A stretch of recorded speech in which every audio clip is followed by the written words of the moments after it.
Now I will Okay. say, Oh, I know you tend to do that filter thing as we read along. I don't have that, so I really am. okay.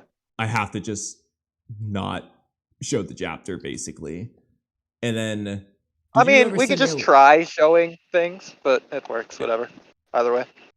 did you ever send me a link to the other version of the chapter? For It's the in the, not to you directly, but it's in like the Walky Talky chat. You just control okay F my name, you could probably find it. okay. Let me just I'm find. walking out of We'll range, so you come probably back to won't hear me that for like later. 15 seconds. I found your Viz Okay. one. Wait, I found your Viz one, not the other one. Where's the other one? Wow, Is that that moon higher is up? big. Actually, Uh, maybe you won't be able to not hear me because if I'm not connected to Wi-Fi, then I can't disconnect from the Wi-Fi. oh my god. Conway, I want you to guess what my phone battery percentage is at. 3% still because you haven't charged it. No, I did charge it ever since I told you I was charging it. So you want to re-guess or 30%. 47? Nice. That should be enough to get us through a little bit. Okay. I don't know where you're gonna have to resend me the other chapter. Either way, we'll wait until after HotBoy so we can actually talk about important stuff to start. That's Bro, the Kamui, I'm opposite looking at of your what that thumbnails. is. I'm looking at your thumbnails, by the way. Do children do they need arrows? Is that like, does that send off their fucking neuron receptor? I believe so. Bro, I'm not gonna lie, for this channel, I just steal thumbnails for like all of them. I made like 5 thumbnails for this channel. Bro, The opposite. dog shit. Bro, like, well, look at the eyes. Why cushion his eyes when the Minato creates a new jutsu and becomes famous? Why are we like as if she has like a dojutsu? We're fucking zooming on her eye with how the arrow. far out is this? Well, click the video and find out. Oh, wait, this is a video. Well, hey, you sound intrigued, so clearly the thumbnail's working. No, I would sigh if I saw this. I was like, I'm really being recommended this, and I would do. Oh, so you're saying it's leaving an emotional impact on you? Yeah, but that doesn't matter. What matters is if people click on it, right? Well, would it make you click on it? Saying no would make me click don't recommend channel, so it would do the opposite. It would do the awful. All right. Well, anyway, Oodie, what should we start with? Like I know. Okay, so we are live. Okay. Oh yeah, we've been live. Okay, good. Just making sure. Well, Kamui, you said that you figured it out earlier, and like you can put it in clear, good words. I was curious on your explanation for that. I forgot what it was. Actually, hold on, that I was referencing. Oh, what? Yeah, I forgot what I was referencing. In it was like 2 hours ago. Oh god. Okay, let's go look at it. Well, I was referencing something specific, not the entirety of everything. What a it was train wreck. Yeah, well, sorry, dude. I wasn't ready for you to ask that question. HotBoy, okay. How was your journey at the gym tonight? It was kind of fucked. On my second to last set, I couldn't take it anymore. I had to take a huge shit. And I was like, and the apartment gym that I'm at now does not have a bathroom down by the gym. So I got to go all the way up to my apartment to go. So I had to fucking make a mad dash to the bathroom. On my way back, there's a really hot chick who had a cute dog. And I was walking past him. I was like, "Hello, doggy." She was like, "Oh, you can pet him." I was like, petting him. We talked a little bit, but and then I went and did my last set. So nice day all around. Sounds like you had a better day than me.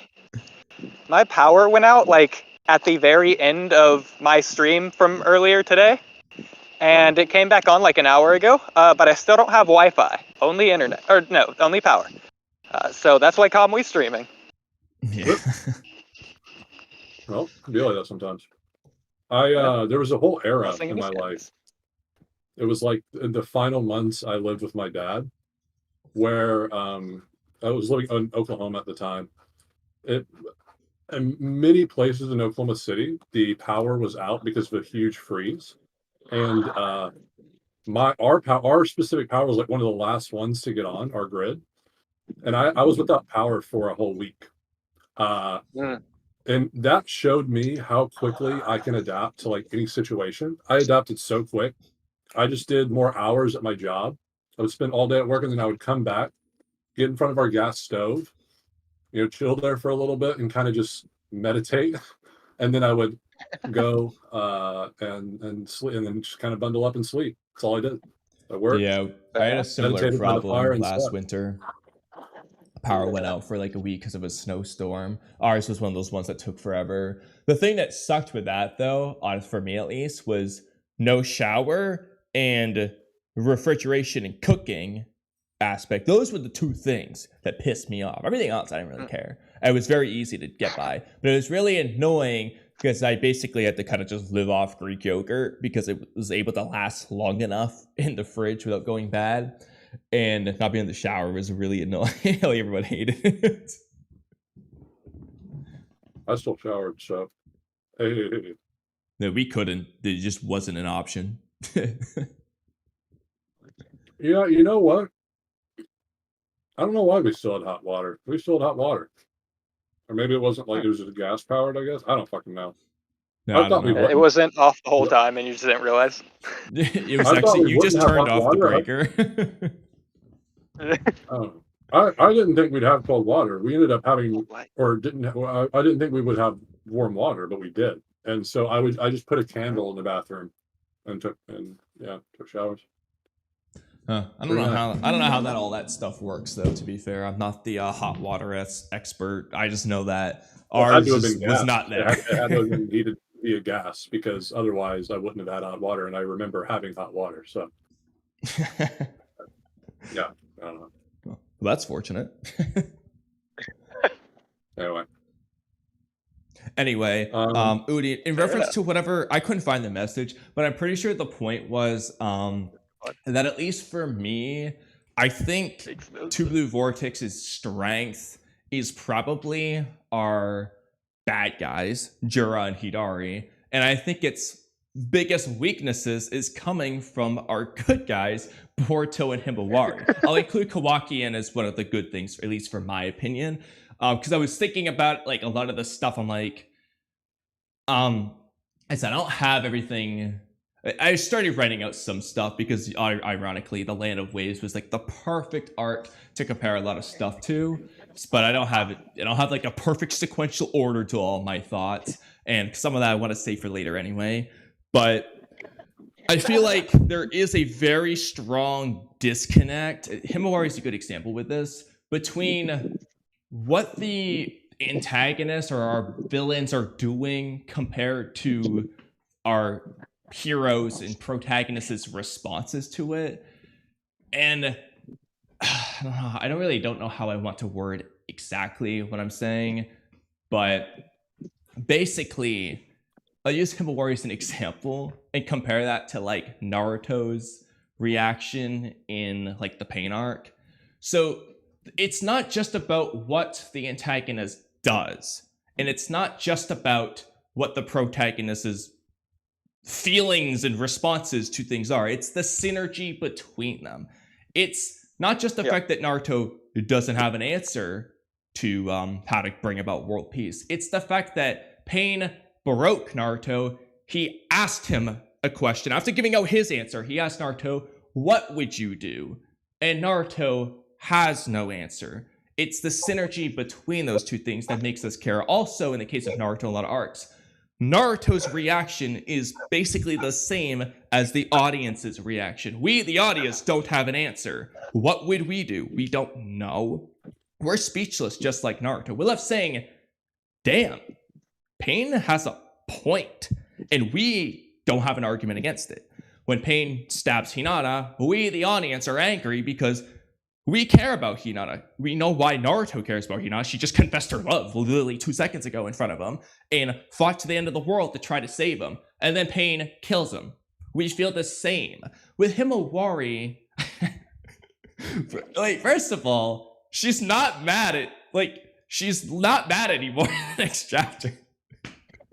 Like she just heals Gene, and she has no reason to be mad like anymore. Like I don't know the best way to word it, but like there's a missing key between these two, and that's kind of like ruining things. And pretty much all the flaws, I think, we can get into a lot of them. They're all coming from I'm hard pressed to even call them protagonists at this point because I was thinking about this earlier. But our main characters, that's where all the problems are. I feel like our villains are doing everything right, but our main characters are doing everything wrong.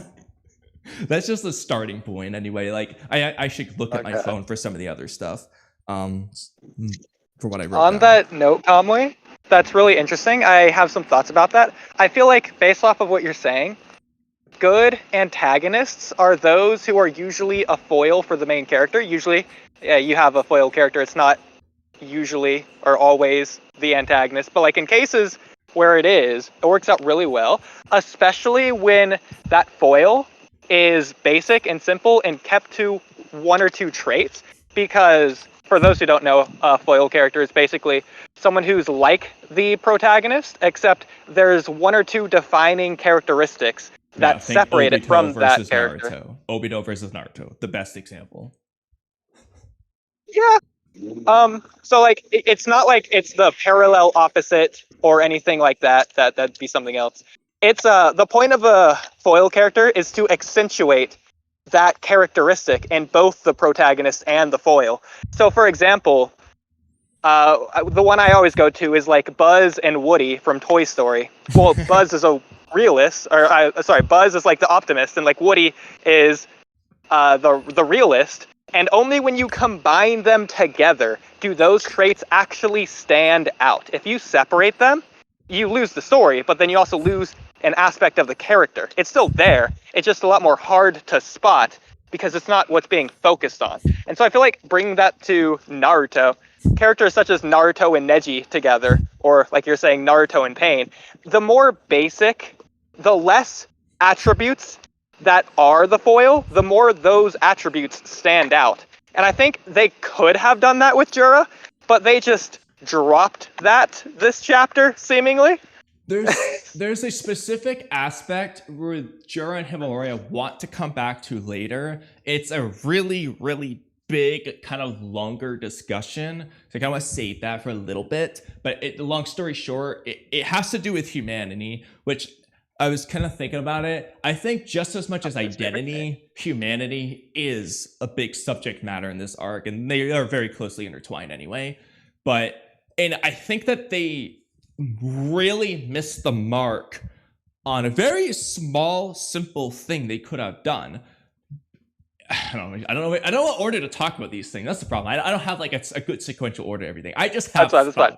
So okay, I have thoughts as well. I have a little bit more order to my thoughts. So, Kamui, I have a favor to ask of you, and then HotBoy, I also have a favor to ask of you. So, Kamui, your title of stream, I feel like we could save for next stream. I feel like a funny title for this stream would be I dropped Boruto 2 Blue Vortex ... or something like something along the lines of that, because HotBoy did. And even though HotBoy, you've explained this like 10 times already for the sake of it, the new stream, or just the sake of saying it in a new, different way or whatever, could you explain a little bit about that or anything? I feel like that's a nice way to start. Or I dropped? Either way. Yeah, HotBoy, which do you think is better? I did. I'm dropping. I'm dropping, I guess. Okay. I did. I'm dropping. Perfect. Yeah. Okay. All right. It's like an interview. Yeah, documentary. I mean, it's not too deep. I think the major reason is I'm going to consistently compare Boruto to Naruto since it's a direct sequel. Yeah. And not only am I going to compare, I'm going to gauge how much it's adding to the overarching verse. And when I say verse, most people, the connotation of verse is like, oh, like the powers, like how are the powers? No, like when I say verse, I mean like how narratively does it expand the themes on the original and add new themes that kind of bleed into the other themes and make them better, right? Actively make them even more impactful when you recall Naruto. Sort of, this isn't like a brand new thing. This is a thing built atop another thing, kind of thing, right? Therefore, when I see certain scenes of Two Blue Vortex specifically, I always, always, always think of similar scenes in Naruto.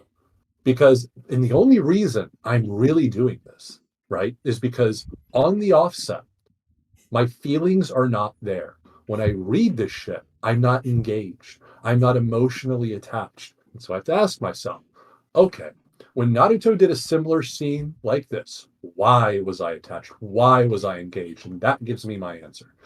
Gave the example with Himawari. The Himawari scene where she heals Inojin right after she gets a new power is very similar in sequence to Naruto after he's granted new power by Hagoromo, because he goes immediately, his first action is to, just like Himawari. The major difference is in the meaning and attachment and thematic through line it has. I just explained this in the actual live reaction you guys did. I don't actually know if it seemed like you guys were reading it. But anyway, TLDR, Naruto in that moment was not only showcasing the growth and power rewarded to him by reaching Obito, the very man who once was responsible for putting a beast in him because of his actions and killing his parents, now comes back because Naruto reached him on an emotional level as a fellow human being. Obito comes back and with that same beastly energy that once cursed him, but now it's a healing energy that literally saves its life. Everything comes full circle in this poetic, beautiful way, and it's perfect. And what is Naruto? What is the first thing Naruto does after he gets that power? He saves the man that bided time for the new leaves to bloom, Naruto and Sasuke. He did what he was supposed to do as a raging fire of the previous generation. And Naruto rewards him too with his new power. He shows that what Guy bided his time for truly enabled a new generation to surpass the last, because he does something unprecedented. He supersedes the 8 gates that we all were like, oh, every character was like, oh, you're gonna die. You're gonna die if you go 8 gates. But that was the previous generation's perception of it. Naruto, based on what Guy allowed through his through fighting Madara and biding time for sacrificing himself, Naruto then, through that action, Naruto is able to do this so that he can save the world. So he rewards Guy as well by allowing him to watch the flowers bloom that he planted, essentially, right?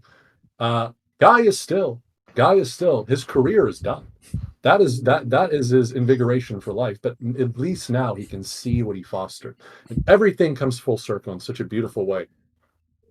You Can low-key stole the words I was going to say earlier today. I wrote this out. Can you? No, wait. Can you say anything remotely that beautiful about Himawari's stuff? No, this is literally what I was writing this out for a video for why Inojin should have died. This was part of it. It's not the whole video, but 90% of what you said is the Guy portion. I was like, shit. Okay, and I did mention this last time because I want to make it clear. I want to caveat a lot when I say this. I understand that even though it's built atop Naruto, Boruto it's literally called Boruto. It's about Boruto. It's going to be different. What I'm saying is, it doesn't need to be like Naruto, even thematically, but it needs to tether me in the same way. Otherwise, it is not going to be near to the level that I perceive Naruto is.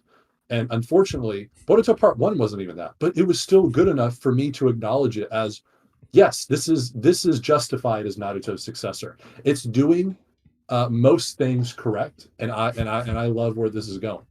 Sure, I don't feel as it doesn't fill me with profound energy to the degree of Naruto, but it does justify itself as a sequel, and I think it's really good.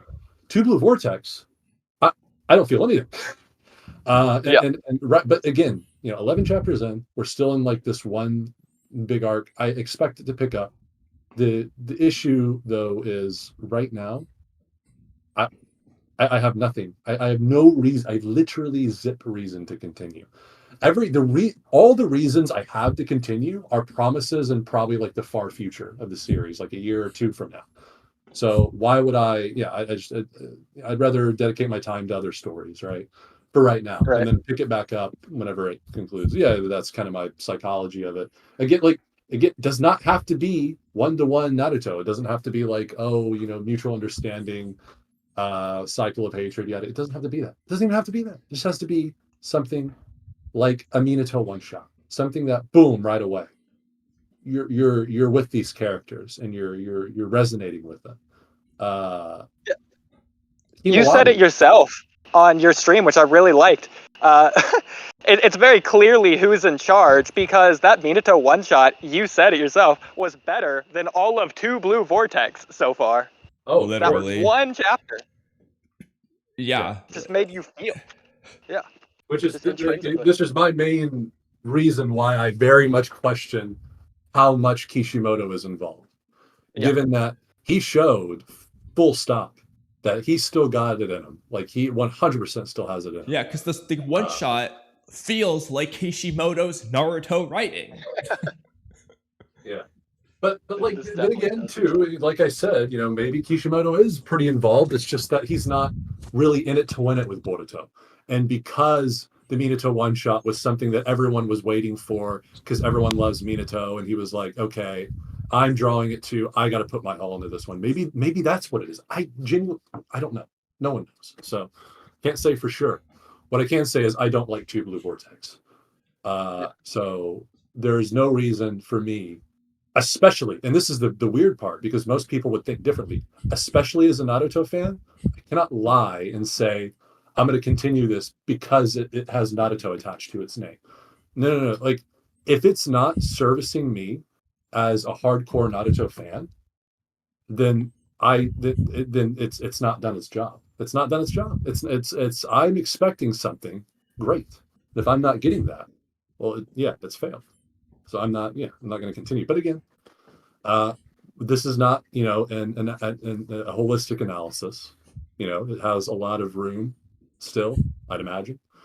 So yeah, we'll just see where it goes from here. Hopefully it blooms. Albeit that will still not justify any of the execution of this stuff. Right. I don't see, there would have to be a massive recontextualization of a lot of the stuff we're seeing for me to feel differently. And I just don't see it. It's like maybe a 1% chance of that happening. It's just not going to happen. Yeah, I completely agree. Me and Kamui, for the past couple months at this point, have been just going hours upon dozens of hours of just tearing this thing apart because it freaking deserves it. So we completely agree with you. I think, just starting off, I think it's completely fair to draw comparisons. Shout out Mello. He completely disagrees. You remember Mello, but So to break that down, first of all, like you're saying, it's in the same franchise. Like whatever, it's a sequel, it's a different series, quote unquote. That's more of a meme than anything, especially considering the author notes from Volume 1 says Part 1 is required reading. And so that's in Volume 1. It's like, you can't just ignore that. And so the author himself is telling you it's not just a different series. So not only just different franchise, or same franchise, it's the same author as well. Seemingly, anyways, that's what they write on it for publicity, probably. But it's supposed to be the same author. And so you can draw comparisons, regardless of same franchise, between the same author. Beyond that, it's using the same characters, the legacy characters. Naruto's literally the protagonist of the first arc of Boruto. And so, and you say whatever about the middle arc Vortex. of Part 1, the longest arc of Boruto. Exactly. You can say whatever about 2 Blue Vortex, about how Naruto's not in the picture, but like Shikamaru's still a legacy character. He's still continuing on from where he left off. He's getting change arcs in this arc as well, etc., etc. They're still using the legacy characters, even if not as many or different characters. It's still the same characters. Beyond that, the most damning evidence is the fact that they're literally using the same themes, not reusing, but continuing to expand on some of the themes from Naruto. And so it's more like a direct continuation than anything, almost as if it's added on to like the end of Naruto just as extra arcs, rather than a different series. And by the way, that's the best part about Boruto is I genuinely think the expansion of the themes has been executed phenomenally. Even in Two Blue Vortex, the villains are expanding on it phenomenally. There's still a lot of merit, but that does not justify. And this is the main problem. This is like TLDR. My main gripe with it feels like so far in Two Blue Vortex, things are just happening. Things happen. Character must do this and this and this and this, and it feels very robotic in its construction. Compare that to like Naruto Shippuden's first arc, where it's like you have little scenes like Deidara sitting on Gaara and completely rattling our main character because he's so emotionally not there yet, because he's trying to make up for his failures of the past. And he wants to show that he's different, but he's not there yet, and it completely fucks with his mind. And Kakashi and his back and forth, because Kakashi sees that Naruto. He's like, brother Naruto, you're rushing, your headspace is not right. These little interactions, right? I feel like they're somewhat there, but they're not frequent enough. We've gotten maybe a couple so far in these 11 long chapters. And that's what really makes the character interactions for me in a story like Naruto. It's those little moments. And you have to have enough of it, right? It has to feel. It can't feel manufactured. Boruto Two Blue Vortex thus far literally feels manufactured to me. There's no better way to put it. I don't think. I know that's kind of nebulous, but it doesn't feel natural. It just feels manufactured. Like, okay, we gotta make this. We gotta have Boruto do this and that, and and Kurama, Shikamaru has to say this to him, and Ada's got to be. And that's. It just feels like things are happening, bro. I don't like that. Exactly. You're proving exactly what I was saying. The Deidara and Naruto example is a picture perfect, exactly what I was talking about that connection, the thing that makes you care about the dynamic with our villain and hero here. Line. Exactly. Yeah. So, first of all, Deidara is doing something very in character, and we get why that would drive Naruto to the point of anger he gets. We feel it as the audience. We basically are Naruto throughout most of the story. That's because just we the way know it works. Naruto at this point. Yes. So we know that this will make him mad and why. Exactly. With a lot of our heroes in Two Blue Vortex, they're just doing things. Like like you just said, Boruto, he just appears here, he appears there. It's not that Jura is driving. I mean, he quote unquote is driving Himawari to do that, but he's not, because Himawari doesn't get enraged actually. So, and also the pancake scene, we talked about that earlier. It feels manufactured, unnatural. Why? Because it wasn't a callback to a previous conversation about their love for pancakes. They just threw it in there out of nowhere. Himawari's flaw about not believing in herself. That wasn't something that was built up. It was just thrown in there in the middle of nowhere. It was incredibly forced. They tried to force us to care about pancakes without giving us a reason to care about pancakes. Characters are the lifeblood of any story, and so they have to feel alive and, like we were saying, natural. And so if they're just doing things for the sake of doing things, just because the plot demands it, you're just doing characters wrong, which means you're failing the characters, which means you're failing the story. I mean, I hate to say, but Two Blue Vortex to me is just a plot. It's not the overarching construction right now is actually really, really great, because it's all built atop these great themes that they're expanding on. But the execution is fucking atrocious right now. The execution is just like, okay, in order to get to that plot point, we got to have all these characters do that. And then and how you make that feel natural and work is you have engaging natural dialogue that and these small interactions between characters in between. Bleach is a perfectionist when it comes to that. Characters always, in every fucking scene, no matter how pragmatic it is, will always have a character have a certain line that hits you a certain way because it's coded. And why is it coded? Because it speaks to something deep within them. And you can automatically tell based on the line. A great example. I just watched AJ's reaction to a scene in Bleach where the character Gin, they're going through this pragmatic plan on what they're going to do with the invaders. And at the end of it, Ulquiorra's like, oh, you're a sadist because you're kind of fucking with them with the route. And he goes, oh no, I wouldn't do something so cruel. After all, I love happy endings. And it ends there. And it's like, what do you mean, Gin, you like happy endings? What does that mean? I need to think about that more. Like, that's the kind of shit I'm talking about. Naruto had it plenty. I don't see it. I barely see it. The closest we've gotten to that, and it was pretty damn close, is Mitsuki's conversation with Ada. Genuinely pretty damn good. We don't get enough of that. We don't get near enough of that so far. So yeah, again, it's unfortunate. I one of honestly, the highlights of the whole series for me so far. Literally, it is one of them. Like there's a couple to pinpoint. I honestly very scattered on how I want to approach this, but we've talked a lot about themes, so I want to start with this. HotBoy, in your opinion, what is the theme of this current arc?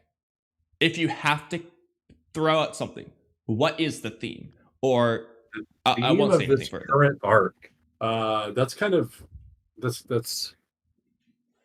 hard because the theme of this arc seems to be the theme we've been heading toward.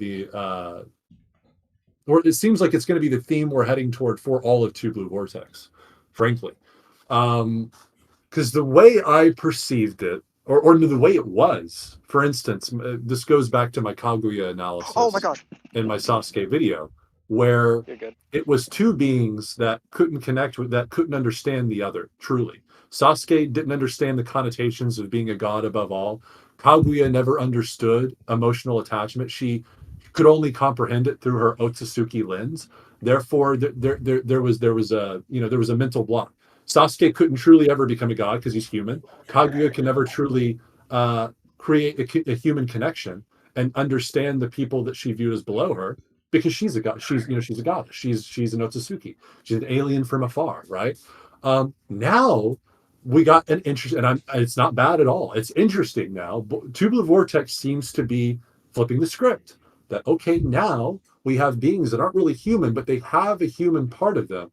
So they're kind of like chimeras in a sense, but they're trying to understand these. They're more alien than human, but they're really trying to make sense of the human aspects of themselves and really trying to cope with it, understand it, learn more about humans.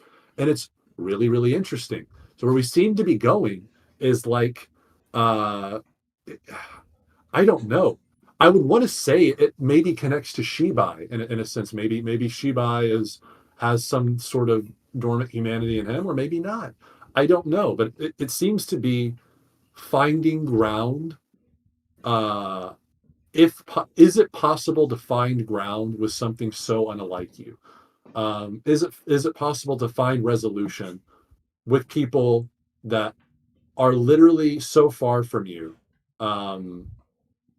Even on the exterior, you can see like they're because with Naruto, right? It was all about we are shinobi from different villages, therefore we have to fight.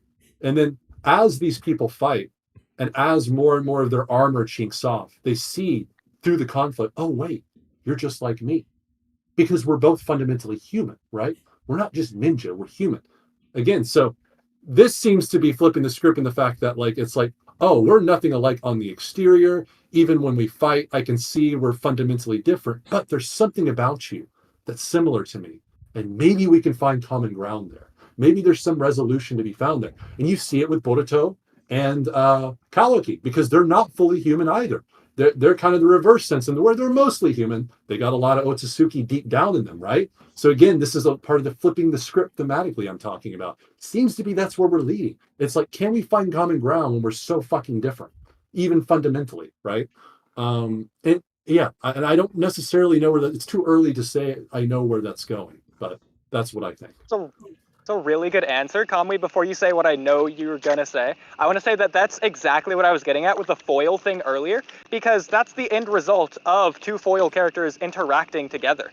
It just becomes a synthesis. You should never have your protagonist leave a scene with the foil character and not change. They have to some degree change, understand the foil, become more like the foil, and the foil character themselves have to also, vice versa, change more like the protagonist until they finally get to an understanding, some middle ground. And so I think what they could have done there with Jura would have been perfect. And Kamui, I'm sure you're going to explain this like right now. So go ahead, Kamui, take it away. Well, so I wasn't sure exactly what you were going to go with, but HotBoy so far has said a lot of things I'm really glad about, because this ties into the idea of expanding upon themes from Naruto. This arc has consistently, mostly because of Jura, again and again and again, brought back a core element of Naruto, and it has to do with humanity. It's humanity's greatest flaw, which also is its greatest strength. The Land of Waves just does this perfectly, but you see this again and again. Countless examples in Naruto. Obito, for example. What made Obito win against the Ten Tails? His humanity. He held on to the memory of Team 10, or Team 7, sorry. His memories as a human, he latched onto that. He didn't give up who he is in his humanity. That's why he was strong. Haku points out, when are ninja the strongest? When they're protecting something precious to you. That is something that is born out of humanity. The world views shinobi as basically not humans. They're tools. They kill their hearts. That's what Sabusa had to do with the Bloodless Village. That's what Danzo did to Sai and everyone else in the Foundation. That's the world's view of shinobi that Naruto fights to change. Blah, blah, blah. I'm trying to be a little bit more concise with this. But the point is, humans have emotions. Jura is trying to understand that. He's literally talking to Hidari. Hidari's like, why do they do this? This is stupid. And he's like, I don't know. But the answer to that question could be useful to us. Why? Because they're trying to understand humanity. So humanity's flaw, that you see it with Inojin. That emotion led Inojin basically to his death. He acted irrationally. He disregarded logic. Inojin wasn't Jura's target. Jura literally told him, I don't hate you. Just don't get involved and I will leave you alone. But if you attack me, I'll attack you back. Inojin didn't listen, obviously. And Inojin couldn't do anything to Jura. He was too weak. Logically, literally made the wrong decision. But emotionally, he had to do something. He had to fight for Himawari. Something they could have done, I think, is, even if Inojin's still too weak, show him being stronger. He's fighting to protect Himawari, right? That's when the true strength of a shinobi emerges. So blatantly show Inojin being strong. Have Jura notice, like, what's this fire in him? Even if he blatantly beats him up. Then with Himawari, though, I feel like this is where they fail. Because she healed Inojin, I actually think Himawari should have essentially, metaphorically, cast aside her humanity against Jura. She should have been in rage mode. She should have ignored Inojin and just been a raging beast. That would be the flaw that Jura doesn't have. Jura lacks humanity. He doesn't have humanity's greatest flaw because he's freaking not even a human. He doesn't have these emotions that guide him to irrational decisions. He's just going to be observing all this. Himawari and Inojin should have exemplified the flaw. Himawari didn't deserve for Inojin to live. She was rewarded for no reason. She should have lost because she lacked humanity's greatest strength. She would just cut off, whatever. Anyway, with Boruto, though, I think that's a good character who could have shown Jura the other side of this. Humanity's greatest strength, fighting to protect the ones you love, blah, blah, blah. Something Jura doesn't have. That could be why Jura doesn't win. There could be other ways they could go about it. But, I don't know what you were looking for, Oodie. I have other things I can say, but I'm just gonna let you talk now, because I'm all over the place. Okay, that works. Really quick on that, Kamui, I'll say, this is a problem with all of Two Blue Vortex, is, like we were saying earlier, they just basically throw things against the wall and see what sticks. We haven't said that yet tonight. We've been saying that past couple, 10 months or so.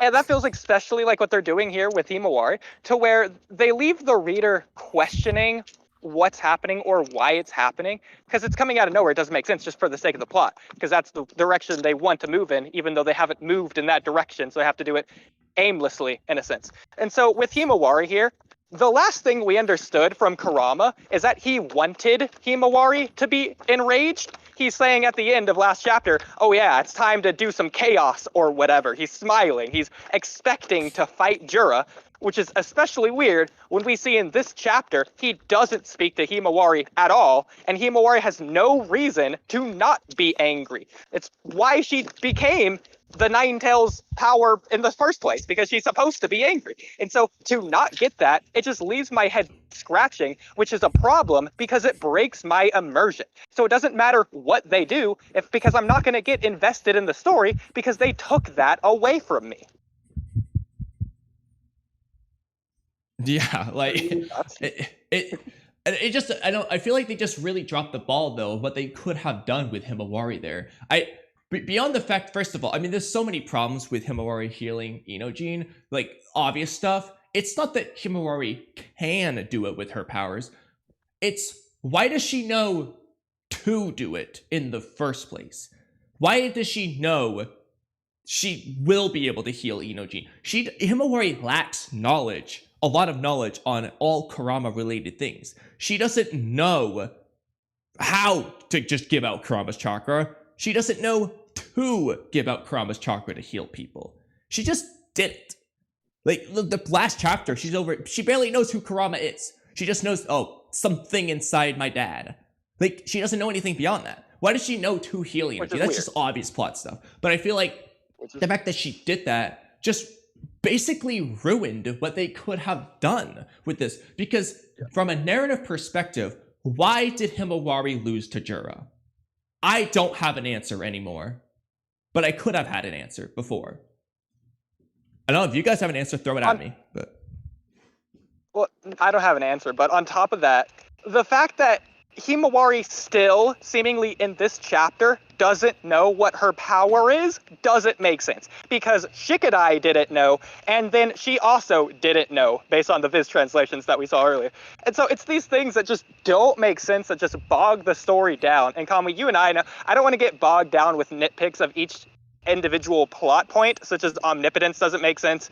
So many character decisions don't make sense for the time that they happen, etc., etc. And we're just not being explained things, but that's just holding the story back. The way I see it, the plot in the story, so this is a good comparison to Naruto. What Boruto does, okay.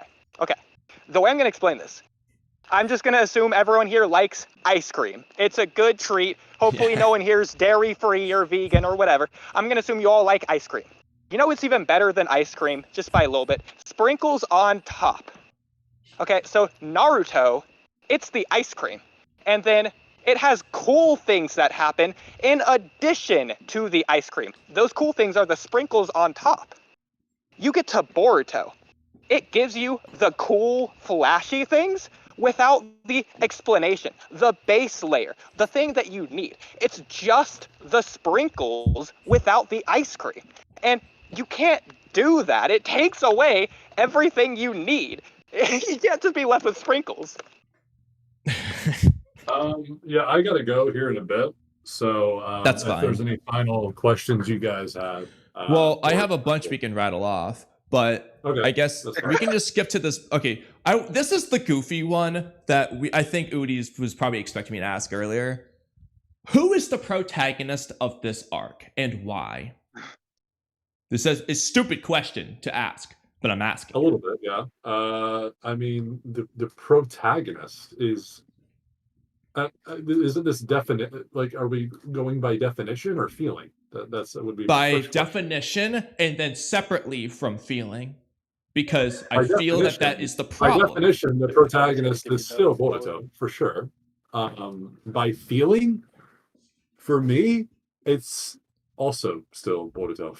So, well, yeah, why? Fair enough.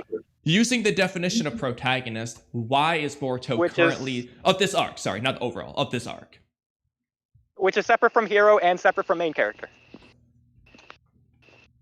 Well, wait. So let me pose you a question. If not Boruto, who would it be? We'll get into it. Trust me. But this question is not supposed to be I don't know an answer to this. Therefore, I'm gonna put it on you.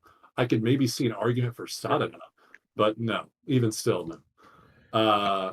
The way I'll go by this. Like, if you didn't know anything about Two Blue Vortex and you were just coming in, I think 99% of people, if you asked them this question, they had no context about Naruto, Boruto, any of this. 99% of people, at least 90, would say Boruto. You know why? From chapter 1, the framing.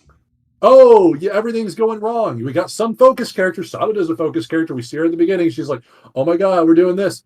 Boom, the framing, Boruto above the enemy, and it's like Boruto. It's this big reveal. It's like, oh, here's the guy. It reminds me of the fucking Oda's one shot with fucking Ryuma coming in, and he's like the one that you see all these characters, they're interesting, but then like boom, Ryuma comes in. It's like I'm the hero.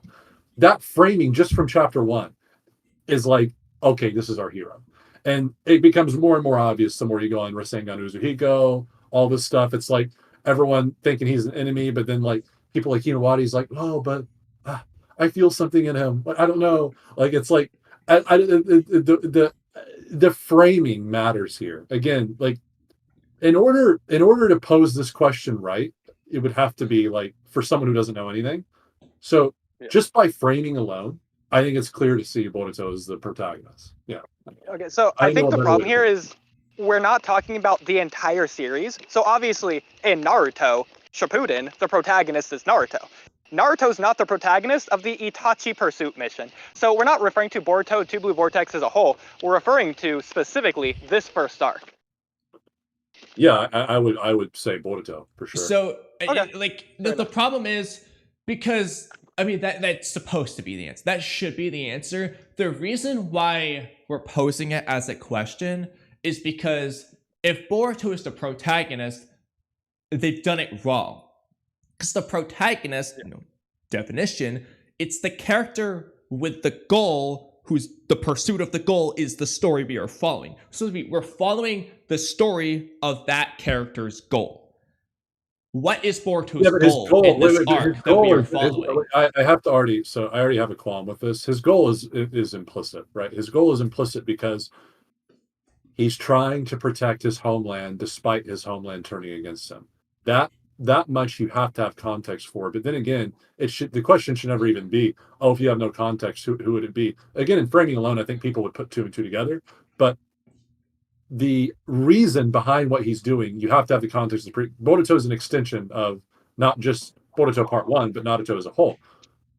From the end of Boruto Part 1, the village turns against him, but now that it's in peril, he immediately comes. He hasn't come one time. It's very evident based on people's reactions and dialogue thereafter. He hasn't been there. As soon as it's in immediate danger, he comes and swoops in because despite that, he wants to protect his homeland as a shinobi. But it's his own way of shinobi, his own cultivated shinobi that he acquired at the end of Part 1.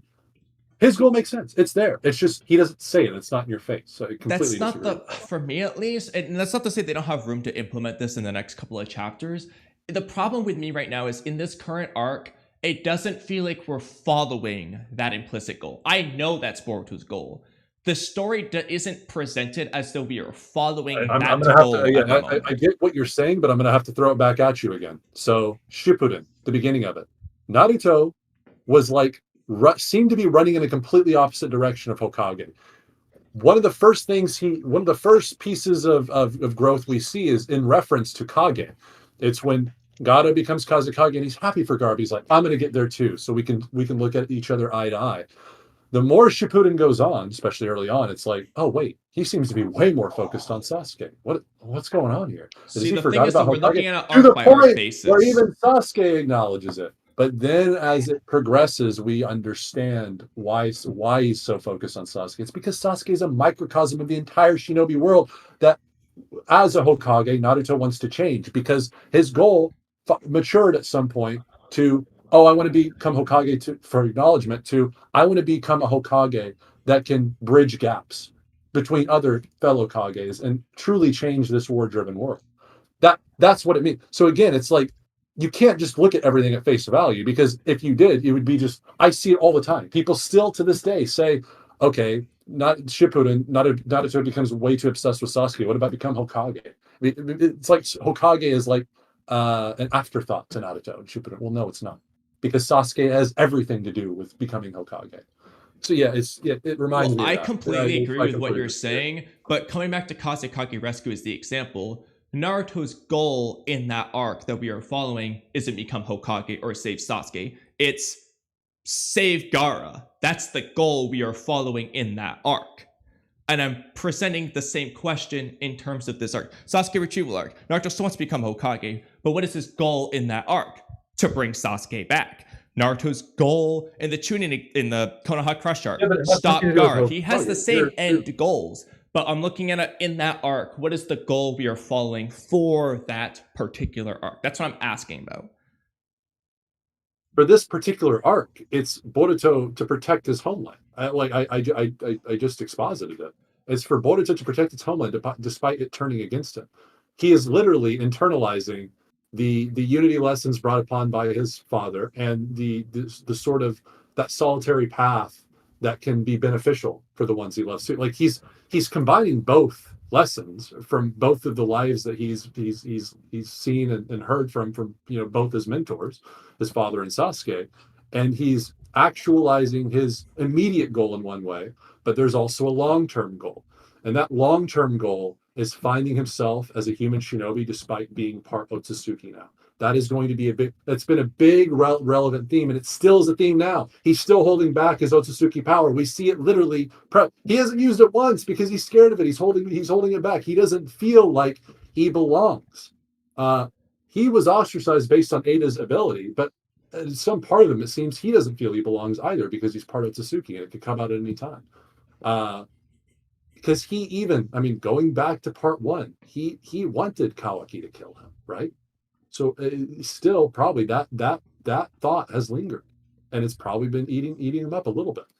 So yeah, again, like what with Naruto, you had to inference a lot before we finally got the answer by the end of the series. Albeit most people still didn't see the answer, even though it was right in front of their faces with Naruto and Sasuke's resolution. You have to wait and see right now because the Boruto's character arc is cooking, and just like you said it yourself, the immediate goal in Kazekage Rescue was to save Gaara. But where did that lead? Literally at the end of the arc, it was the first bridge Naruto built, substantial bridge. Finally, the leaf and the sand are truly connected. After Naruto, a person from the leaf, went out of his way and helped Gaara again, and people in the sand got their Kazekage back. Very much thanks to the leaf's effort. So yeah, like wait and see. I guarantee you, it's leading somewhere, and it's probably going to be good. That's fair. I do want to give some slack to you instead of Kamui, who I'm sure would contest all that. I think it can be a difficult question to answer. Boruto is definitely one possible answer. I think there could also just be a deuteragonist. There could just be more than one main character. It is Boruto 2 Blue Vortex. It could be Sarada. It could be Himawari. The but my question is Kawaki, right? Like that's literally. Yeah, that's another option as well. Exactly. So, but okay, if you have all these different possible protagonists, he pretty much fits the mold pretty well. That's Kawaki. Yeah. But if you have all these different protagonists, well then the other end of that, who's the antagonist? The antagonists are the people that they're fighting right now. What? But Jura's the main antagonist. But if Boruto's goal is to protect his homeland, like despite his homeland turning against him, Jura has nothing. Jura isn't fighting. He isn't the homeland, and he's not trying to make the homeland turn against Boruto more. He's just that's like protecting the homeland versus destroying the homeland. The homeland turning against the part is very disconnected from Jura. They aren't clashing. There's no ideological difference that they're questioning each other on. There's not a change or failure to change. Boruto and Jura, or anyone else really for that matter, aren't really interacting, which means that the story isn't being driven forward by them. By the way, there is, again, this is what I mean. Like when you criticize something, you have to be very, very careful because you guys are actually wrong. There is one major tether you're overlooking. It's that Boruto is trying to shove down his Otsutsuki presence. We see it because he hasn't, even though it would have been beneficial, he has literally not used it yet. He's scared of it. He rejects it. Whereas these people, despite being made via Otsutsuki processes, that little part of human, they're genuinely trying to connect with and understand more. Boruto is the exact opposite. He doesn't want anything to do with his Otsutsuki side. So he is not trying to reach out his hand to the other side to maybe mesh with it and become stronger as not only a human being, but as just a powerful being in general. whereas they are. So it's actually really interesting is that he's taking steps backwards while the enemy seems to be taking steps forward. So there's actually there's an interesting dynamic going on. I think you guys are just overlooking it. I feel like they don't have diametrically opposed goals at the very least, because if Boruto's goal is to protect his homeland, Jura's goal isn't to destroy Boruto's homeland. It's to eat Naruto or eat Himawari. The problem is Boruto hasn't made any real indications towards that being his goal. He didn't even intend on Naruto, protecting him Naruto made it or the Naruto. village because here's the thing, right? Is because Naruto never comes out and says, "No, you don't understand. Sasuke is quintessential to becoming Hokage." Well, he does actually. The five Kage Summoner. No, he doesn't. He doesn't explicitly say that. He says, he says, "How can I become Hokage if I can't even save a friend?" Save a friend, but no. You're taking that. You can't take that quote at face value because it's super loaded. What it means is, Sasuke, you are a representation of a broken world. By the way, Naruto didn't even know this at this point. It wasn't truly until the Kage Summit that Naruto internalized all these lessons from Pain and all his previous enemies, and he realized, oh, Sasuke is a small part of a much bigger problem. He completely has internalized this broken system. I need to save him, because if I can't save this one person from that darkness, how can I save the entire world? So it's not that quote in that moment, Naruto was internalizing all these thoughts. It's that now there's a recontextualization of what he said there. And he's like, oh, when I said that, that's where Sasuke was leading me toward. I understand that. This is never explicitly given to us. You have to infer a lot, right? There's a lot more there. It's the same here with Boruto, right?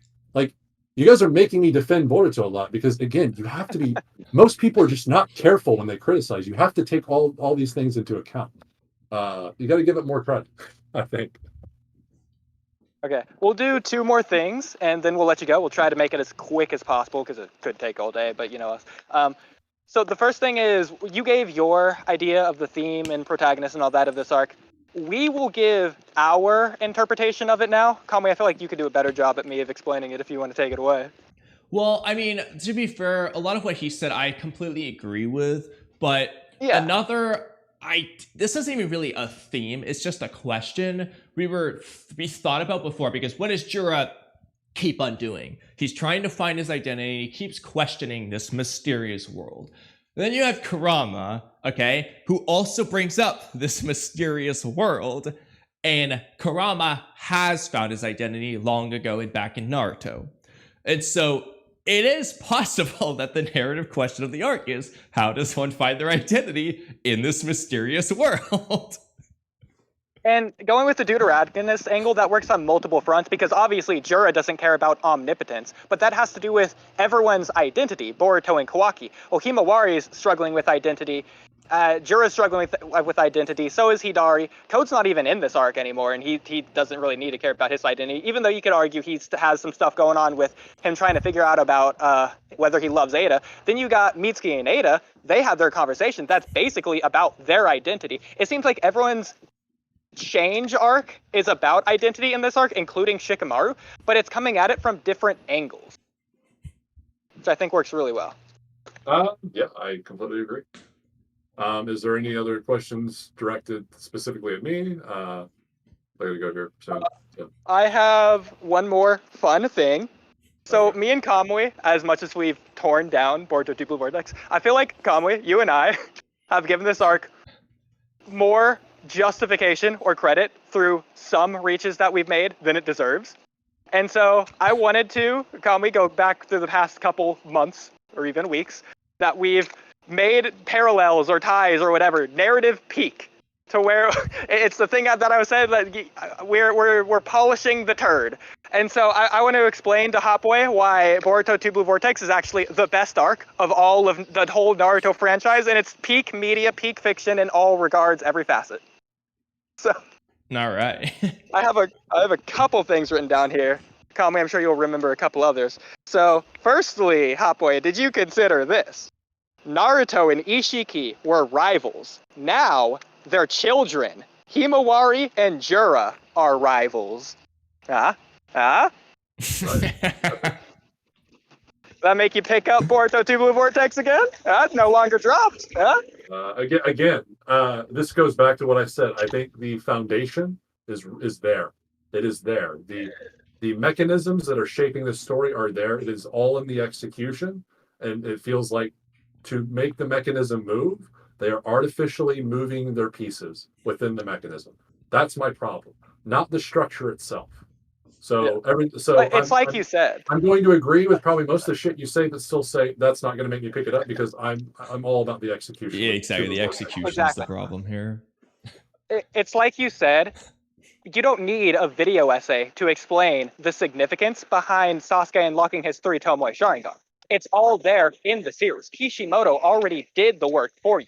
You can analyze it, but anyone who reads the series will feel the impact because it's there in the series. You don't have to analyze it to feel it because it's going to resonate with you already from the psychological level.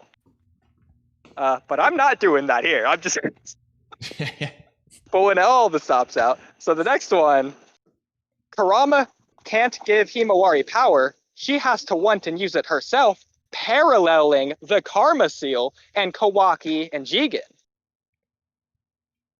Okay. Yeah. Think about that one. I don't know where that's where the conclusion there would lead, but okay. Sure. Well, it's there, so. Yeah. But usually there's a parallel, there's like a reason or a logical conclusion as to why that parallel is occurring, though, but I got you. Okay. Fair enough. Okay. Next one. This arc has a lot of parallels to a lot of previous arcs, such as Baryon mode. So those parallels are there. Like Ishiki broke Boruto's arm, well, Jura broke Himawari's arm. Wow. Did you catch that one? And they both unlocked a new Baryon mode like power. Yeah. Because someone got hurt. Well, or because they were gonna lose. Oh my god. Yeah. You're gonna love this one. Mello I got a good one. I got a great one, Oodie. I thought of this one on the fly. Okay. Kurama. Mello came up with this one with Okay. I'll do mine first, and you can do yours. Okay. Yeah, or okay. Okay. So Mello came up with this one. So in the pain arc, the pain arc, there's multiple enemies with Rinnegan who are invading Konoha. Well, what's going on this 2 Blue Vortex arc? Same thing. Clearly a callback. I got an even better one. By the way, I mean, you can literally mold that with what I just said about how these people are also trying, are similar to Boruto in that they have mixes of 2 different things in them, just like Boruto. So there's common ground there, just like with Pain and Naruto in their speech. Nagato literally says, we're both 2 men that are enacting our justice based on vengeance. We're the same. We're also the disciples of the same person. There's actually, there's more to it than just they're both that Rinnegan. They're pretty similar internally too. All right, well, HotBoy, did you consider this one? In the Ishiki arc, Kurama lied to Naruto. He lied again in this arc. Nice. He told Naruto, you will die, and then said, I never once lied. I never said you would die. And then he told Naruto, I'm going to die. And then he came back knowing he would never die. Not a lie. And then he he still didn't lie because he did die. He just got reborn. Like he's like a phoenix, right? So he still didn't lie. Well, he told Naruto, if you die, you'll be joining me. That's not true because Kurama would just resurrect. No, I'm pretty sure actually it's a translation thing. So in the actual it is, yeah. There's no, since Japanese is a very context-based language, he just said die. Like if this power is used, there will be death. This kind of would be like literal translation. That is what happened. The volume release fixed both of them would die. But that one was fixed. There's still like 14 others where he says we will die. Yeah. Well, anyway, but hold on. Kurama said that Himawari would rage. She didn't rage, so he did lie again. There you go. No, I see a consistency here. another one is this is the last one I have, and then I have a couple other things. The one person Jura acknowledges he turns into aesthetics is the artist. Think about it. He's killed multiple people in the same way. The artist is the one person who is aesthetics. Not only that, you could, because that's the surface level plot thing. You could go the story aspect, and Inogene's the only person who's passionate. And so since that's like what he's looking for right now, the reason why they're doing stuff, that's the aesthetics. There you go. Wow. That was great, guys. Okay. Oh, I got another I have one. Big hole in okay, chest wow. was healed in chapter 67 when Boruto had one. And then big hole in chest was healed again in Two Blue Vortex when Inojin had one. Huh? Parallel? Yeah. Okay, I can tell you're hating being here. So when there's like a substantive thing we're moving toward with that parallel, that says something about the dynamic. But yeah, I got you guys. Yeah, on a serious note, there's a couple ideas that we've had for like mini rewrite type of things. So I think you will like this. So just trying to keep the story similar, but just change it, tweak it in like a slightly better way. Coming off of last arc into this arc, I made this before this chapter, before this chapter came out. And so I was thinking what they did with Inojin, it could have been really interesting if, I know you've seen Avatar The Last Airbender, you've made videos on it. If you remember, it's in Avatar The Last Airbender, Season 2, Episode 1, Aang flies to the Earth Kingdom and meets up with this Earth General, and this Earth General is trying to get him to use the Avatar state to try and master it. Aang is reluctant to use it because he knows it's scary and he might hurt his friends, etc., etc. He can't control it. The Earth General keeps pushing him and even puts his friends in harm's way, something he knows can activate it. I think they could have done something extremely similar here to have Jura get Himawari to use her power to activate the Nine Tails by not only harming Inojin, but specifically doing it in a way to try and enrage Himawari. So going after all of Team Inoshikacho. Yeah, but there's a lot of ways it can be can be modified though. There's like multiple things you could do. Yeah, I mean, yeah, I don't know, something more than what we're getting, really. Yeah, for sure. Going off of that similar angle, Kamui, I know you had an aesthetics rewrite, not a rewrite, but like an addition. If you wanted to give that part of it. I mean, this is especially important if Inojin actually died, but even without it, it's all the same. Long story short, they should have given us a reason to care about Inojin's relationship with Himawari. So in terms of the aesthetics thing, the big thing, long story short, is have art be the thing that tethers Inojin and Himawari together, the thing that led to their bond. Have that already have been present in the story.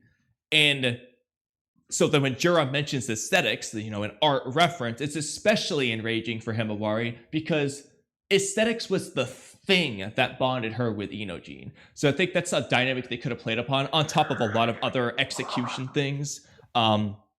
We've talked about this before. I don't want to go on a million rampage. Yeah. If you want execution, look at when Sasuke fake dies in the Land of Waves arc, or where there's like a million panels of all their memories together, when he's like, why? I don't know why. And you ask me why, and there's all the images showing why, or something like that. Anyway, there's a lot of things they could have done execution wise to make that scene pop, but yeah, we can save that for another time. So Jura would say aesthetics in like a twisted way, adding a twist to Inojin's idea of aesthetics, because this is their bond, their connection, why they care. And so it would be specifically Inojin teaching Himawari what aesthetics means, which would be like dynamically the opposite of what Jura is saying is this aesthetics. Okay. But yeah. Okay. Well, HotBoy, sorry to keep you here for so long. Hopefully next time we can get you on pretty soon and we can go over why the war arc is good instead of why Boruto's bad. Oh, that's right. We were going to do that. Yeah. I'm always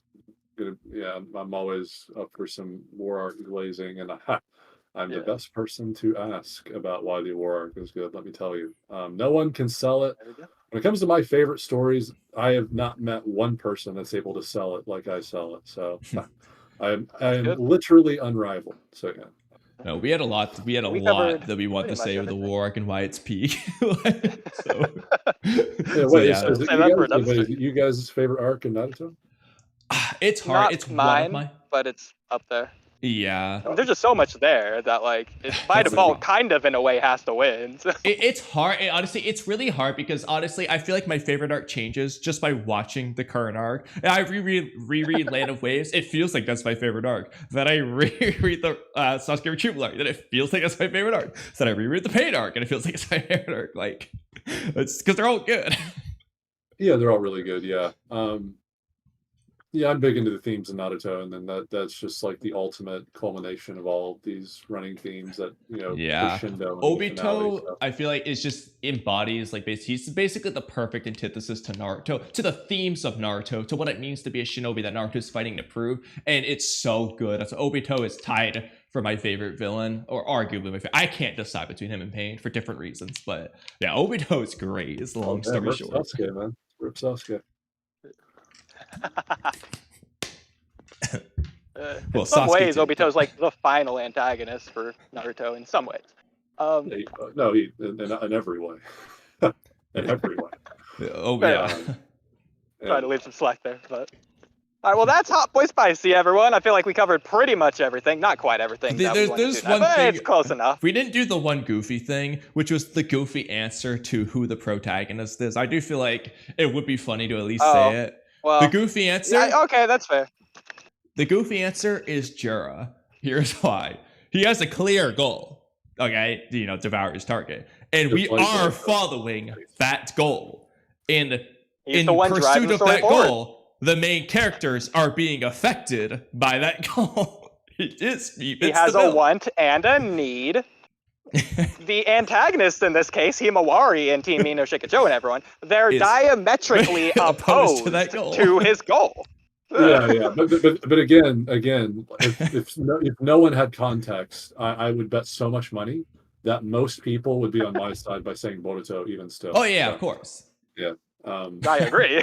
Yeah, and Boruto is the protagonist of the arc. Boruto does have a goal, and he has a short-term goal and a long-term goal, right? It's just more implicit, just like Naruto's was, by the way, just like his was at the beginning of Shippuden. Yeah.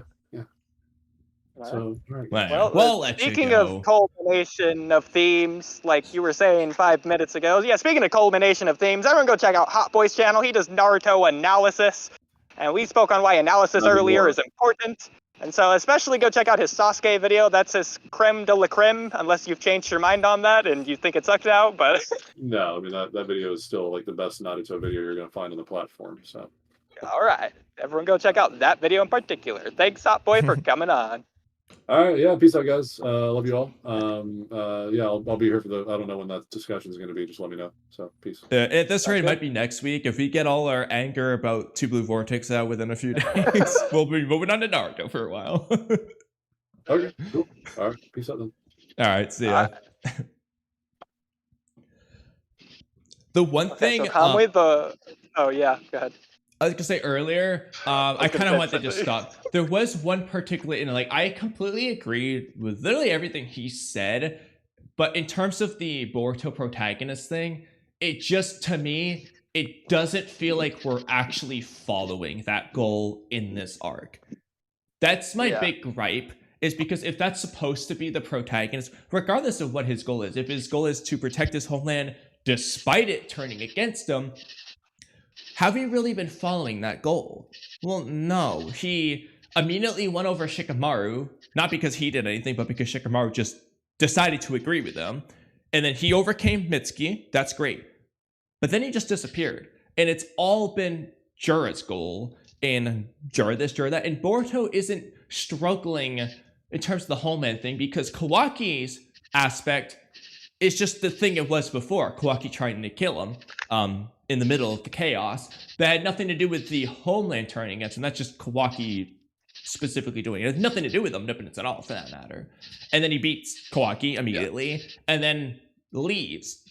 And I feel like there is a big disconnect between Jura and the omnipotence aspect. If you want to say that Kawaki is the antagonist, that is fine. And this, in my opinion, hinges on, especially since Boruto's already gone there. So one thing I was going to say is, I think it would have been, they didn't really do this, but it would have been better to really tackle on the whole, what will Boruto do about this situation? But regardless of what answer Boruto chose, whether Kawaki showed up and Boruto didn't get there ever, or he shows up, if Kawaki does something to frame Boruto as the bad guy, it perfectly encapsulates what HotBoy was saying about Boruto's goal. In this case, Kawaki is the antagonist. Jura is just a villain for a later date. He's not the antagonist of the arc. I am fine with all of that. And it completely hinges on what they do with Kawaki in the next few chapters. But just so far, it hasn't really felt like that was the immediate arc focus, but rather almost like a later focus. It's just because they haven't really, I just feel like there hasn't been enough there. And, you know, if they do it, you know, I'll say, okay, they did the bare minimum. They technically did everything. This is just a side thing. This is the B story in that case. That's fine. It just so far hasn't been presented that way. And that's kind of, I guess, my stance on that. I don't know if you agree or disagree with any of that. I completely agree. I think what HotBoy was doing is he was disagreeing with us, but he was substantiating his arguments with the correct things to say. Everything he said to back up or support his claims was correct, even if the claims themselves are incorrect, in my opinion. Because, like, for example, I think it's a fallacy. I don't know the name. I forget at this point. But, like, to say, well, Boruto is the protagonist because if you ask 90% of people without context who don't know, appeal to authority or appeal to whatever the masses, population. I don't know. Yeah. But especially, it's not just the fact that 90% of people would agree with him. It's the fact that he's saying 90% of the people who don't know would agree with him. Well, if they don't know, then their opinion's not really valid in the first place. It doesn't matter who they choose. Yeah. Yeah. Specifically, I know that you were like getting on to him for this a little bit, snipping at his legs or ankles or whatever you want to say. The fact that like we're not talking about the series as a whole, but this arc in particular. Yeah, because that's what I was trying to say with the Hokage thing. I was like, I just think, well, I completely agree with you saying from that long-term holistic approach, but I'm like, but Naruto's goal in the Kazekage rescue arc isn't to save Sasuke or to bring back or to become Hokage, or even to change the world. It's specifically to save Gaara. Does that support him changing the world and all these things? Yes, but that's not the goal we were following. That's the thing that I'm like focused on. In fact, we've already had this discussion. I know because I've clipped it and scheduled the video already. The difference between the protagonist and the main character. So I feel like it's critical to this discussion. Obviously, the main character is boring now. Yeah, and so it was a really interesting thing. I was trying to think about this earlier because I don't remember specifically what I had, the specific word for word, but in Death Note, Light is the protagonist, main character, and villain. He's all three. But what I was wondering is there like a story where you have a main character and then a different character who is both the protagonist and villain? And the main character is the antagonist. Like, I've just never heard of a story with a main character who was the antagonist and a separate protagonist who was the villain. It's definitely unique if that's what they were going for. If the Jura protagonist thing is true anyway. I'm not necessarily sure off the top of my head of an example for that. I'm sure there's plenty that exist. You can separate it. Instead of villain, I'll use hero. There is a difference between the protagonist, main character, and hero. One example off the top of my head would be Titanic. You have Rose, who is both the main character and the protagonist. She's the one that goes on the change arc. You have Jack, who's the hero. Jack is neither the protagonist nor the main character. So yes, whereas these three roles, or three if you include protagonist, main character, and villain instead of hero, these three roles are usually synonymous. They go together very well, which is why they are usually combined together. But you can separate it because that's a perfect example right there. Jack and Rose. Yeah, Rose but is not the hero of that story. But it's interesting to imagine the main character as the antagonist. Is what I'm saying. Like if L was the main character, but what about Eren in Attack on Titan? So Eren was what I was trying to think about. The problem is debatably, Eren just isn't the main character at the end when he becomes the antagonist. He's the main character overall, but in that arc, the thing is, all right, we're following the goal of Armin / Mikasa, really. They're kind of like two together at this point. That stop Eren. Okay, that's their goal, and Eren not get stopped. Okay, he's the antagonist, so they're the protagonists, but they also kind of are the main characters because they are the ones affected by stopping Eren. They have to change because of their goal to stop Eren. Eren doesn't change. He's debatably just not affected. We're not following their change because of this goal, but we are with Eren, Mikasa, and Armin. We're also getting it through their perspective for pretty much 95% of this arc too. So I feel like they just are the main characters at the end. No, I completely disagree. They're definitely not the main characters. They are the protagonists. Because again, you go back to that video or that clip, whatever you want to call it, that we did, protagonist was the main character. Eren's the one who the story is revolving around. Literally, Mikasa and Armin are revolving around Eren, as well as Marley, as well as Reiner, Bertolt, Peak, all of them that are there. Yes, in that aspect, yeah, that's fine. So then Eren is, I guess, the main character and antagonist. I guess that's fine then. Yeah. He's also the villain, though. So he's not. But that's the thing. But now imagine. So I'm trying to the problem is, yeah, he is the villain too at that point. So we have to imagine him not being the villain. So he's the hero and the main character and the antagonist. I mean, to me, he is the hero. So there you go. Yeah, but he's not the hero in this story. Okay. It's the hero to you. Jura's my hero. But this was another thing I will say is it's one thing.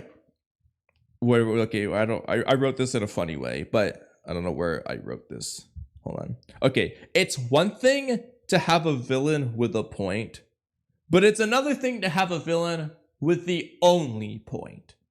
And I feel like Jura has the only point right now because Jura has done nothing wrong. That sounds ridiculous at face value, but think about it. Jura is not a human. He is a 10-tails species. Has the Boruto or Naruto series ever presented Boruto eating a hamburger as wrong? That hamburger required the death of cows. Interspecies killing isn't presented as wrong. Killing between species is, but they've no qualms with killing all of Orochimaru's snakes. The interspecies killing the 10-tails, it's never presented as wrong. The opposite is true then. Jura, by the framework of the series, has done nothing wrong. In fact, he has only done everything right. He has been as respectful as possible, saying, I'm not going to just devour everything in sight. I will leave you alone. Just don't interfere.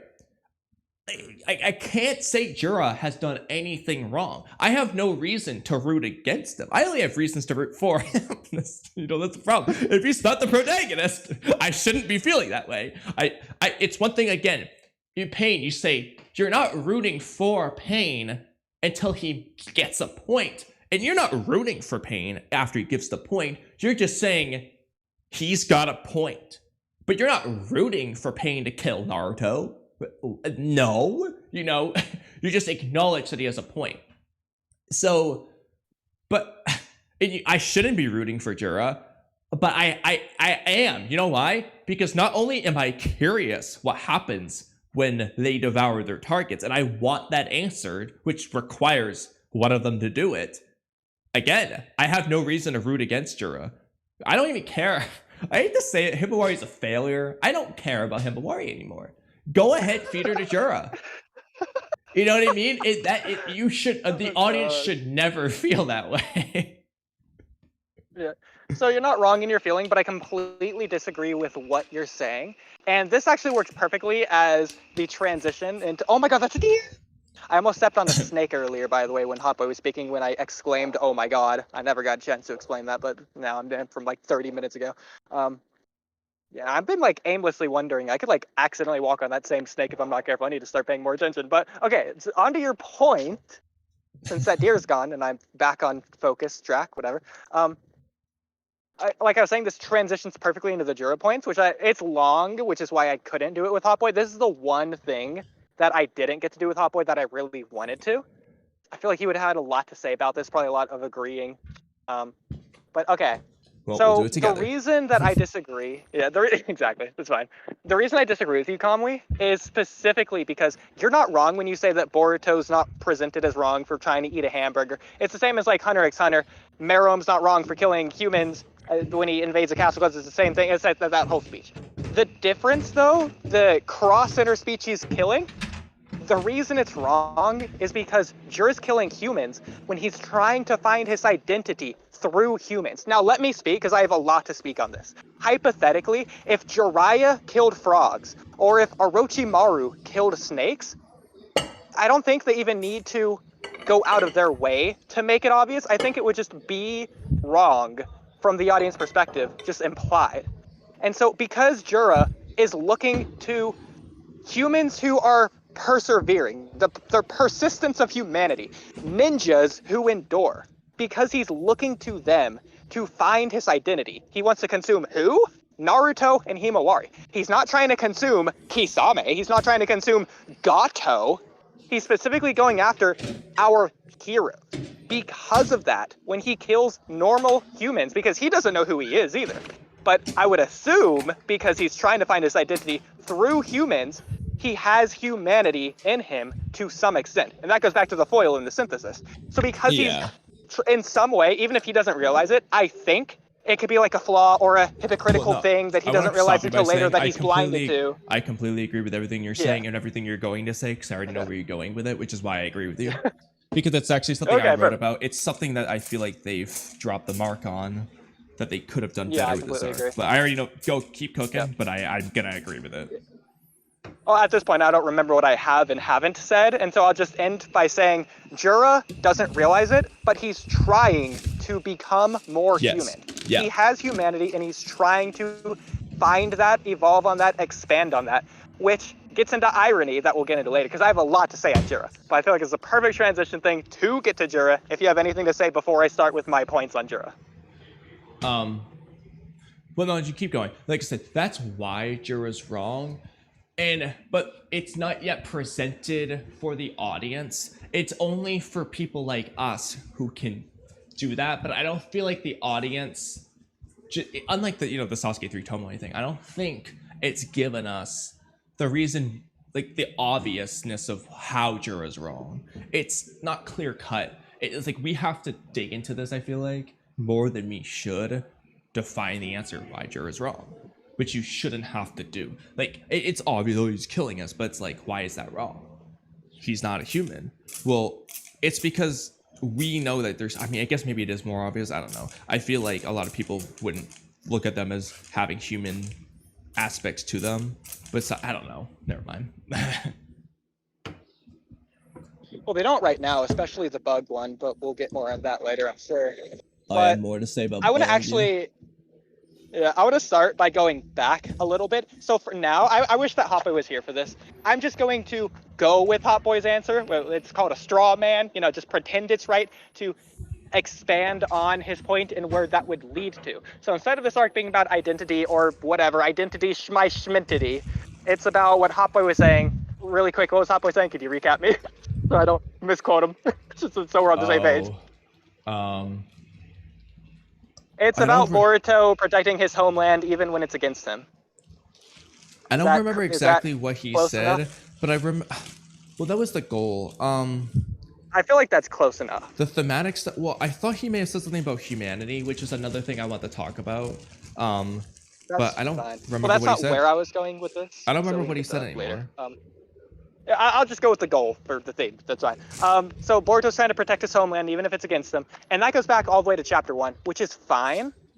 The reason I think this works is actually because... Well, let me make sure I don't step on a snake. Let me just walk to the other side of the road. Okay. So the reason this works is because... Well, okay. To get to why it works, I first have to present why it wouldn't work. Going to the whole identity Jura protagonist angle. Because... your protagonist, main character, whatever the story revolves around, they have to be present from the beginning of the story, obviously, from chapter 1. It's a new series, it's fine, obviously. And so, well, Jura's not in chapter 1, clearly, it's Boruto. Yeah, but it's a different arc. He's the one that comes in. Yeah, I'll get to that, but yeah, it's the prologue to this arc, if you want to count that. Like, technically, Itachi evading is the Tsunade whatever arc, but like, is it really? Only kind of. Only like halfway not. Well, it is because they've already. It is, to me at least, because they've already started the journey of that arc. Which I guess if you whatever. Even if they have, I don't count that as them having done it. I mean, to be fair though, to play devil's advocate though, if the protagonist is Boruto and it's the story of him protecting his homeland despite them turning against him, that he did that in the prologue too anyway. So whatever plot reasons they left of getting Tsunade to become Hokage, the story there is getting Tsunade to come back to the village to save Sasuke. Because we're following Naruto. It's really his goal. Because otherwise Naruto doesn't have a connection to this. He wants to be Hokage, but he doesn't care. He doesn't even want Tsunade to become Hokage. That's a change arc that he goes throughout this arc, but like, that's besides the point. Yeah, but he doesn't know that at the start. That's only after meeting him. Yeah, but like, tangent aside, back to the point is, well, okay, when does Jura come in? He technically comes in at the beginning of Act 2. It's Act 2A. It's the promise of the premise, which works because it's about, again, the promise of the premise, Boruto defending his homeland. Well, that starts technically at Act 2A, but you want that to be prevalent throughout the entire story, because you can't just have your entire first act just not related to that at all. So going off what HotBoy was working with, he's defending the village from Code. That's fine. So this is where we get to the part of it doesn't work or does work, whatever, I forget. I've already lost my thought. So if we're not assuming Boruto's the protagonist, if we're assuming Jura is, well, you can't have him introduced in Act 2A. Obviously, you need Jura to be present in Act 1. Like, obviously, because it's the story. So the way you do that is, and this will get into my point, Jura, I'm assuming Jura was a Claw Grime, regardless if he was or wasn't. Claw Grimes are Tin Tails. Jura is or was the Tin Tails. If he wasn't directly, then he was to some degree, some link. He was previously conscious-wise. So yeah, so Jura is the Tin Tails. What did Code invade with in Chapter 1? The Tin Tails. Not just Claw Grimes, but the Tin Tails. So Jura was present from the very beginning of the story, even since before Boruto, technically, if we're going with that. Because the Tin Tails invaded Konoha. The Tin Tails at that time was mindless. It didn't have consciousness, which I think works with the identity theme. But you can also go with HotBoy's answer that it's, well, the Tin Tails is diametrically opposed to Boruto. It's trying to destroy the village. Even if it's not like that's not its goal, it is still doing that. So at that point, Jura's not a character. The Tin Tails isn't really a character, it's more a plot device for Code. But because Code's using it as a conduit to destroy the village, you can sort of apply Code's personality, characterization onto the Tin Tails, which becomes Jura, which is also works because the plot of Boruto explaining his theory that the Shinju evolved because of Code himself. So there you go. Yeah. Did you have anything to say on that, or can I get to my first point technically?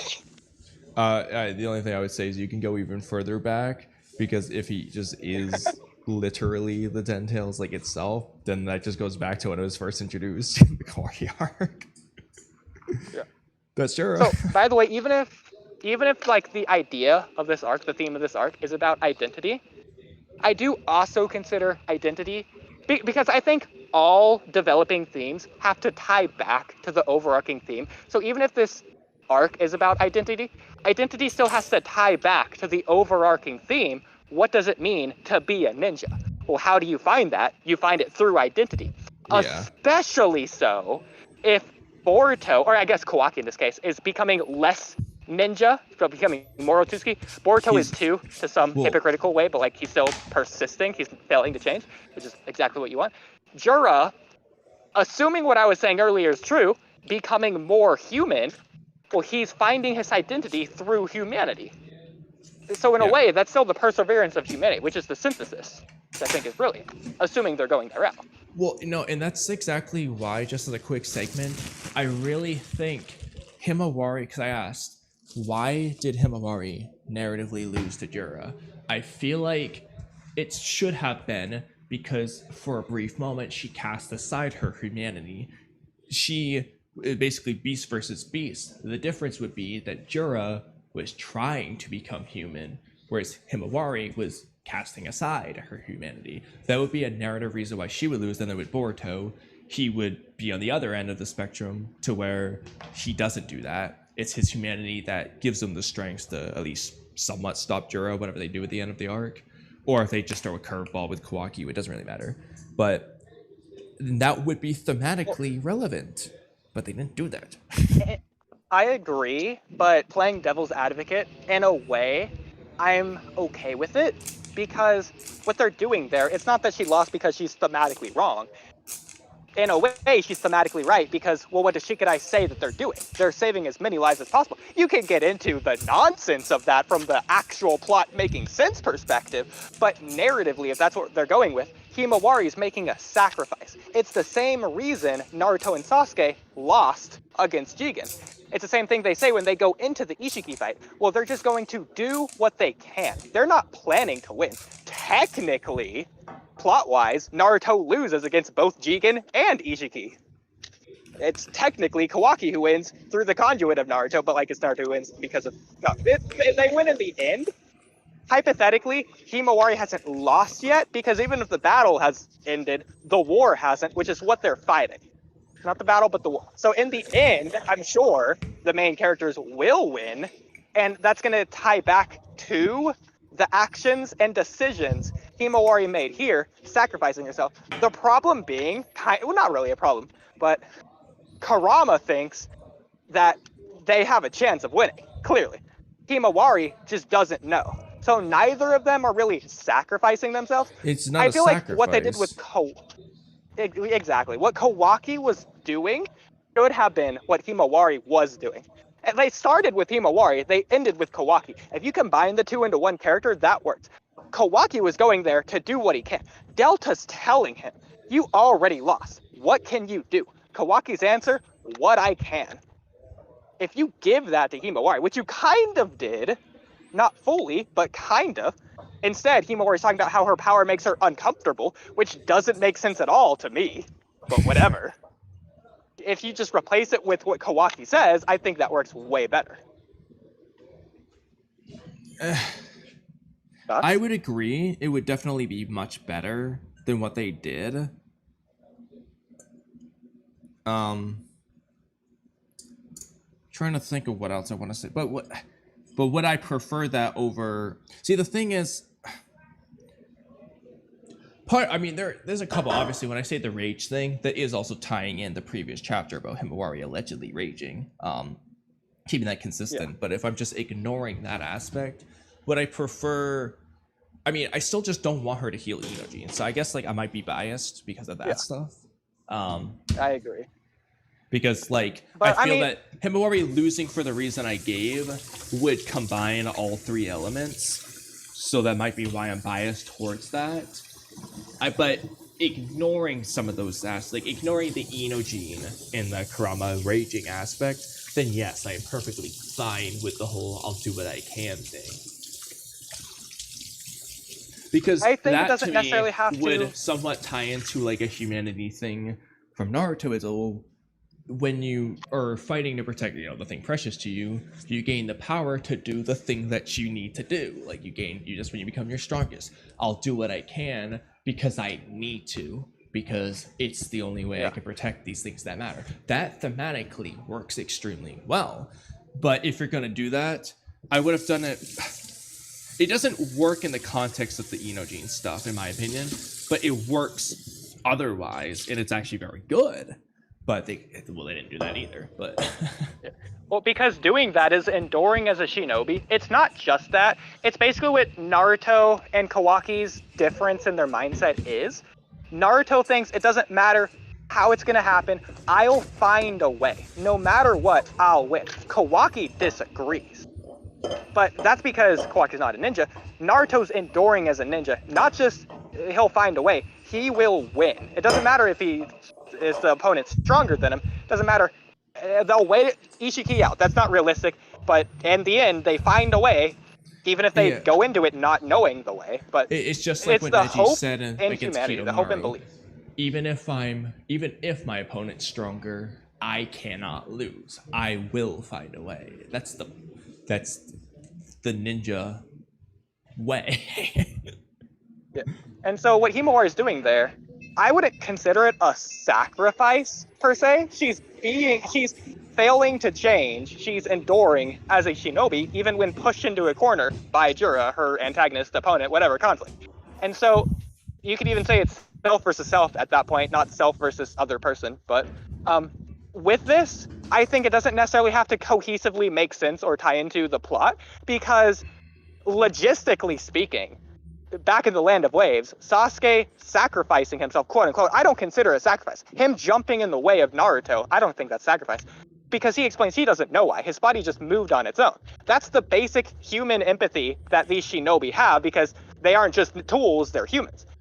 Well, exactly. There's more to it than that with Sasuke and Naruto. But by saving human lives, that's the aspect that they're going with. Yeah, but in that case, but then again, there's a difference in terms. This is why I feel like they didn't do this good, because Sasuke approves the theme of the arcs correct. So Sasuke was weaker than Haku, but it was that humanity's flaw being its greatest strength. His humanity, the desire to protect Naruto, gave him the strength to basically do the impossible, to get there before way faster Haku did, and even land a hit on Haku. It was, Sasuke doesn't know why, it doesn't really matter. The point is that desire to do that gave him that strength. He couldn't put it into words, but it was always there. Yeah. But again, just like logistically speaking, from the plot perspective, that doesn't make any sense at all, because 2v1 is better. If Naruto was still there, it would have just worked. Like if Sasuke didn't do that, if he found some other way to where they both could be there, that works. Because Sasuke doesn't know Naruto has 9 tails, and Sasuke saw Naruto was still unconscious. So if Sasuke goes down, they just lose the fight, and Sasuke still did it anyways. Yeah, because again, this is why it was so great in the Land of Waves, because, and it's something I think they really have the perfect potential to do in this arc, is it's a double-edged sword. Humanity's greatest flaw is also its greatest strength. The flaw, this emotion, is what led Sasuke to doing the irrational thing, the illogical thing, like you said. Illogically, that would just be worse. How are they going to take on, if Sasuke goes down, nobody's there to fight Haku anymore. They will just both die. It's illogical, but yet at the same time, that also is when Sasuke was his strongest, and he did the impossible thing of actually getting there in time to save Naruto, and even landing a hit on Haku, which he barely could ever do before. It's its greatest flaw and its greatest strength. And you see this time and time again in the arc. Haku's flaw, his humanity, he can't bring himself to kill Naruto and Sasuke. I would go so far as to say Haku was stronger than Nine-Tails Naruto, but his humanity held him back, because with Haku's fighting style with the needles, he literally can't just knock Naruto out. Naruto's basically immune to that. The only option Haku could have possibly had would have been to kill Naruto, and Haku was mentally weakened at that point.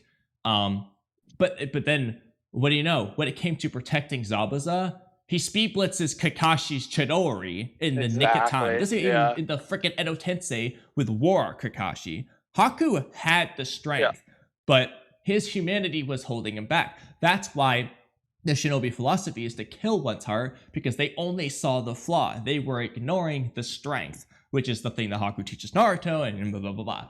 And I just think that there's so much they can do with this. Jura is trying to understand why Inoji and all these people are doing this, and I feel like he could have witnessed that strength, or he could question it, and then Boruto proves the strength. It doesn't really matter. Maybe he says he thinks of it as only a flaw. Oh, that's a flaw, but then Boruto proves him wrong, and that's when Jura would lose in the arc. There's so much they can do with this concept. And so, in a way, I'll quickly say this. I think Jura, in some aspects, is the exact opposite of Haku. Whereas Haku was a human who was trying to become a tool, and in doing so, he did successfully become a tool, but he can't stay a tool because he can never fully give up on his humanity. In a way, Jura's the opposite. He's not human, which is why I think right now he can do what he's doing, and why he isn't narratively losing, because he's not human. He doesn't have humanity. He's trying to find it. He's trying to, in a way, give up on his lack of humanity to accept or embrace humanity so that he would in the future lose against Himawari in this case. Yeah. Because he's not there yet, it makes sense in a way. But okay, with that said, moving on to different aspects. Like I was saying, it's okay. You said it perfectly. It's humanity's greatest strength and biggest weakness. And so that's why I think it doesn't make sense, yet it ties in so perfectly the plot with the story. Exactly. Absolutely. Yeah. And it's a great theme for like this type of story because you can just use it both ways as you please. It's such a great writing tool because you can just use it however you want and it pretty much always works so long as you're using the theme. Like you're going out of your way to use it. The Land of Waves does that perfectly with Sasuke. At the exact same time, he displayed it as a weakness and a strength. And then with Haku, you see both the weakness and the strength aspect to it. So you're seeing both that is very. I don't know why they wouldn't use it here. I feel like they're supposed to be. I feel like. And so it's kind of funny what they do here. I feel like it's the opposite of what they would have done in the Land of Waves or what even Naruto would have done throughout Boruto. So Team Inoshikaicho, they agree with Himawari. They leave Himawari. We talked about this a little bit, but logistically speaking, again, it makes more sense for them to stay and try to help Himawari. Even if they can't do much, barely anything at all, it would still add battle power. Exactly. And if they're trying to save as many lives the guy as versus possible, Madara fight, everyone around them supported supported Guy. Guy was the main player. He's the one who will bring Madara down if they succeed. But that's all the more reason why they tried to help him do that. That's a rewrite right there. Everyone against Might, guys. But like, let's see what happens. I had a lot to say. I was actually glad he said like half of what I was going to say about the Might Guy thing earlier, but I do want to come back to that later. But anyway, like Shikadai could have been there to formulate a strategy that will allow Himawari to, at least theoretically, land a killing blow on Jura, but they just leave. So I think in some ways, I don't know, it's definitely breaking expectations. I did not expect them to actually leave. I get it, because they're trying to save Inojin, because they don't know if he's actually healed or not, even though it's pretty clear he is. I don't know. Maybe that's just me, but... Yeah, that was such a weird thing. Like, I don't... Like, why are we even doing that? Okay. I don't want to get bogged down on that rant. To stay on topic. It's interesting because, again, their whole goal right now is to save as many lives as possible. Well, like, Naruto and Sasuke's goal was to beat Haku. Sasuke's actions didn't align with his goal, but in the end, it worked out because they're shinobi and they always find a way. He had no idea about Ninetales, but it still worked out. Naruto, going into the Ishiki fight, had no idea about Baron mode. It still worked out. So many instances where it always works out, even though they don't expect it to, or don't know it will, just because they have belief that it will. But there's a weird thing about this. If their goal is to save as many lives as possible, then they should have simply listened to Jura's warning. Because the act of staying and fighting was not saving as many lives as possible. Because Jura was after one singular life. So if you want to do that and you can't win, then you would just pretty quickly give up and listen to him. They would have just let Himawari go the first time in like chapter 9 when she was like, let me go because we can't win. The reason they stayed is because their humanity, no, we won't give up on you. So why are they giving up on her now? For this, but again, I feel like in a way they're doing the shinobi thing that Naruto would have. In a way, they're doing the shinobi thing that Naruto does, to where, well, they're trying to save as many lives as possible. Well, Himawari's life is a life, and so better to be 0 than to be 1. They're throwing themselves at Jura, knowing that they'll die without the expectations that they will, because even if they think it will, what happens always from the shinobi enduring perspective is that they'll always find a way. But then why are they leaving her now? It's unrealistic. I don't know. See, that's my Because thing. They should be one or the other. They either should have just done this for that reason, or they should still be like Chocho, insisting on staying because they can help. Yeah. And they will, like, the chances are greater if they stay, blah, blah, blah. And that's why they wrote in this Inojin thing. Oh, we gotta bring in. Well, you know what? Even then only one of them should have left. Chocho, you bring Inojin back. I'm just like freaking Ma and Pa in the Pain arc. I think one of us is good enough to go back. The other one will stay. Like Pa says, I'll stay. I have a better example. I got a better example. Still Pain arc. Choji and Choja. With Kakashi. Yeah. Like, I think that works perfectly. Like this, it's like we don't need to all leave to do this intel thing. Like, so why did they both leave? Why did Shikadai leave? He's going back on his word. That's not the way of the ninja, according to Naruto. So why did I don't agree. They left the plot wise because Inojin is hurt. You can't do that after healing Inojin. Exactly. If you're gonna do you that, can't come with some BS excuse. Then what should have happened? No, he might not actually be healed. Yeah. So that if they wanted to go so if they wanted to go that route, which I think just works perfectly with my thing about Himawari being in rage mode. Himawari's in rage mode. She's fighting Jura. Shikadai becomes rational, and like Chocho's like, I want to stay, and Shikadai would be like, Chocho, Inojin is going to die. We need to go to the hospital now. So we don't know if he's going to be saved or not, but the point is they're going to do what they can to try and save the stabbed Inojin. They're going to take his body out of the stick, or take the stick with him. I don't care how they do it. Chocho can use expansion jutsu to carry. The point is they would rush Inojin the same way they do. The difference is Inojin hasn't been healed. They just say, he's still breathing, let's hurry. And we don't know if he'll make it. So that leaves tension. We don't know if he'll make it. We fucking know he's going to make it now because Himawari already saved him. Yeah. So even if, like, giving them the absolute benefit of the doubt, hypothetically, Himawari still heals Inojin. If we just visually see any indication of what she's saying could possibly be true, of he is actually still injured, maybe, and would need a doctor to look at him to confirm, it's just like, don't heal him all the way visually, then at least there's still tension. Like, you have both the reason for them to leave, and it, to some degree, makes sense, and you're leaving the audience in suspense. This way, you're just taking all the suspense out, because we already know, seemingly, that he's just gonna be fine. Because it just would, it's the only thing that makes sense. Yeah, from what I can tell. Like, unless they were gonna go a route of, it's Baryon mode, and it's gonna drain Inojin's life, so then in that case, like, Himawari just like killed Inojin. But like, are they gonna do that? And if so, why? But it's already too late. They already left. It's already too late because it has to be in the decision. They have to make the choice, and the choice has to be rational. Yeah. So I feel like we completely moved away from Jura. We just got on a rant. Like, I hope we wouldn't. What were we saying about Jura again? Something about humanity. Yeah. I forgot the whole part about the HotBoy spicy theme thing. I don't remember what he said anymore. So that's one problem there. But that's fine.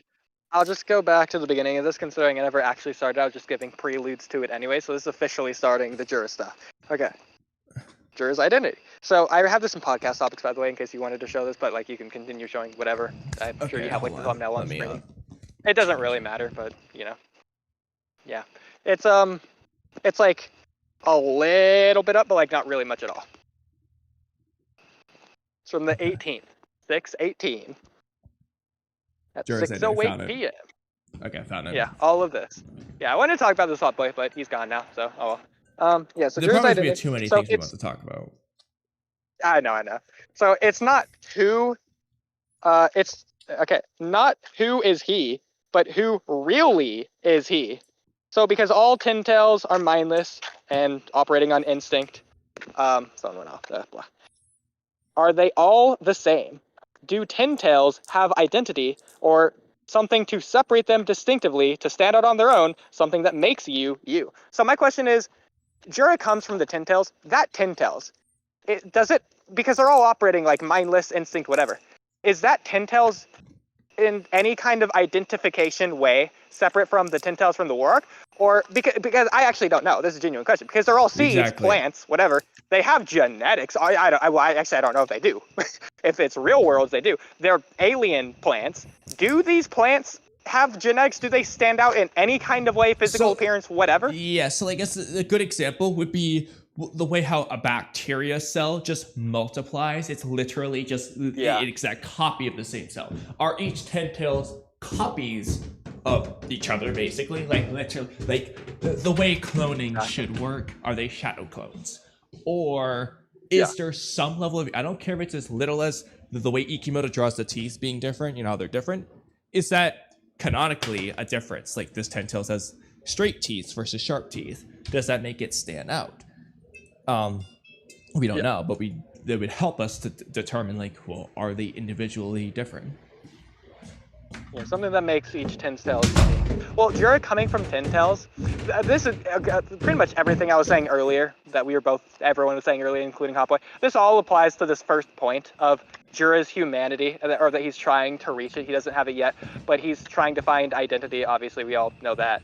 But this is interesting because Jura, as of now, is the only character who we don't know who or what he comes from. We know it for Bug, Matsuri, and Hidari. Jura's the only one where we can't point to an identity he could have previously had or carried forwards. It could be from the Ten Tails, which makes this first point very interesting. Are the Ten Tails themselves unique? Because if so, Jura's starting with identity. Slightly different. I'm wondering, because I think this works well, we, the audience, will learn Jura's identity at the same time he does. Yeah. I think that would be the best thing. Because obviously, well, of course, we already knew the others. This is the one that, like, when Jura figures it out is when we figure it out. And I think it's... Obviously, I want to just know the answer, but I think that's the best thing they could do, and I don't want it to be any other way. I don't want the audience to... I don't want Kashi Koji to say, oh, that's actually Ishiki, before Jura figures it out. I want Jura to figure it out, and that's how we figure it out. Yeah, because my thesis, and I'll get to this, I think Jura has had identity from the moment he was born. He just doesn't realize it yet. Well, exactly, that's the point. And so, yeah. So, going with that, because the easiest way to get there is if the Ten Tails themselves have identity by being unique. Jura had identity from before he was born. Yeah. Or it's another thing if the Ten Tails in fact are just Otsutsuki, like that turn into Ten Tails, then they have identity because of that too. Like there's so many avenues they could take with it, but in either case, he already had identity because of, well, how it came into existence to begin with. Or if Ten Tails are all the same, in a way, are they, once they start gaining the chakra, memories, life record of the planet from the unique individuals with identity on the planet? The problem is the Ten Tails don't do that. The Divine Tree is the one that's supposed to do that. You get Jura is a Divine Tree, so I don't know. Maybe off screen, the Ten Tails quickly turned into a Divine Tree before turning into Jura. The point, regardless of Ten Tails, are the Divine Trees unique from each other? That I also don't know. From visual appearance, it doesn't seem to be the case. But at the same time, maybe every tree in real life is unique, but I mean, like, visually, they all kind of look the same. Like... Yeah. But it's specifically, regardless of, like, visually the same or not, it's about, because what they're taking, the nutrients they're gaining, even, do they take on that at all? Because, like, how do they store the record? As far as we're aware, it all gets funneled into the fruit. The things they absorb gets funneled into the fruit. So obviously, like, it goes into them, but like it doesn't seem like it's like when a Suzuki eats it and it like downloads onto them and it changes them. It's more like it just all gets poured into the fruit. They gain that nutrients, and all those nutrients go to making a fruit, which is interesting seeds. Because that's their end goal. All these Shinju are still trying to make that fruit.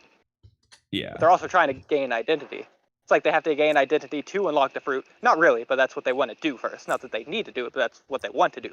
Yeah, like the Say that's identity even a very flaw holding them back. easily could just be a Identity is humanity. complete side shift. In fact, the identity might very well be what prevents them from ever doing the fruit, for one reason or another. This goes along with like the greatest strength and weakness of humanity.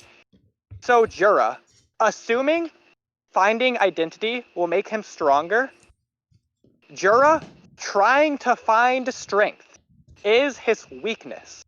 Because he could just have strength by eating Boruto or whatever, Kawaki, getting the fruit. Instead, he's trying to find the strength, which is why he's unable to attain the strength right now. But if he found that strength, he'd be even stronger than he would otherwise. Well, it's also So it's like an ironic situation. You know, that humanity, the asking of questions, because he could just beat Himawari, but his curiosity keeps him from doing these things that would just give him, you know, like say, give him the strength. He could just absorb him, gain the strength. But it is his humanity that, because frankly, Jura is the most question asking. As far as we've seen from like Bug, he just kind of goes with the flow. He's just like, whatever. But Jura is the big question guy, and that's what holds him back. But it's also his greatest strength because it's also the reason why he will probably evolve the most in the later on.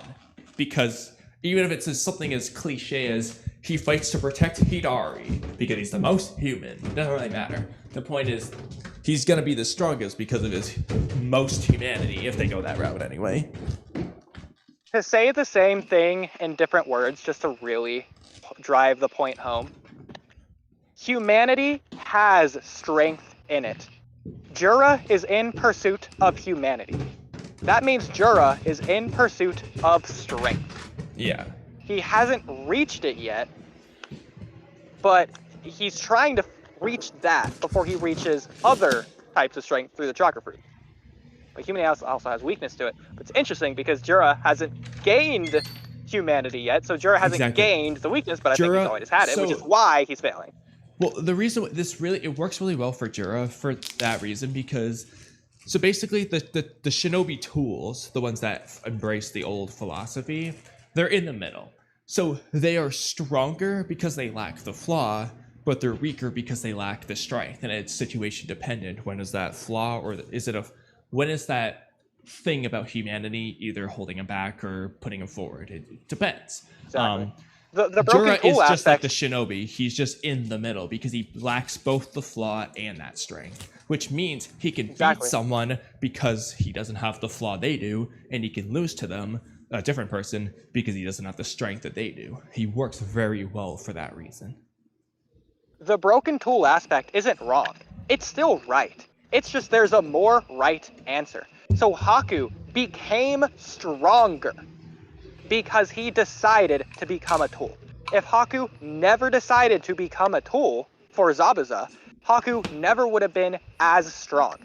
But if Haku decided to be human with Zabuza instead of a tool with Zabuza, he would have been even stronger. Exactly.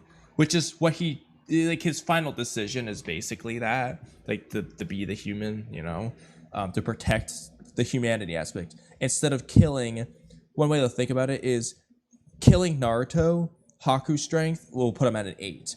Protecting Zabuza strength is at a 10. The first one is the shinobi tool. The second one is the human. Yeah. And it's not like there's only 2 possible answers to any question. There's a lot. Haku, or anyone embracing the antagonist, or the one that loses in the end, whatever, their answer isn't just right. It's more right than any other answer besides one. Haku's answer, and anyone that embodies the same idea as Haku, has the second most right answer, which is why they're so intensely strong compared to anyone else, except for the one person who has the one answer slightly more right than them. Exactly. It's wrong because it's the second most right instead of the most right. Pain it's is only another wrong good in comparison example to of the that. most right. Pain is also another example of that, to where he has the second, like, the best answer out of everyone except for at least from the Naruto story perspective, I don't care if you disagree, yeah. practicality, the best answer, which is the one Naruto presents implicitly. Yeah. Same with the Madara Obito nonsense, and it's all the same thing.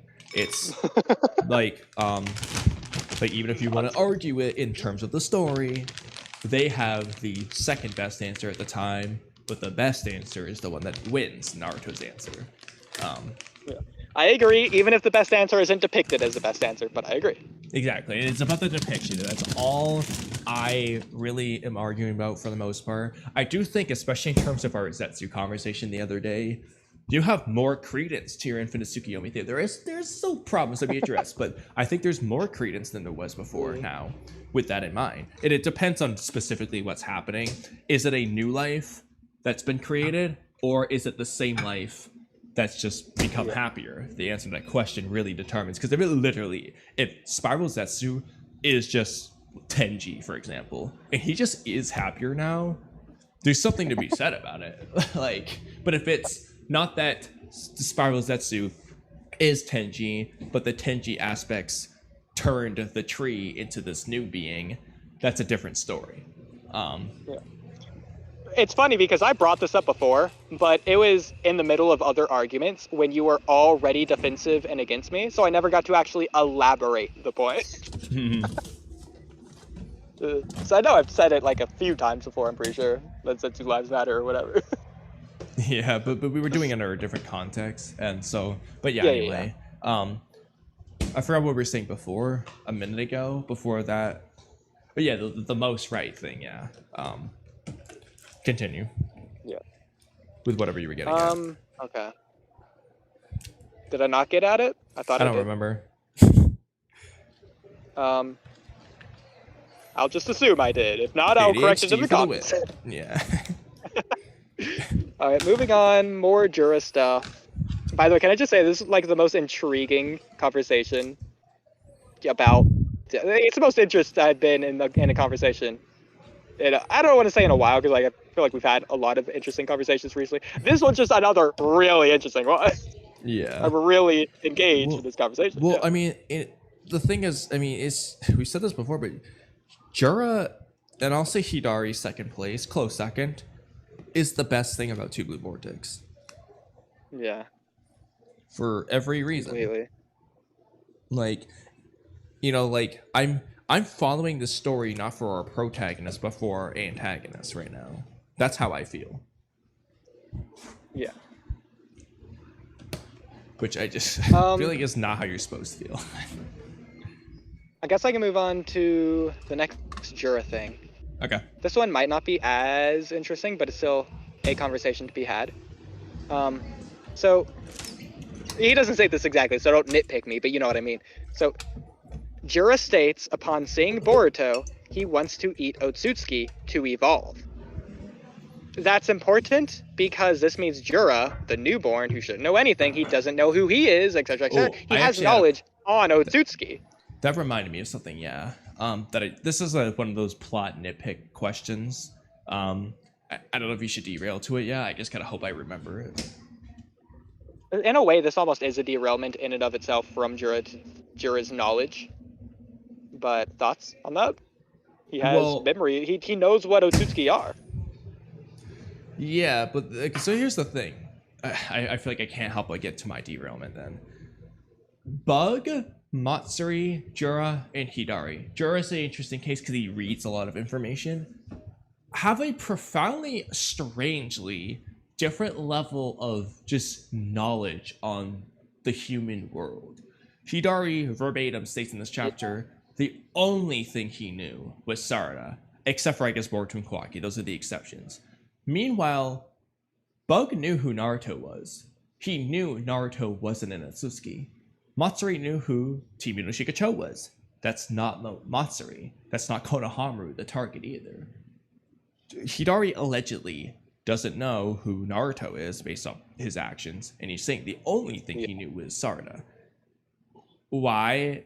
Unless he's just the best actor in the world. Exactly. I guess he's the best actor in the world. Like, why does Hidari solely... Yeah, exactly. That line made me think maybe it isn't acting anymore. because it seems like he just genuinely doesn't know anything. But like, and it should be Jura, by the way. Just narratively, if they are going to do this, it should just be Jura, not Hidari. If it had to be someone. Who had to be what? Who just doesn't know anything. Oh Really. yeah, exactly. Because he's the one who has, for one thing, who should have the least sense of who he is. Exactly. So on that, I suppose I'll say there's a good chance they can explain it in the future, but I'm not living in the future, so I can't think of an explanation right now. At least there could be one out there that already exists. They could come up with a completely new explanation in the future. As of now, I can't think of an explanation, so I won't say it is bad writing, but that's the only explanation I can currently come up with, is that it's just bad writing. Yeah, because They just didn't think about it, or they changed their minds, however you want to say it. I don't know, yeah, because it just feels like, I mean, from the get-go, Hidari just seems like the one who doesn't know anything, but it's just like, okay, why? Why does he singularly know nothing? Like, Yeah. it was like freaking, I don't like, think they meant to do that. Bug It hasn't also could even be met looking too Naruto. far into their dialogue. Like, I think their dialogue isn't meant to be taken literally. Like, I don't think the only thing he knew was Sarada. But I mean, he hasn't it could displayed be. knowledge of it literally anything else. He doesn't know what his jutsu are called. He, like, he doesn't seem to, like, have knowledge. Like, he can instinctually do the Chidori, but he doesn't know what it is. He doesn't... Who gave Hidari his name? Was it Hidari himself? Jura called him Hidari, so Jura may have given him the name. Okay.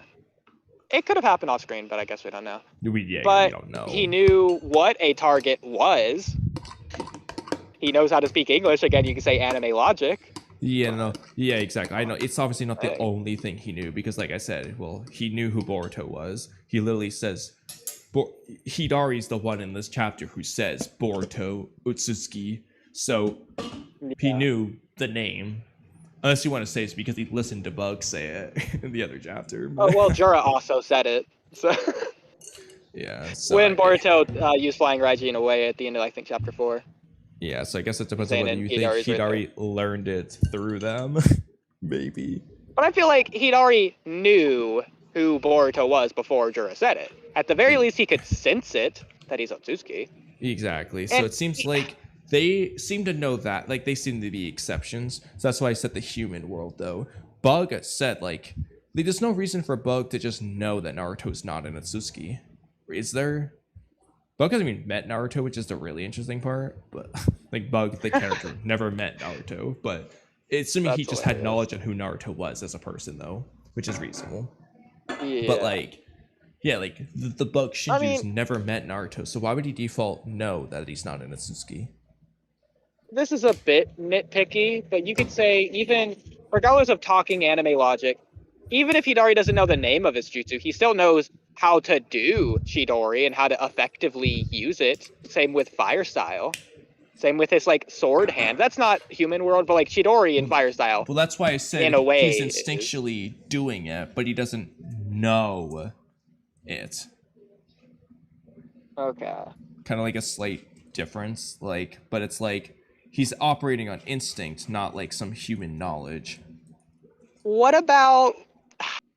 This is, like, really crossing the lines, blurring the lines. When he uses instinctually, you could say he uses his claw marks. He sneakily puts his hand in one of them and then uses Chidori, like, from behind on Sarada to zap her. Is that instinctually using both abilities combined, or is that ninja tactics? Well, so with that, you could just say it's a Sasuke element that's in Hidari that he doesn't know. So, okay. The point is, like, I mean, even then, that's kind of I mean, yeah, I don't know, it's weird in terms of this knowledge thing. But either way, I don't think you should take it literally. But the point I'm making is Hidari allegedly just doesn't know, like, you know, who Naruto is, who Shikadai is, and all these things. But a Bug apparently just does know who Naruto is. Like, yeah. And Matsuri just straight up was like, oh yeah, this team, like, I think she says like Team 10 or like I think she names them like out. Like she knows who they are. Like unless the only alternative. That's why I'm saying it's bad writing. The alternative because like assuming that's consistent, then Sasuke or Hidari would just know who Boruto is because he saw him through Sasuke's tree. Yeah. Now. Either inconsistent or something. My my one way out of this, which is still goofy and it's not addressed, is that maybe Bug and Matsuri also read the book Jura was like together, but Hidari didn't. That's hilarious. Oh my god, no wonder he's stupid compared to the rest. That's hilarious. Yeah, because he just was too busy wondering who he was instead of reading the book. Okay, I love that. Again, that's not addressed, so it doesn't make it good writing either way. It's also kind of like nonsensical, like very stupid. But like, it's possible. Oh god. Is that the end of that derailment, or did we have more on that? No, I think that's probably fine for now. Back to your derailment. Okay. I feel like I had something more to say, but it's whatever. So okay. Back to Jura, identity nonsense. So if he has memories of Otsutsuki, he could have memories of other things. It doesn't really matter. The point I'm getting at, I think, to some extent, one aspect that goes into identity would be one's own memories. You could argue instinct as well, but because Jura has memories, to some degree, he already has identity. Yes. Because your memories like help shape who you are, right? So part of your identity comes from.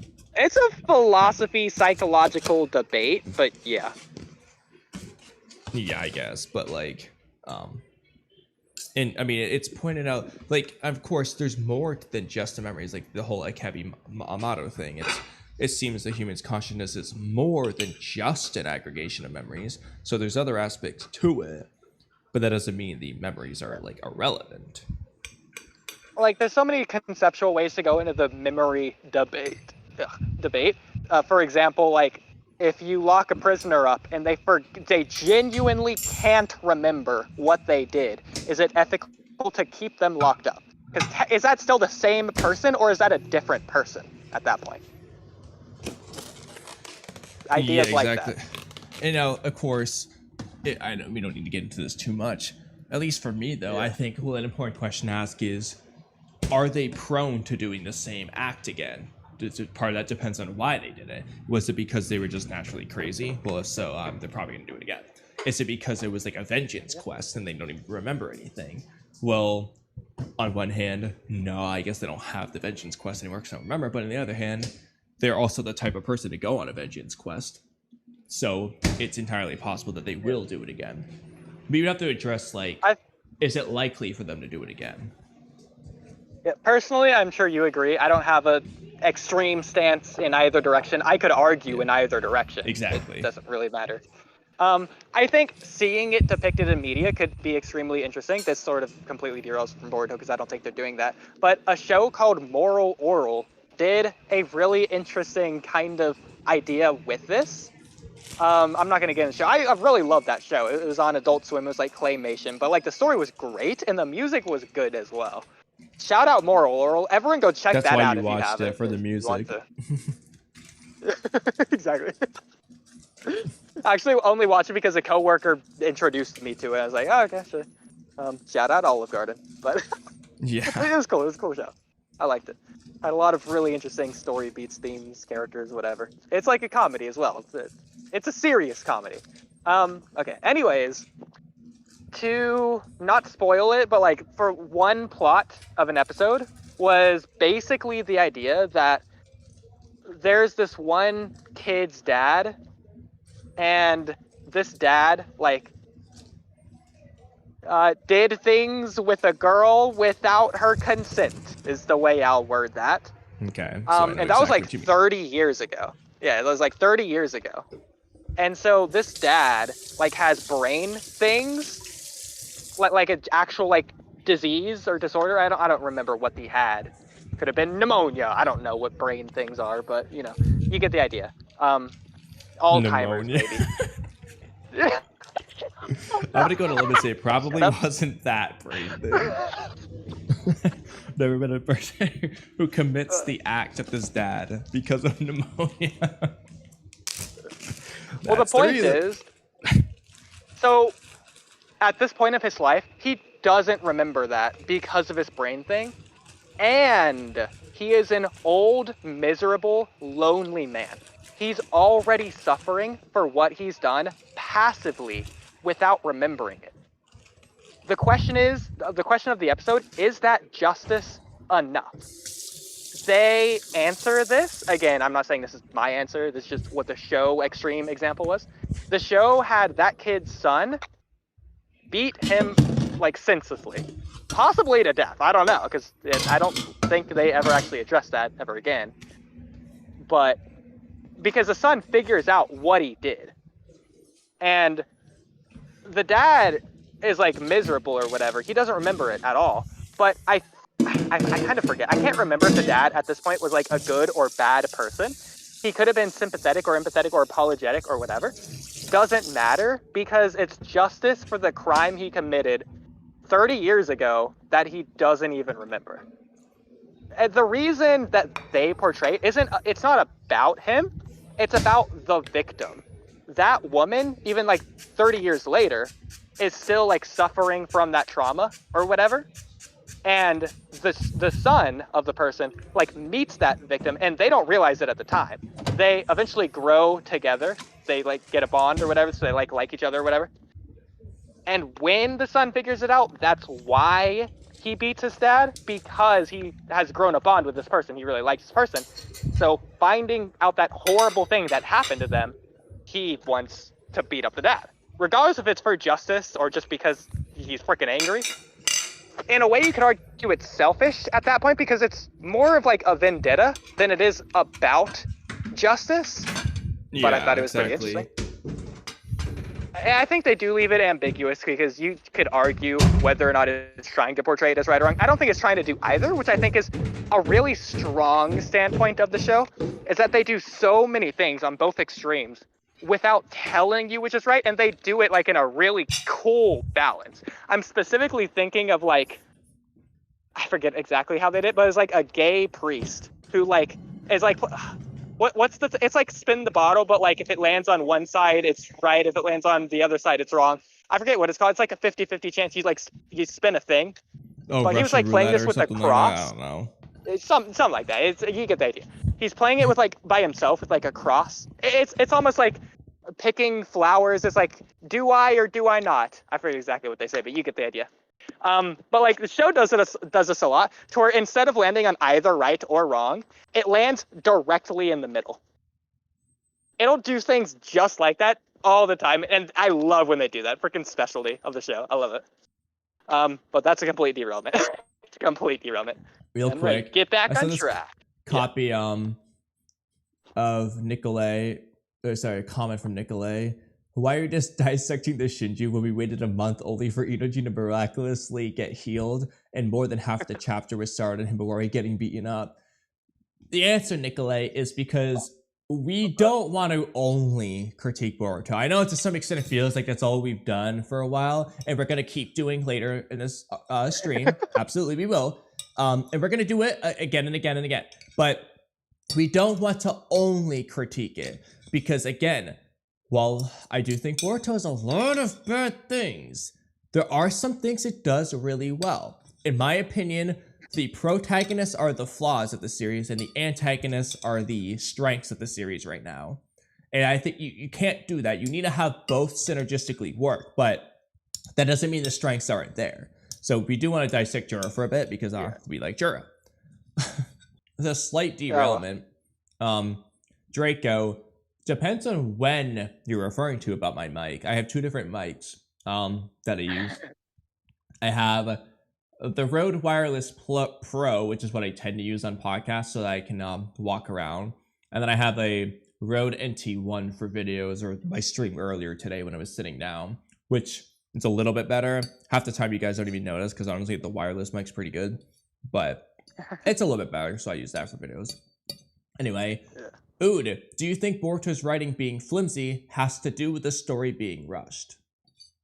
Draco asked you that, not me. I wouldn't. Okay, well, the story's rushed, but like I wouldn't say it's rushed consistently. I feel like the pacing's been very inconsistent because we talked about the pacing, you and I, Kamui.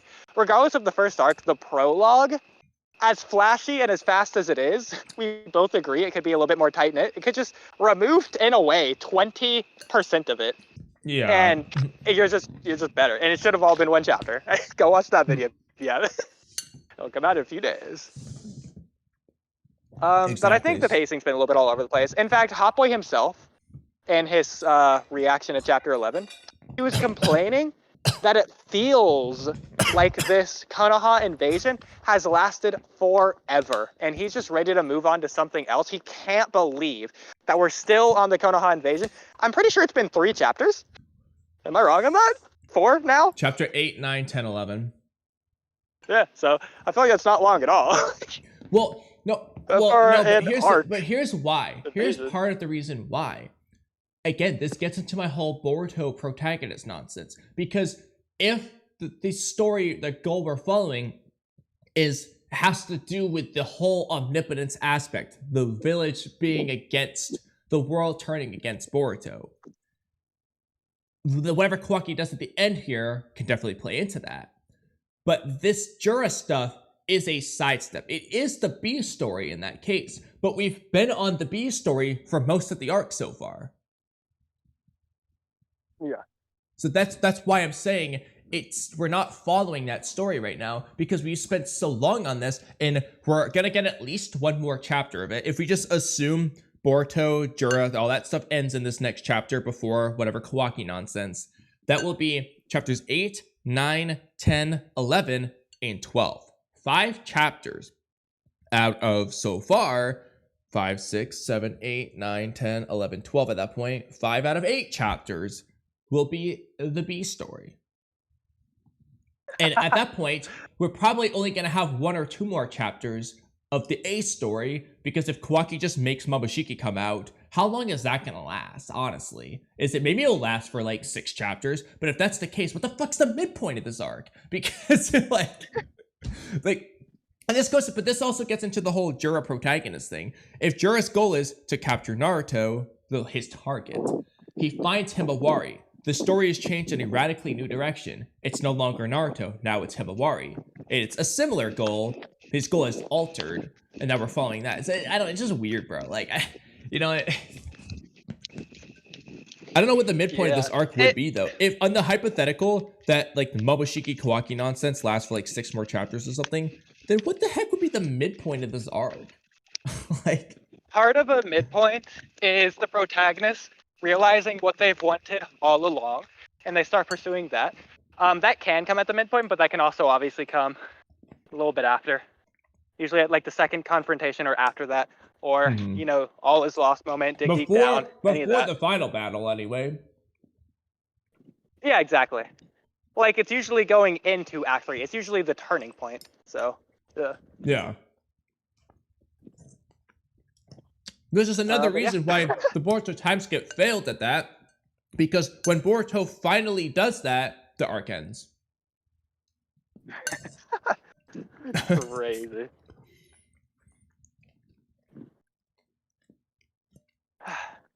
Oh yeah, this is a little bit of a derailment, but I was because I was talking earlier about the whole that link, the through line between the antagonist and protagonist that makes us care and just understand everyone's reactions. I feel like right now, again, the antagonists are doing everything right, but then the protagonist is the weird thing. Why didn't Himawari snap properly? Why is she doing this? Why blah, blah, blah? Why are the characters doing all these things? In the end of part 1, though, it's almost like the opposite, to where, Boruto's reaction I thought made sense given the context. It's just the villain was the problem. He just didn't do the right things, Momoshiki. That's where all the flaw was. It was on the villain end. It's a reverse problem. I mean, what I'll say, if Boruto's the protagonist, he's doing a really bad job of being in the story. Yeah. It's almost imagine removing Sasuke from the Itachi pursuit mission. He's just gone. Yeah. You just have Naruto chasing after him and like Toby stopping him. That just is the arc. For 90% Exactly. of it. And so, yeah, but that's the point. This seeming B story has just been going on for so long. If it's supposed to be a B story, if it's supposed to be the A story, I can't justify Boruto being the protagonist. Yeah. Because we're not following his story in this alleged A story. He's not the character. He's not at the center of this arc isn't even, actually, let's get to the main character. This arc isn't revolving around Naruto. Using your point about Eren earlier, this arc doesn't revolve around Boruto at all anymore. It's revolving around Himawari and Jura. Can I even justify Boruto as the main character of this arc? It doesn't revolve around him whatsoever. Exactly. I don't freaking know. It's crazy. But getting back to Jura positivity, what were we saying earlier? Yeah, let me pull it up. So I was just looking at this stuff. Okay. Podcast topics. I don't know if you even still have it on screen or what, but going back to this. Okay. He states upon saying, Boruto wants to eat Otsutsuki, but first wants identity / is suppressing their instinct to not eat him for now. In a way, can you argue instinct has to do with identity? It's part of it? Well, you can never really argue that easily. The question is, would so here's a different aspect I wanted to address. I do think that the objective answer would, from a literal standpoint, would be yes to this, but in terms of portrayal, instinct is almost presented as like a clash against humanity in terms of the way we use the word, because, well, it is a human instinct, the kill or be killed, that's a human instinct like any other animal, but the way we think of humanity is, that's inhumane to kill other. Oh, you shouldn't do that, blah, blah, blah. So in terms of that aspect, I think Jura going on his instincts would be not humanity. Suppressing them, in a way, is actually Jura already on the path to humanity. It's almost like he's being human without realizing it. Yeah. Which is kind of the point. That this whole time, and that's the thing. You don't just gain identity. It's always there. Jura is doing the wrong thing. He's trying to find it. He's doing all these outside means, absorb Himawari to gain my identity. He's doing the same thing as Kabuto. Jura, but you're quoting me. This is that's the almost point. Written word for word later. That's crazy. That's what HotBoy was doing the Mike Guy thing earlier. I was like, no way. I was waiting on when I was gonna bring this up. Because I never knew, I'm like, when should I do it? When should I do it? I didn't know what order to go and things. And then you start doing it. I was like, no way. But anyway, and this is because okay, so Jura already has his identity. What he needs to realize is that fact. His identity is already there. He just needs to look inward and just decide, this is what I am. Like, he needs to look inward, not outward. It's the point. Yeah. In terms of, going back to the original question for me, is instinct a part of identity? The way I would answer this is probably, but I don't actually know for sure. But instinct plays a part in some aspect of it. I don't know how I would word it. The collective whole, humanity, family, totality, the masses, something larger than yourself. I'm not sure. Because I'm thinking like, oh, go ahead. The reason why I think it's weird is because on one hand, well, of course it has a part of who you are.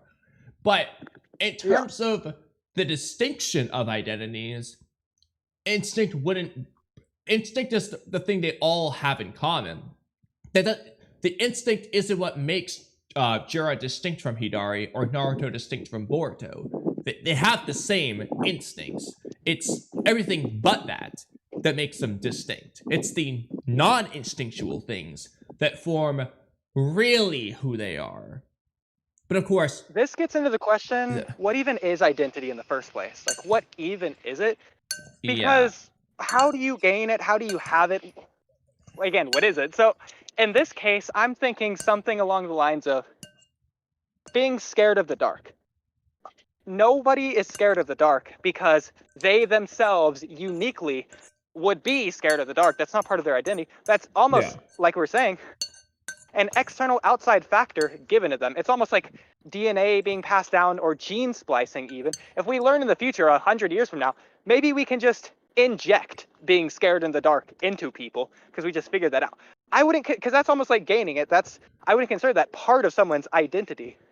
In the same way, the fact that you eat food, the fact that you go to sleep, that's not part of anyone's identity. But it's like it is. I would say it was. I, Kamui, do go to sleep and I do eat food, but that's not what separates me from anyone else. That's not what makes a unique identity. I would say it's part of identity, but it's not part of unique identity. Yeah, I think there's multiple. We're using one encompassing word, identity, but we're using it to describe multiple things or aspects of something. It's interesting. Or at least more broad or specific or something. So, because I think being scared of the dark was a unique identity thing for someone at some point in time, your great-great-great-great-grandpa, I think he became scared of the dark. Sure, it's because of outside factors, but through evolution or figuring out his bad or something, I don't even know if that's identity, because again, that's like through outside factors that he decided to be scared of the dark at some point somehow. But would you consider that identity? Because he's almost gaining it later in life. This almost gets into nature versus nurture. He's changing his ways. He's not doing it because he wants to. He's doing it as a response to something else out of necessity.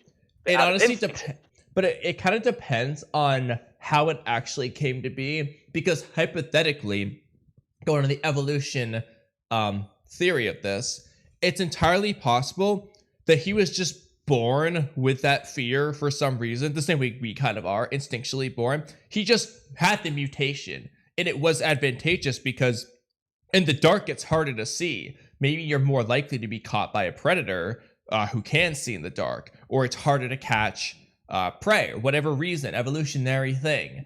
I think the predator, like, you're more likely to get caught by a predator in the dark. It's kind of why we're scared of it, right? Oh, the guy might come around the corner and kill me. That's the fear, right? Maybe this hypothetical person just had that, and it was evolutionary advantageous because less of those types of people die because, well, they don't go in the dark and get killed by predators. And if that's the case, it's not that he developed it, it's that he was just born with that gene. I don't know if that's the case, but I agree with everything else. So I'm I don't know if that's how it confident. happened, but Pretty sure. I'm like 95% sure it's specifically because of wolves. Because cavemen saw other cavemen be eaten by wolves, specifically wolves, because first of all, they would hunt humans, like given the opportunity, but like specifically because they're nocturnal, they have night vision, whereas we don't, so it's disadvantageous. Yeah. And so, which is basically what I said. The question is, did they just see it and then become afraid, or were those people just born afraid by chance? Exactly. Chicken or the egg. Yeah. I don't think they were just born afraid. I don't think I think it's something they had to realize. Yeah. Yeah, I think they figured it out. Someone saw it happen and put two and two together. And whether that should have started as a fear of the wolves or a fear of the dark itself, I don't know. It could have been mutated when it was passed down. Maybe it was a fear of wolves at first, but regardless, that patient zero, assuming they weren't born with it, but they figured out later in life, because it's a reaction to something else rather than something they uniquely have or did, is that identity? I mean, again, identity versus unique identity. Well, part of being a human is having a lingering fear of spiders, fear of the dark, fear of heights. It's part of being human. It's just part of you. But is that unique to you? Well, no, it's part of all humans. Probably half the freaking species out there, for all we know. Yeah. Well, I think that's important because even right now, I'm not scared of the dark, but like I technically should be. It's applicable to me still. I haven't evolved to no-diff any wolf on the planet. If I came across a wolf right now, it might kill me.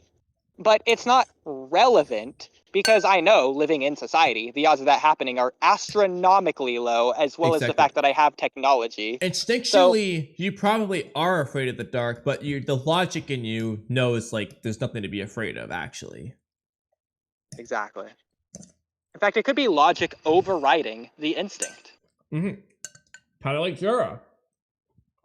In fact, that could have been how the patient zero came to be in the first place. Maybe instinct was saying it's okay to be up at night or something. I don't know, just random.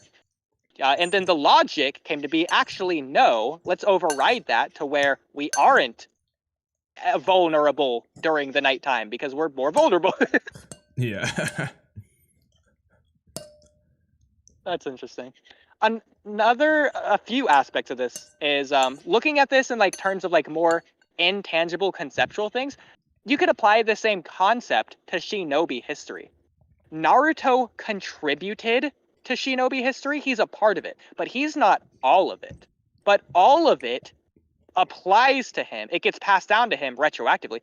It's because of shinobi history that Naruto is able to continually enact shinobi history. Because of everyone's struggle up to that point, Naruto's awarded the opportunity to struggle. I don't know if this applies to instinct or like identity in the first place, but I think is an interesting concept. How it's like I was saying, it's more on the mass level, more of a family, we kind of thing than it is unique. So in terms of identity. In terms of the instinct, so here's a quick random derailment. Oh. I always forget this, and I absolutely forgot it on this stream. But I guarantee it's gonna be really loud all the times I've been eating. I just remembering that now. I apologize. You guys have heard forks and knives and shit. Because I forgot I'm streaming. But anyway.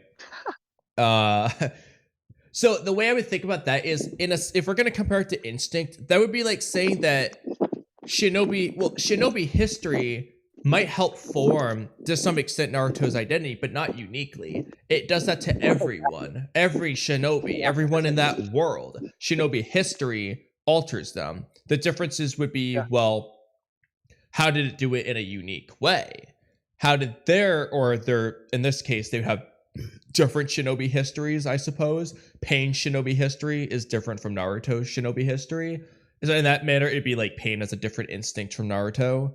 But I'm sure you know, the reason I'm using Naruto specifically is because his speech to Zetsu in the work, where he's directly saying, exactly. This is because of shinobi history that I'm doing this right now. So he's drawing the direct comparison, not some indirect thing, passive thing, something that they aren't even aware of. Naruto's not only aware of it, but enacting on it fully as the only aspect, realistically. So I guess another way to word this is that shinobi history isn't Naruto's identity, but shinobi history helped form Naruto's identity. Naruto's identity is not shinobi history. It's like Naruto's identity has nothing to do with Hashirama versus Madara. but that fight, that history did help Naruto become who Naruto became. So your instincts, I suppose, can help form your identity, but like my identity isn't my instincts, and my instincts aren't my identity, but they can help form it. For example, my favorite food's lobster. I would say, because not everyone's favorite food is lobster, that's not an instinctual thing, that would be a part of my identity.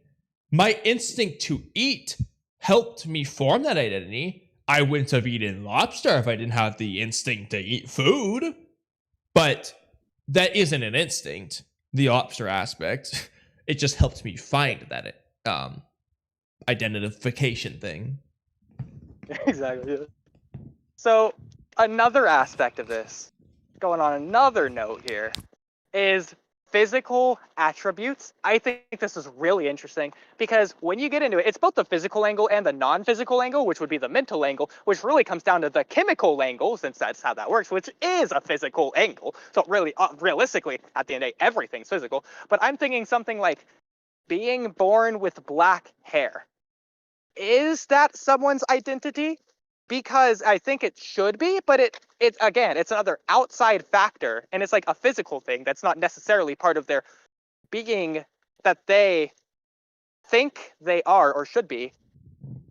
And then further beyond that, another elaboration, regardless of what you're born with, if you're born black hair, if you later in life dye it blonde, does that change your identity? Are you still a black identity person soul wise? Like, you know what I mean? Like, and then like further, like third thing is getting into like a more serious topic. We don't necessarily have to answer this, but like a trans person, they literally identify as something that they physically I don't want to get in trouble for saying this, but like physically not. Yeah. Like they literally are they are identifying by something. Like, no, I identify as they, them, or whatever. You get the idea. Yeah, and I'm trying to think about this in context of like Naruto, because no, it is a good point, because it's really tricky, because I almost feel like, I hate to say it, sometimes stories, including Naruto and Boruto, pick and choose the answer to that. Because, in my personal opinion, I am sure we could think of examples. For example, Naruto just having whiskers, Naruto being like, well, that's who I am, and he's embracing that. Versus, in the case of Kawaki, him being an Atsuki, in my opinion, it's almost as if that's him, maybe in light of HotBoy's analysis, maybe there's a different aspect to this. It's the blend that they need to identify. Kawaki is almost like disregarding who he is as a human, just taking on the identity. Oh, I'm an Atsuki. That's what Amato told me. That's what Mabushiki told me. And that's narratively presented as wrong, not accepting his identity. But like, that is in some way no different than Naruto having whiskers.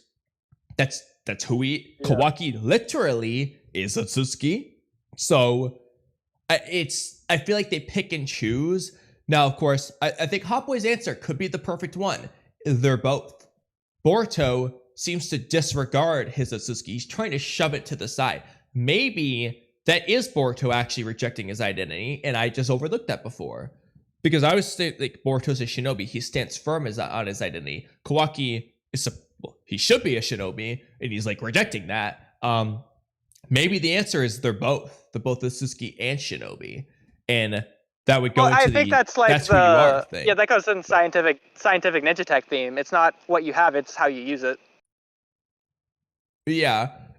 So I think you can work with that. In terms of the black hair thing, though, it's weird because, well, now we gotta pick, because it's, I mean, one or the other. So the problem with the Kawaki thing is, if the answer is they're both narratively, that can get us around that aspect. But then coming back to the black hair versus blonde hair thing, well, this no longer applies because it's all the other. So then we have to ask, okay, assuming the both isn't the answer, what should Kawaki's answer be? Should it be him saying, no, I am a shinobi, same for Boruto? Or should their answer be, I accept it, I'm Atsuki? Does it matter? Is it all that is about them accepting it? I don't know. Or is it them choosing it? Like, which I feel like this probably isn't a correct answer, but, you know, narratively maybe. But I think it is both, because even if Naruto's rejecting his whiskers or something, that's still a part of his identity, in my opinion. Even if he doesn't want it to be, even if he identifies as something else.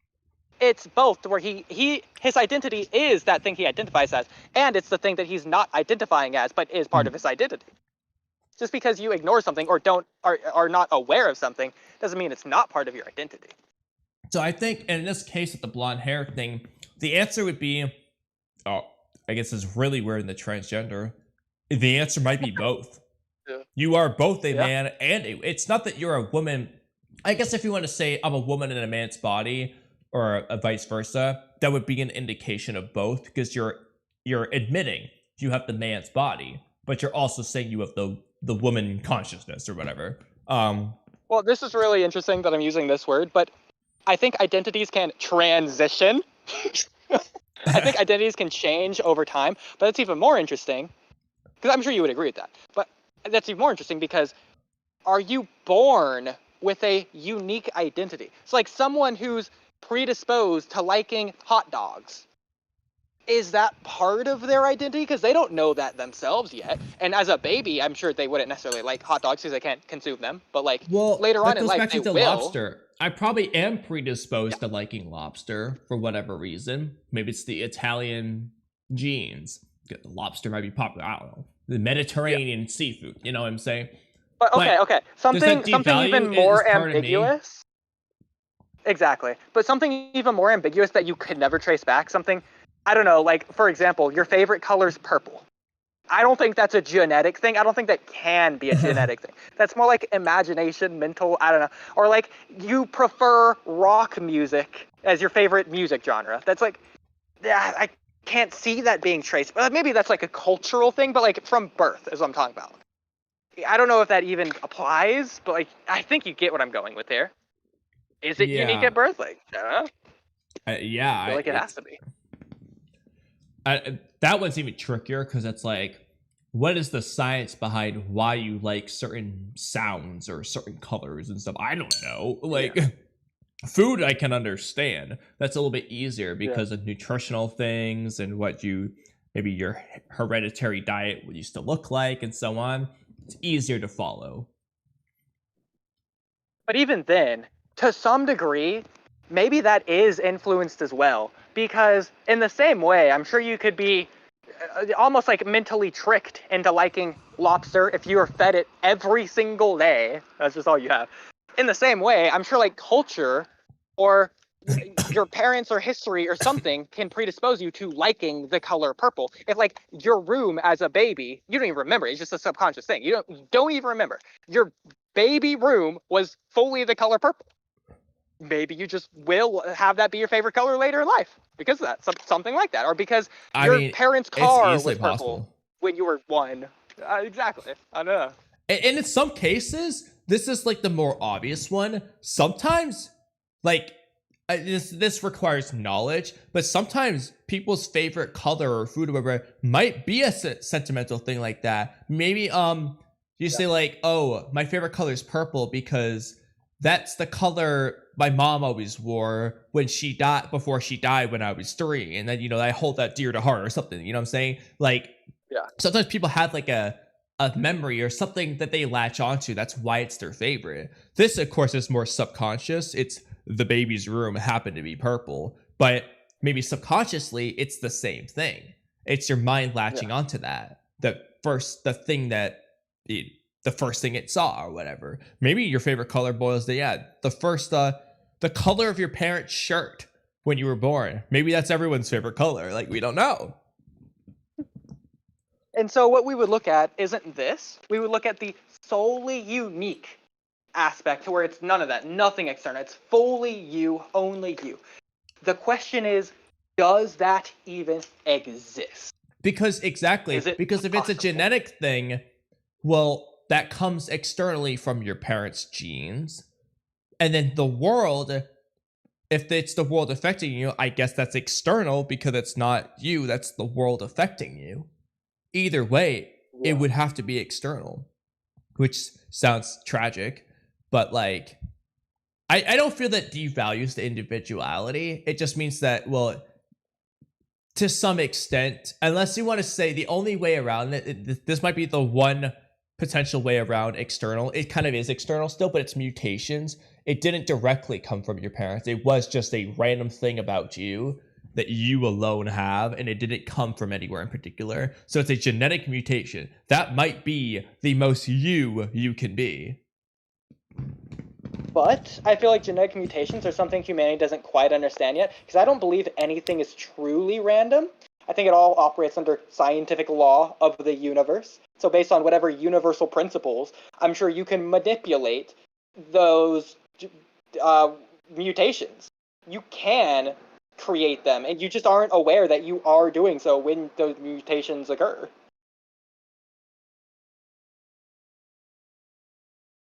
I mean, yeah, that just boils down to how it actually works. I don't know, but yeah.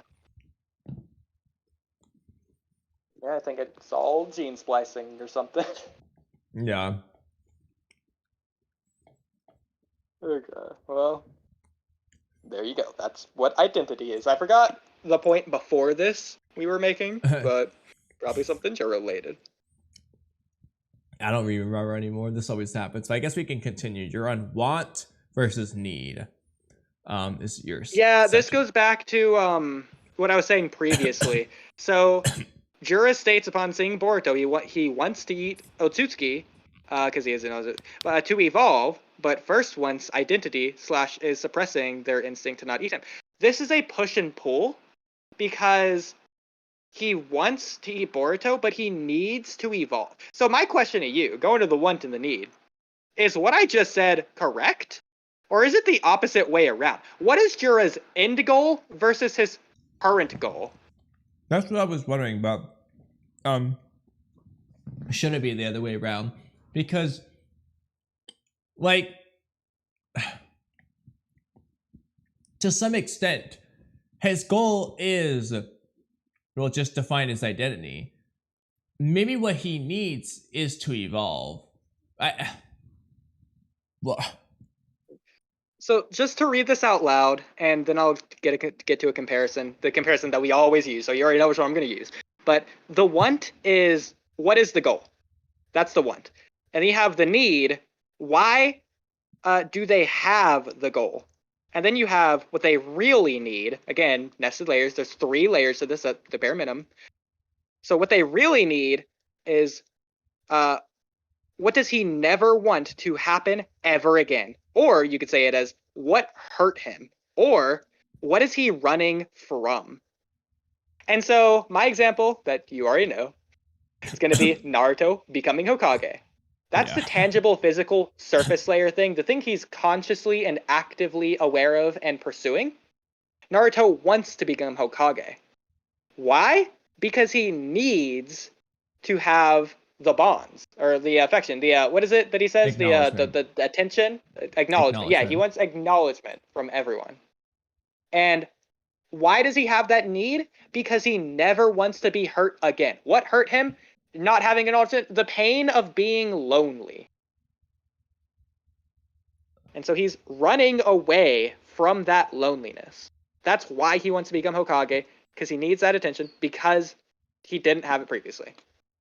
So want, need, really need. Applying this to Jura is really interesting, because again, what's the goal? Why does he have the goal? And why does he really have the goal? What hurt him? What is he running away from? So here's my guess, and feel free to correct this, is just my interpretation.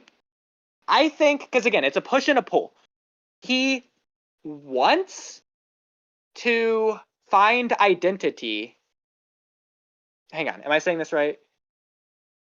I could be reversing the two. I forget which one I came to earlier, but when I wrote this, I'll just say it this way.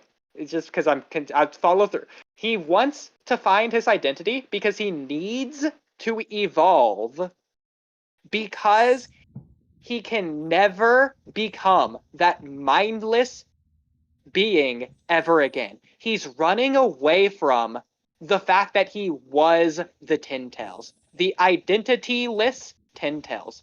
He hates that aspect about himself. So he never wants to, 1, return to that, 2, be like that. He wants to be as far from that as possible, almost like it's a mask that he's shielding himself with to try and get away from it, to find his identity, to evolve. Which is ironic, because that's exactly what the Ten Tails itself does. But thoughts? Would you word it a different way? Want, need, do you have and that really written need? down What's anywhere? the goal? No, I only have that here. Just so I could like reread it, basically, is if you can re-say it as close to possible, so I can hear it again. Was it the thing on stream, the whole like podcast topic of your identity? Because it's the want, the need, and really need is there at the very least. Just that explanation Yeah, of it. but you don't have what you just said written down that I can find. So. With Jura? With Jura, you mean? Yeah. How it applies to Jura? Okay, I believe I could have it backwards, but on these first two at least. I believe Jura wants to find his identity. This is so silly. This sounds like it should be backwards. He wants to find his identity because he needs to evolve.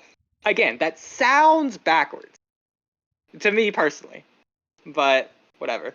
And then the third thing is because he really needs to stay as far away from being Ten Tails as possible. Being Ten Tails retroactively hurt him.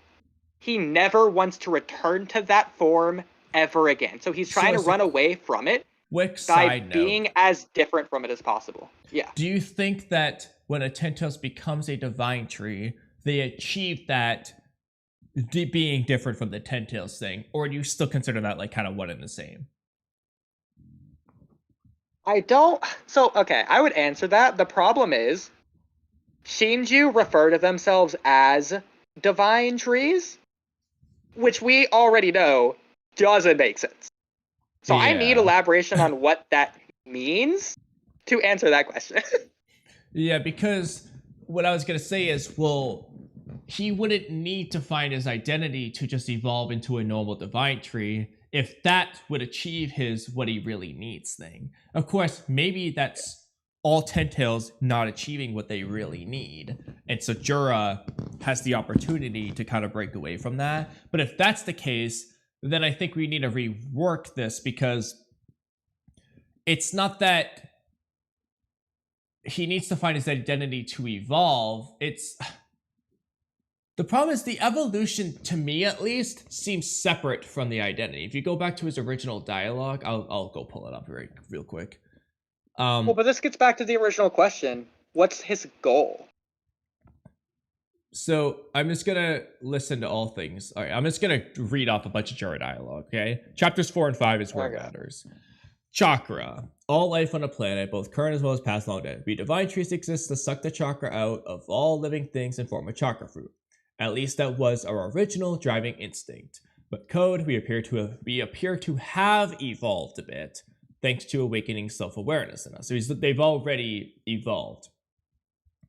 The weird thing about this is that he's implying he's already a divine tree, and he's evolved beyond divine tree, which is weird. I don't get it. So here's the thing. When I ask what's the goal, I'm not asking the other two questions right now, because that first question is where I'm stuck at, and I think any answer is a fair answer for this. So my problem is, okay, Jura clearly is pursuing one thing over the other with the idea that he'll eventually get both. That's fine. That doesn't answer the question.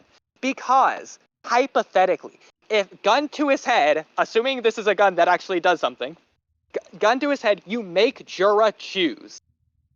Would Jura prefer to evolve or to find his identity? The better way of wording this is, which one is he giving up forever? Which one of these is he forsaking? Is he sacrificing at the expense of saving the other aspect? Yeah, exactly. I don't know the answer. Before trying to get to that, I think we'll just keep reading more of Jura's dialogue, which, by the way, yeah, no, I was right. Matsuri straight up says the Ino Shikacho. Also, they spelled, oh my god, this sucks, bro. It says Inu, I-N-U, not Ino, Inu, Shikacho children. That's hilarious. And Konohamaru Saratobi. Like, okay, anyway. Yeah.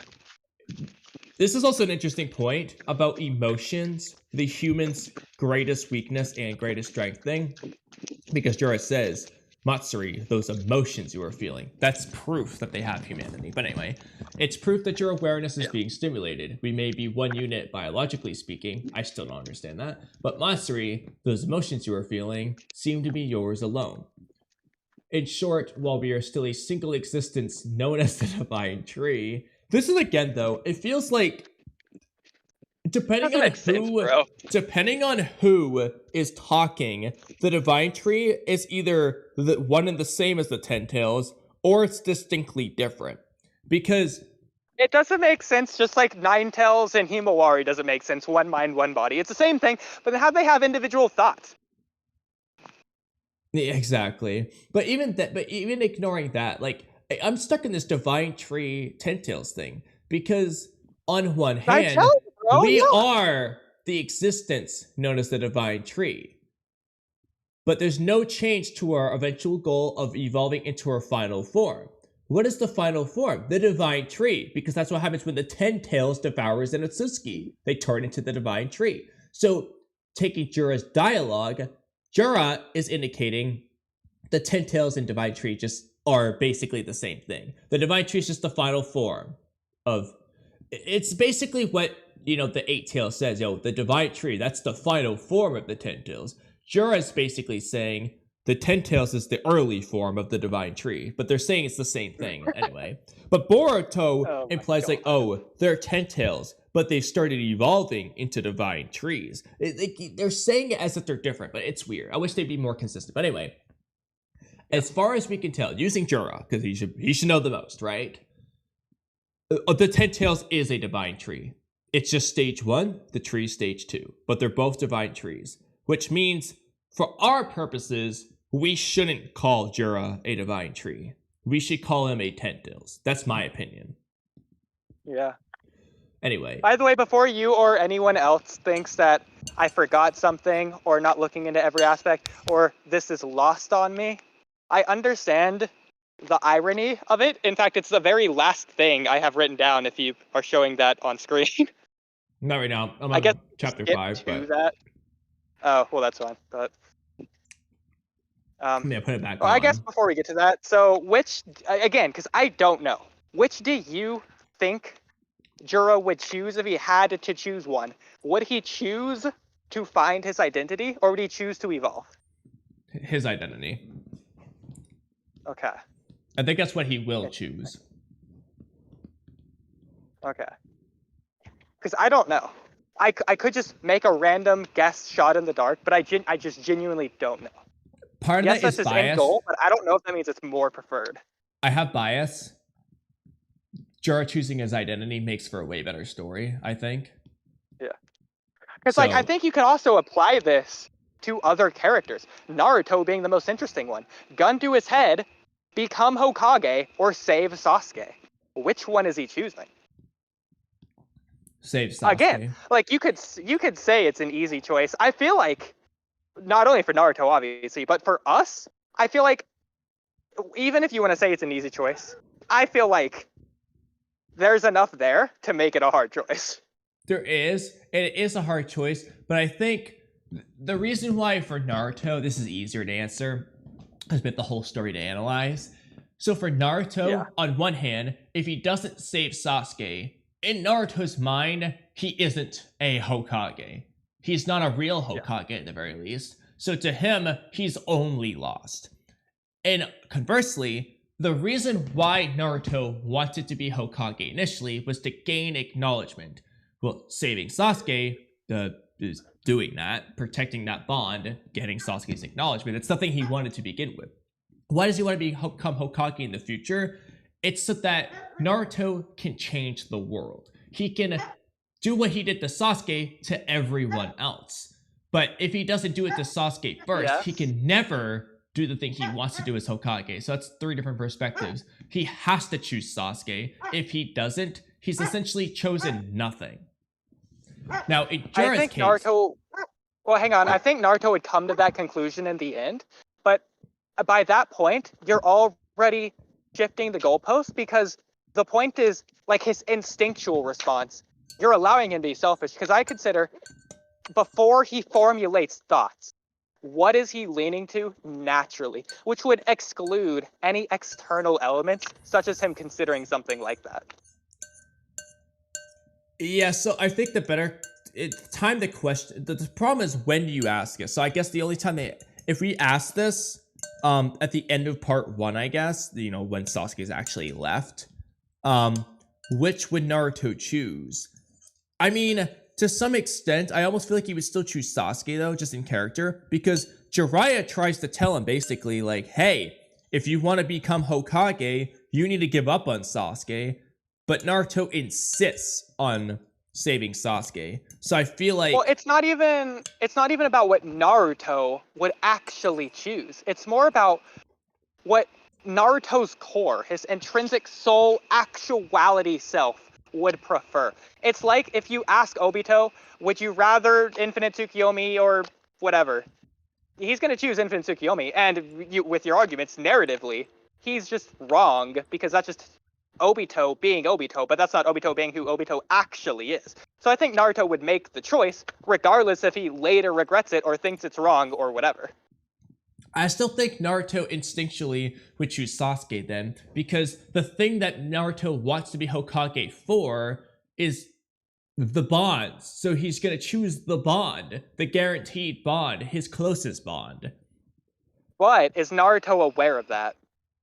He doesn't, even if he's not aware of it, that's what he's chasing after. Naruto the whole time was chasing after acknowledgement. Still, so even then, I think his instinct would go after the thing that gives him that acknowledgement. You can almost say that Naruto's instinctual desire for acknowledgement, it's not really instinctual, but you get what I'm saying, is why he was fixated on Sasuke. Because like he said, end of the story, Sasuke asks, why did you go so far for me?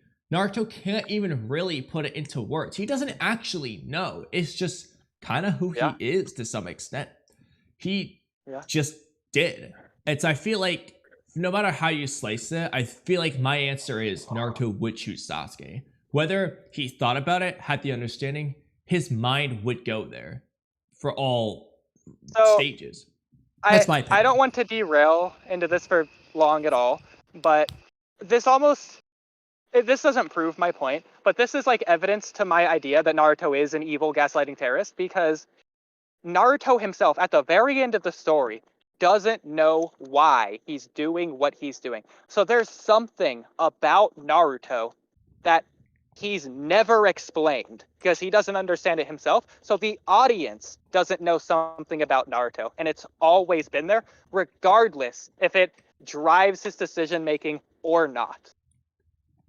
I mean, on one hand, I completely get what you're saying. On the other hand, though, I referenced this scene earlier, but it's almost the same as when Sasuke in the Land of Waves, Naruto asks, why? Why did you save me? A very similar question. Sasuke says, like, you ask me why? How should I know?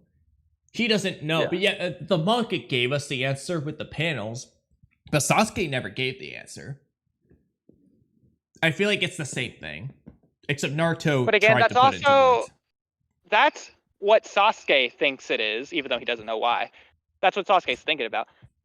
Sasuke's thoughts could also be wrong, which sounds ridiculous to say, because who's to say that's not his true self? But I'm just making the claim it's possible. Like, it's a middle ground in a way. And there's actually something else that he's not even subconsciously aware of, regardless of consciously. But yeah, there you go. Yeah, but anyway, I think Naruto choose Sasuke. That's my answer. I would, let's say 99-1. I will say it's impossible to choose Hokage, but it's just like I would feel very comfortable from all perspectives saying he would choose Sasuke. I mean, for the record, I agree. Okay. But I'm saying I don't think it's obvious. That's my stance. Yeah, you're basically less sure than I am. And I'm not saying it's obvious by any means, because I did analysis from different perspectives to get there, but I did dig. Yeah. I dug in there, but I feel confident saying it. Now, as for Jura, there's less substance to work with, obviously. I still feel like, though, Jura would choose his identity, because to some extent, he's already made that choice. Why is he even bothering to find his identity? I think Jura wants that too much. That curiosity, whatever it's driving him, it was delaying him. It was surpassing his instinctual drive to devour Boruto, as he puts it. And so, if that's already at play, even if he thinks he'll eventually go back on track to his instincts, the fact that it's quote-unquote surpassed it, I feel like that alone gives us our answer. If this drive for identity surpasses, well, that's what he says. I wouldn't say it surpasses it, because he says that he's having to resist the urge. So therefore, I would put it in a middle ground to where it's strong, but still lower than his urge to actually eat Boruto. But he's lowering that urge manually to below his desire for the identity. If that makes sense. Does that make sense? I mean, like for example, like someone on a diet. Someone on a diet, they want to eat cake, but their desire to be on their diet doesn't surpass their desire to eat the cake. Their desire for the diet is strong enough that they themselves are able to resist their greater desire to eat the cake, in my opinion. I think that's just a way of play on words then, because I think you could just as well say your desire, of course, at the time, your desire to lose weight surpassed your instinctual desire to eat the cake. That doesn't mean it's permanent. I disagree. At some point, you might give up, and your desire to eat the cake might surpass your desire for the diet. But I think in that moment, it is because you're doing it. No, I disagree. Because you don't want to be doing it. You're making the hard choice. That's not true. You do want to do it. Well, for whatever reason. No, it because doesn't matter why the point is that to. you want the cake. In my opinion, you want the cake more than you want to stay on the diet. Yet you're going to stay on the diet anyways, in spite of that. It's like the bravery I don't think so. I think it's that you want to stay on the diet more at least at the time than eating the cake, regardless of why. Whether it's for health, for looks, doesn't matter. You decided I want the diet reason more than eating the cake. Okay, regardless of their choice, what about what they think about their choice? It's like, man, this diet's so dumb. This is BS. I should be able to eat that cake, but they're still themselves resisting it. In that case, they still don't eat the cake. Again, they want the outcome of the diet more in that case. So whether it's, let's just say it's health. Let's say it's health. Instead of looks, it's like I need to because I'm obese and I'm gonna die tomorrow if I don't stick to this diet. They want to live more than they want to eat that cake. Okay, I got another example for you. I think this one will get the point across. Slaves, they aren't physically bound. They have the physical ability to run away. They don't. They make that choice, not because they prefer to stay on the farm over running away. It's because they are socially slaves. They've had that choice taken away from them. They can physically do it, but they can't mentally do it, and that's not their choice. I think there's other things you need to consider. Some slave plantations probably had some good security to prevent them from running away, or in other cases... Well, this is a hypothetical one where that's not the case. Okay. What happens when they run away? Are they stuck in the wilderness with no food, nowhere? As bad as slavery might be, what's their alternative? Is it a free place where they can go about, or is it a place where they get eaten by a wolf, or it's a place where they just get caught by a different slave owner? Is it necessarily...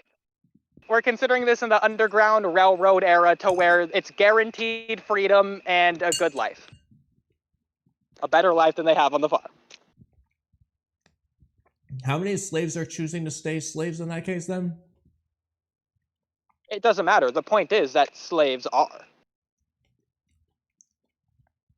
Well, are they? They have the ability to run away. It's not that they are choosing not to. It's that they've had the choice taken away to do it.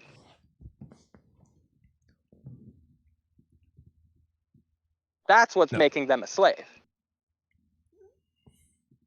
You're kind of confusing in me a way, now. it's almost like, I don't want to use this example because this could be wrong, but like off the top of my head, it's like Mikasa. She could just choose to not love Eren, but that's not a choice that she could make.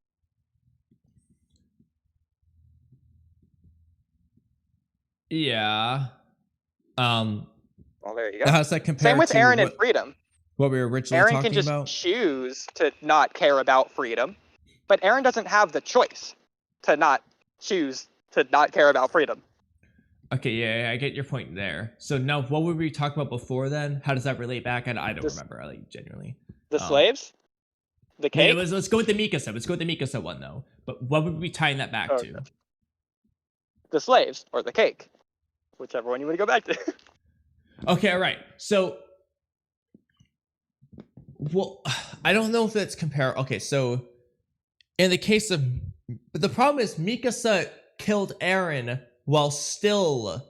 So Mikasa basically did what I think you should do, is eat the cake while sticking to the diet. That's what Mikasa did. She continued to love Eren, I guess the cake, while killing him to stop the rumbling, the diet. She did both. The end is ambiguous, so I don't want to count the end. I would just say everything up to the end, because I'm sure Cam would argue that Mikasa got over Eren in the same way that she'd argue Historia did. Well, I mean, I think part of the integral choices Mikasa makes is to not forget Eren.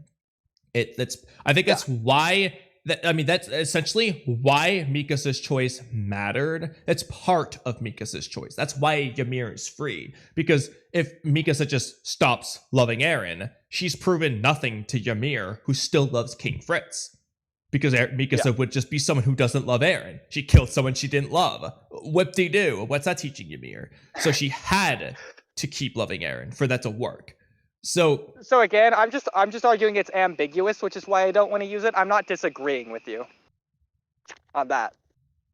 I mean, I think it's pretty clear in the end credit scene when she's crying next to Eren's grave that she still loves Eren, and she continues to remember him by going to his grave. Even when she gets a husband, that doesn't mean she didn't love her husband. The point is she never forgot Eren. Like, so anyway, yeah, so in my opinion, Mikasa she ate the cake while sticking to the diet. That's what I would say. Eren chose to, I guess, eat the cake, and he forwent the diet.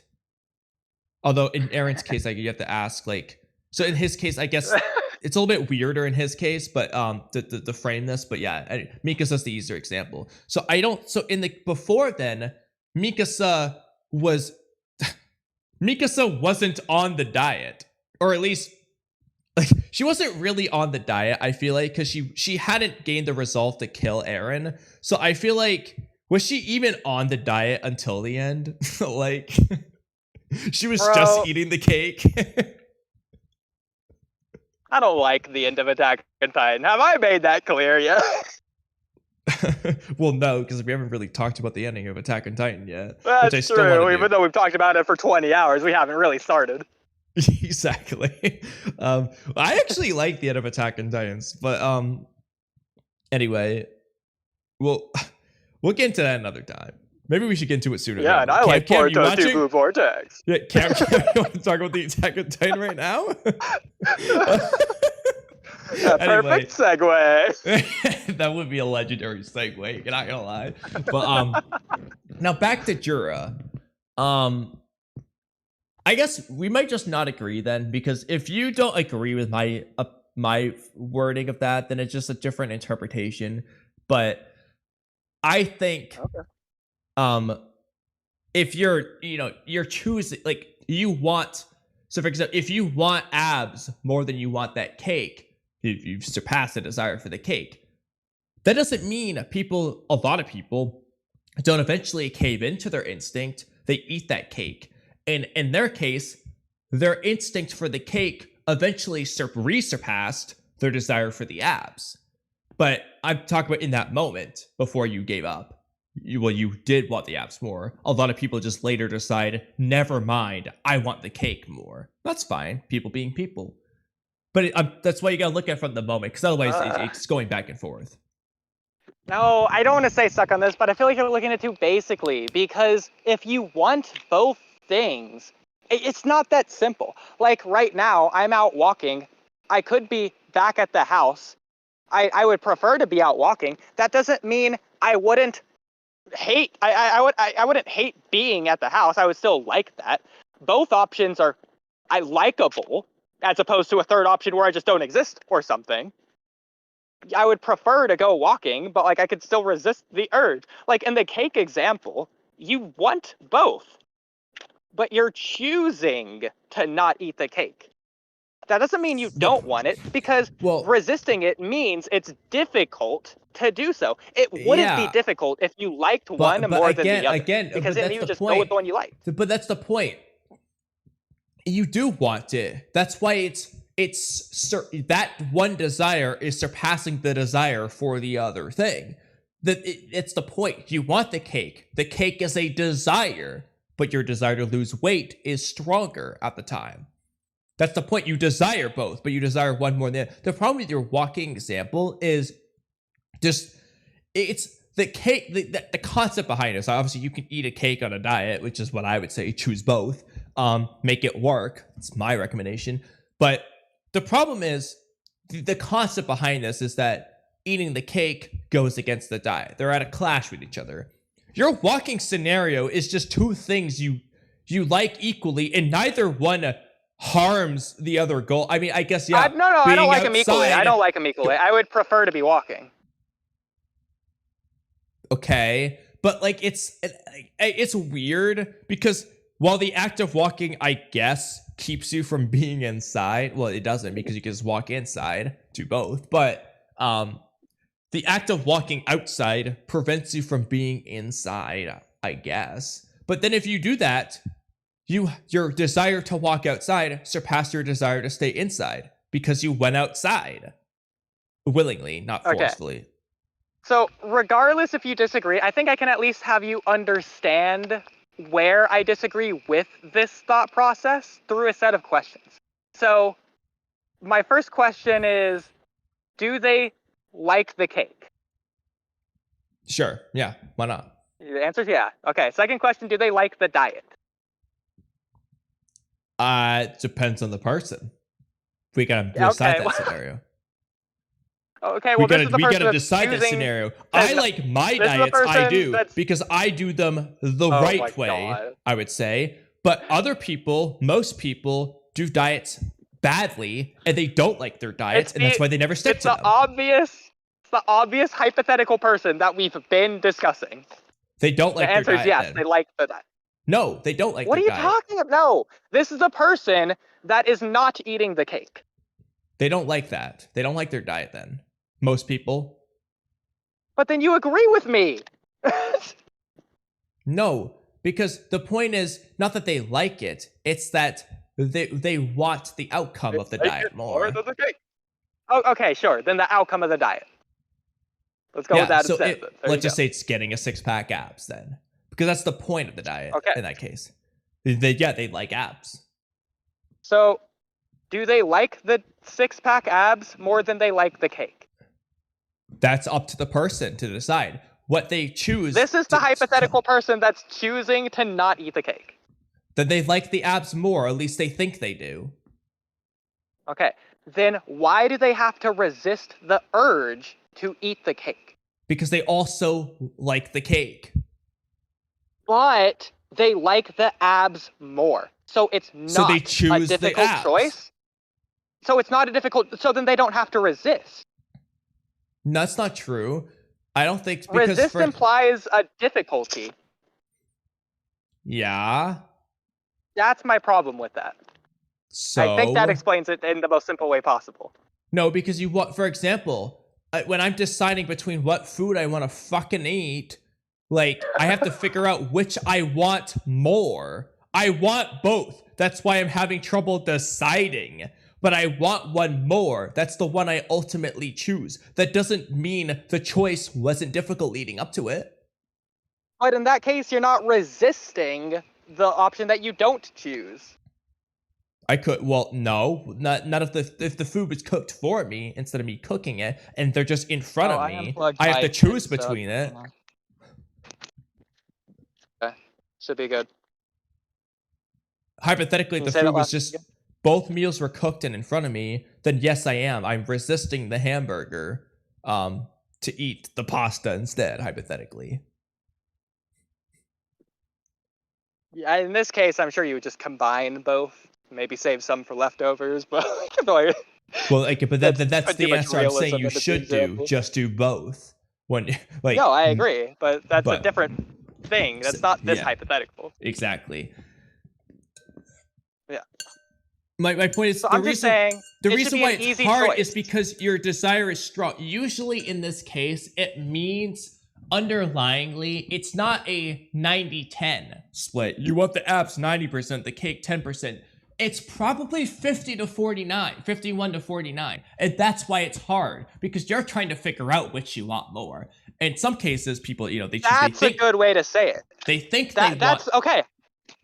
That's a difference of opinion. I wasn't considering that before. Because I was considering they know going into it which they prefer, which is why I was struggling to understand from your perspective why it's a resistance, why it's a difficult choice. But if they don't know going into it, I can understand how it's a resistance because they don't know which they prefer. That makes sense. Yeah, and they have to decide which they prefer. Yeah. Okay, and so you're applying that to Jura, which I think can work. Yeah, so Jura doesn't really know.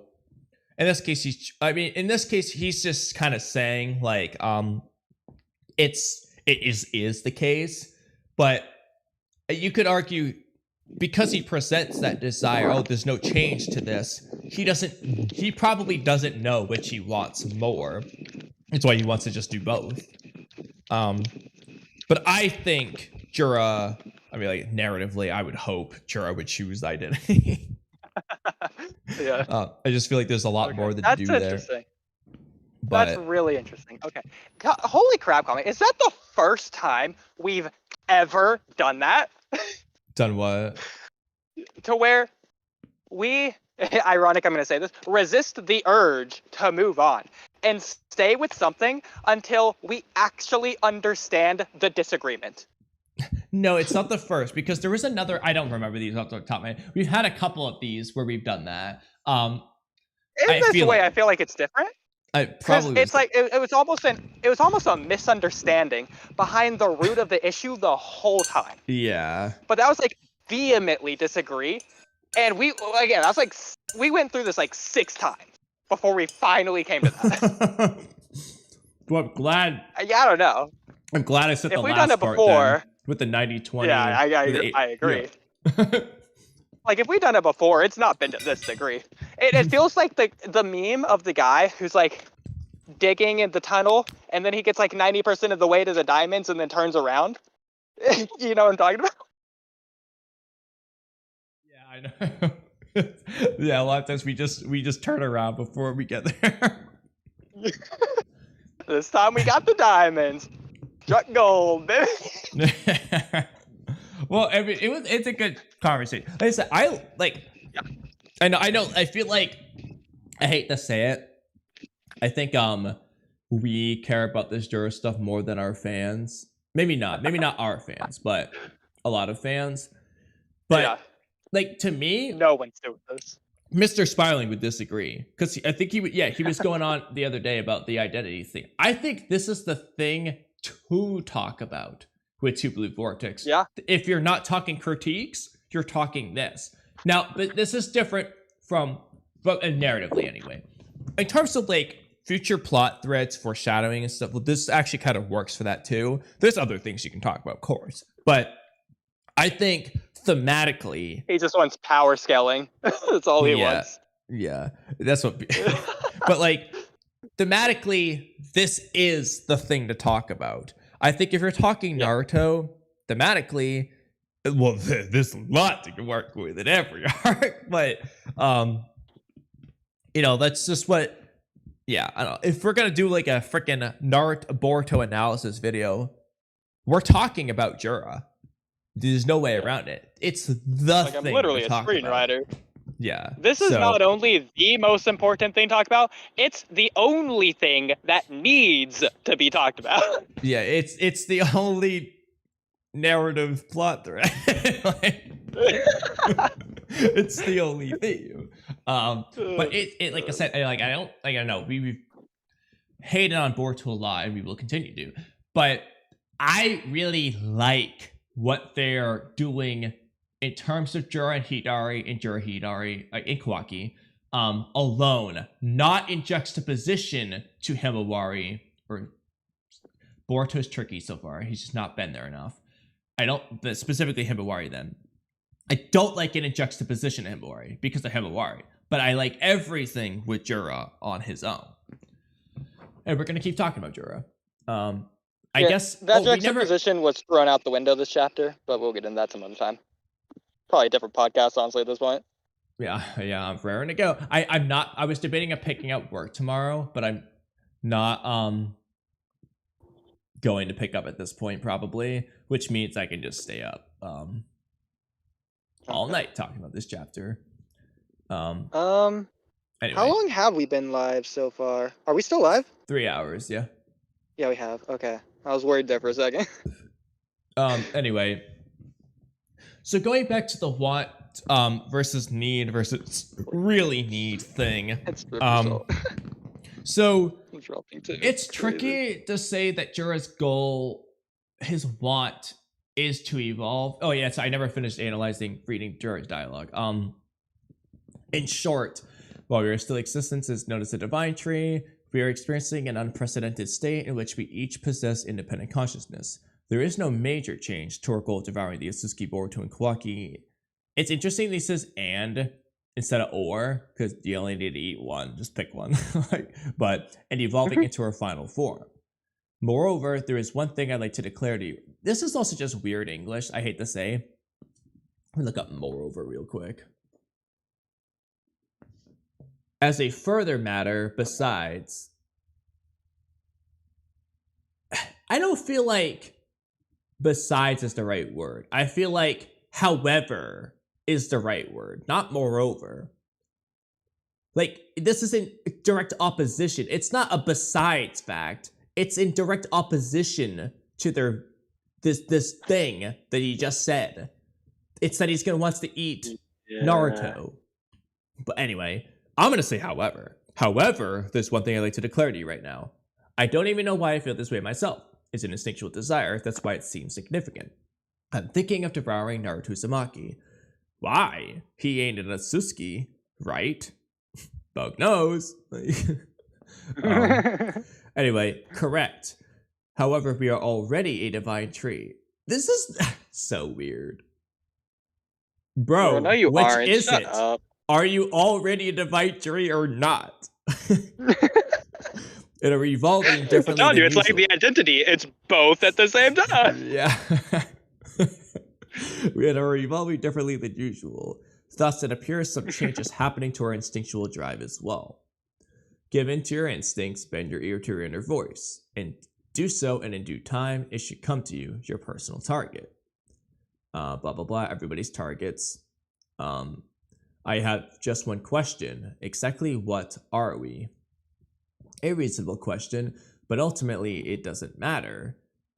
See, that's what's weird. Jura is telling that's what Kurama would Hidari. say. This is actually weird. I didn't think about this. Jura is telling Hidari it doesn't matter what we are. Yet isn't Jura's goal to find his identity? Yeah, but that goes into the irony. Okay. Anyway, it's like growing pains his which words and arise from the actions are manifestation of different. your ego. Worrying about it is pointless. What you ought to do is what's important. Your instinct will reveal that to you, who your target is. And that, Hidari, will lead to the formation of your identity. So I think Jura's perspective is like the thing you want to do. That's what forms your identity. It's the fact that your target is Naruto, Ada, or Sarada. That will lead to the formation of your identity because it's a personal target that your instinct led to that's different between all of them. Maybe that's Jura's initial perspective here. Well, I think Jura's just lying to himself. That too. What it really is like when he says it doesn't matter. Because I feel like because if it didn't Jura matter, then he wouldn't be going after his identity. Exactly. He'd just be he wouldn't resist eating Boruto. He would just evolve. Yeah. It matters because what he ought to do is what's important, right? But what he ought to do is become a divine tree, a final form, anyway. Yeah. And the fact that he's questioning this mysterious world, and he's going about trying to find out things about it. So it does matter. He himself thinks it does. And when he says in chapter 8, like, or it might be chapter 9, when he's talking to Hidari near the end about how they might get useful information of Team Ninja Joe.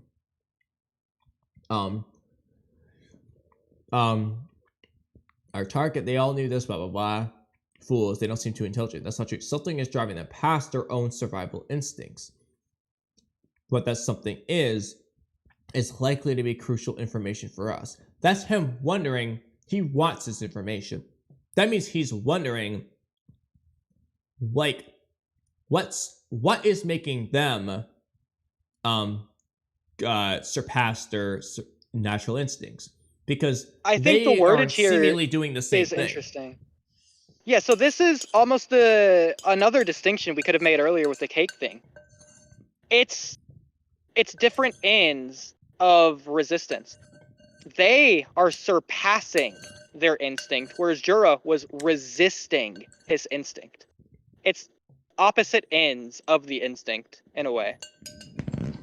Yeah, I mean, he says surpassing, but I see what you're saying by resisting, because, well, resisting survival instincts, I feel like would be like killing yourself. I don't know. This feels different. I wouldn't use resisting. It's like bravery.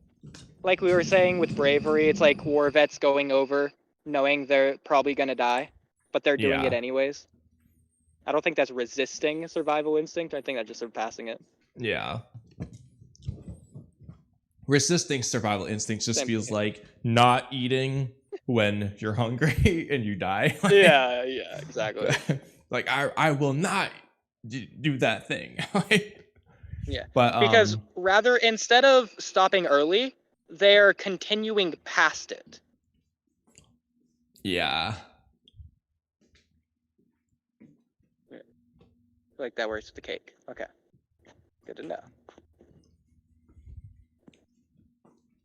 But anyways, again, I think that the words here is very interesting, because regardless of surpass or resist, in both cases, this is interesting to him because of instinct. He's trying to find identity through instinct. Yeah, which ties into what he says in chapter 5.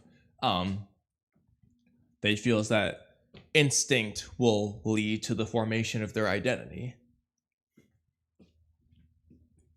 Oh, that's so weird. That's almost backwards, I want to say.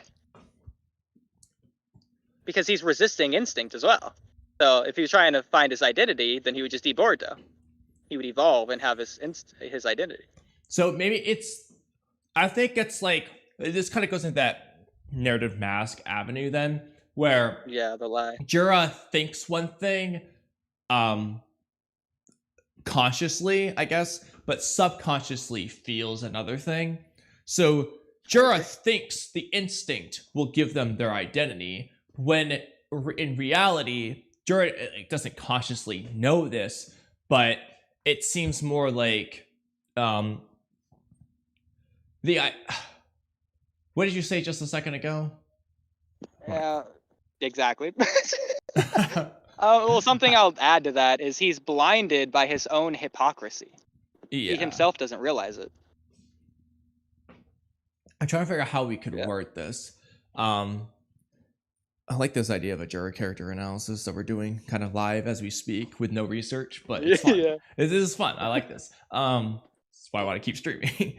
So how would we word this? So Jura outwardly thinks, your instinct will form your identity. So in his opinion, like, hey, they're surpassing their survival instincts because of something.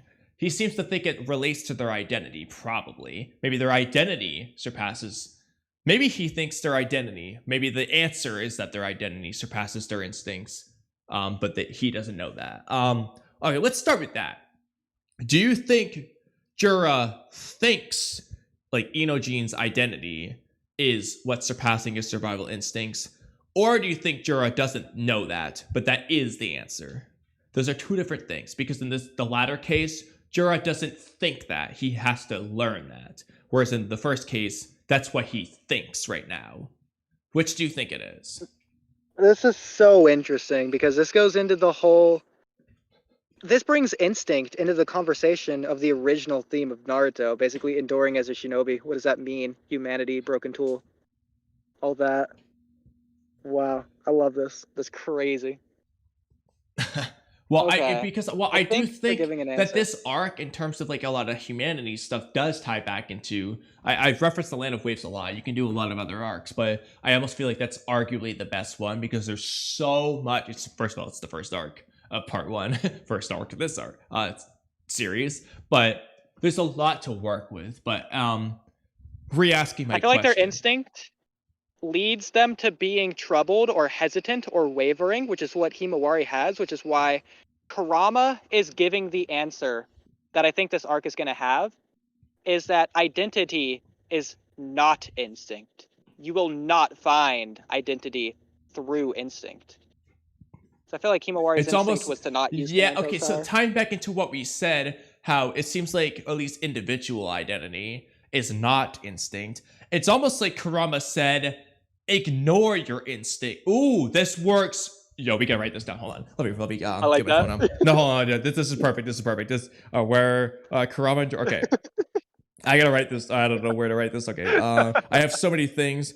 I have the title so far. Why Kurama is Jura's biggest nightmare or enemy. But anyway, Kurama essentially. I wish I was already writing it as I initially thought this because it was going to come out. But I hate this as a slight derailment before I forget what I'm about to say.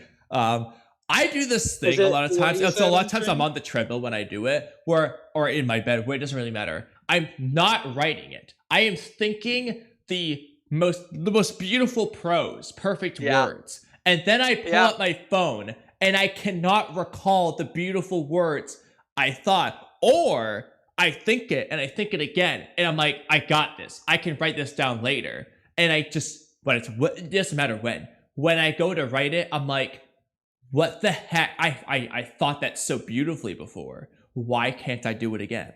I do that every day. 90% of the time, it's when I first get into the shower.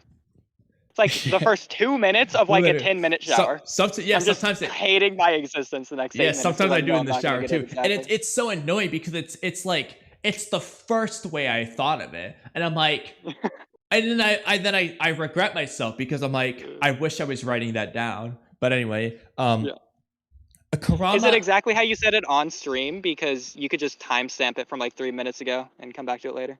Well, no, I haven't said the thing. No, this was in reference to something I was thinking about when I was on the treadmill. Okay, so it's something you thought but didn't say. This was related to a lot of Haku, Naruto stuff I was thinking about before stream. In terms of right now, luckily I still think I remember my second version of this before I. You know what? I should have said it and then went back to re-listen to it afterwards to write that down. But anyway, Kurama essentially tells Himawari to ignore her instincts to form her identity, I guess, narratively. Whereas Jura is trying to follow his instincts to form his identity, is the point. And Jura calls it resistance, which is the opposite of Ino Shikisho surpassing their instinct, or at least that's what he calls it. I think it's interesting, again, going back to Land of Waves, what is a shinobi? Because I think shinobi are those who endure. When you are enduring as a shinobi, you are resisting, surpassing, ignoring your survival instinct. And by doing so, you're enacting your humanity. Which, again, goes back to the greatest strength, greatest weakness thing, because humanity's urge, instinctually, is to survive. To continue on. It's to persevere. That's a word right there. Freaking perseverance of instincts, bro. So, I wish I knew the beautiful way I was going to say this, but yeah, Kurama definitely... We've been saying before that Kurama has the answer in terms of identity, but I feel like this is even better because before we were talking about the look outwards versus inwards thing, basically the Kabuto situation in the war with Itachi. But this also, I would say it's tricky because it both coincides and it also doesn't, because it doesn't really coincide. It's just something occurring at the same time, I feel like. But maybe we'll this get is the into answer why later, but I think it's actually the opposite. I think it's looking inwards instead of outwards, but you might have said that backwards, but like either way. Or it could just be meaning a different thing in this case, but either way. Well, before I would have said Kurama looks inwards to find his identity while Jura was looking outwards. Yeah, but I wrote that down exactly. We'll get to it. Yeah. Get to it later. Like the way I worded it before is that Jura sought to look outwards to understand this mysterious world in order to better understand himself, whereas Kurama looked inwards to better understand himself, and that allowed him to better understand this mysterious world. That's how I would have said it before. Yeah. But in this context, I don't feel like it really correlates, because to some extent, Jura is looking inwards to his identity, whereas Kurama is saying, ignore that. So I feel like they're just two different things, which can just occur at the same time. I think you could say both. Yeah, exactly. You could just say both. Yeah, because Jura is doing exactly what I just said, but he's also using his instincts as the means of finding his identity, whereas Kurama is basically saying, those instincts might be there, but they're not what make who you are. They don't shape your identity. Yeah. You need to just do that. Find it yourself. Yeah, you need to find it yourself. Go beyond instincts. And so in this case, Kurama wasn't speaking to Himawari in terms of identity, but rather in terms of strength and confidence. It's basically, you need to find the power, the confidence, the belief in yourself. You need to just believe in yourself. That's what's going to give you the strength to succeed right now. That's what he's telling her. That believing in yourself does correlate to identity. If we just make that transcendence over to identity, then Kurama is saying you need to form your identity yourself. You don't find it. You need to just form it, I guess. Like, here's a beautiful way of saying it. Because of their pain at the beginning of this arc, both Jura and Himawari were the same. They were hesitant. They were not looking past their instinct. By the end of this arc, Jura will be in the same place. However, because of Kurama, Himawari will have surpassed that and looked beyond her instinct to find her humanity. Ironically, Himawari will achieve what Jura has been trying to, but never could. That would be very interesting if they go that route. My only contention with that is not how that is good writing, but because to some extent it almost doesn't feel like that's what they're doing, because Himawari never presented a question of her identity in this arc at all. Oh yeah, that's the problem. It's absolutely nonsense, and also she just got to free Kurama, whereas Jura didn't, despite literally being the Tin Tails. So she did not freaking earn Kurama telling her that. It's nonsense. And this is where I feel like there's so many better approaches they could have done. But so Jura is trying to learn something. I mean, Jura theoretically could learn his mistake through Boruto, or at least the audience can learn it through Boruto. Like, however he loses at the end, which presumably Boruto. Theoretically, even Momoshiki could work if Kawaki brings Momoshiki out and Momoshiki beats Jura. Momoshiki could theoretically embody the same answer. That can work, but regardless of that, let's step back for a minute. Okay, so Jura thinks that there's something driving them past their own survival instincts. What that something is likely to be crucial information for us as well. That's the endurance of being a shinobi, in my opinion. That's their humanity. Yeah, so I don't think just the endurance of a shinobi matters. It is just their humanity. It's the fact that Inojin and everyone cares about Himawari.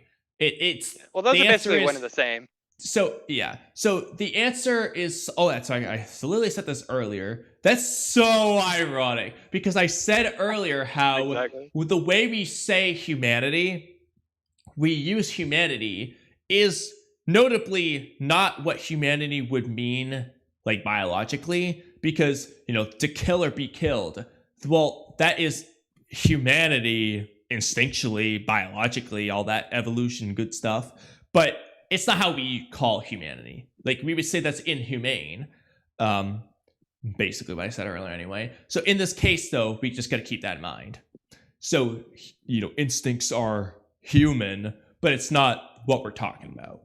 Humanity is what's driving them past their own survival instincts. Let me write this. Okay, so Jura questions,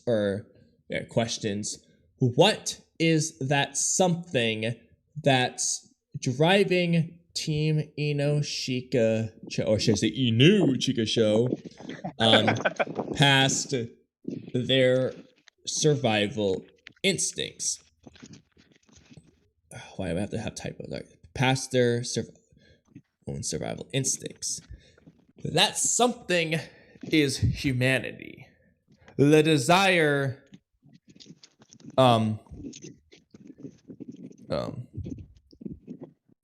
is humanity. Their emotion. Or hold on, I don't know. I just gotta write scattered things. That something is humanity. Humanity's great. I wrote this down probably so many places. Flaw is emotion, but that's also their greatest strength. Yeah, I have this written so much better in the Haku part, but I just want to write this shit down again, just so I can have a million notes that all say the same thing in different ways. And then decide for 3 hours on each line which one I like best. So anyway, that's something is humanity. Jura seeks to find his own identity, his own humanity, by following, caps locks, following his instincts.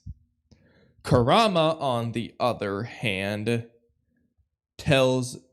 He doesn't really tell Himawari this, but... ignores his instincts to find his humanity / identity. I don't know. I'm just writing scattered things. Once we figure this out, it's going to be beautiful. But again, this goes back to the irony I was saying earlier, that Jura is trying to find this in humans. Of all things, of all ways to find your identity, he's trying to find it in humans. Seemingly because he thinks humans have identity, maybe? Well, it could not be that. It could just be because distant memories, which ironically comes from the emotions. Yeah, from of the previous humans. Yeah. This sort of, in a way, goes against the idea I literally just presented, but both Jura and all humans, everyone in the story, neither of them are pure. Regardless of who or which is more in terms of what they are, humans are mostly human, partially alien. Jura is mostly Otsutsuki, partly human. It doesn't matter. The point is, neither of them are pure. In a way, they're both the same thing. Jura is chasing something he already is. Yes. I'm going to write that down.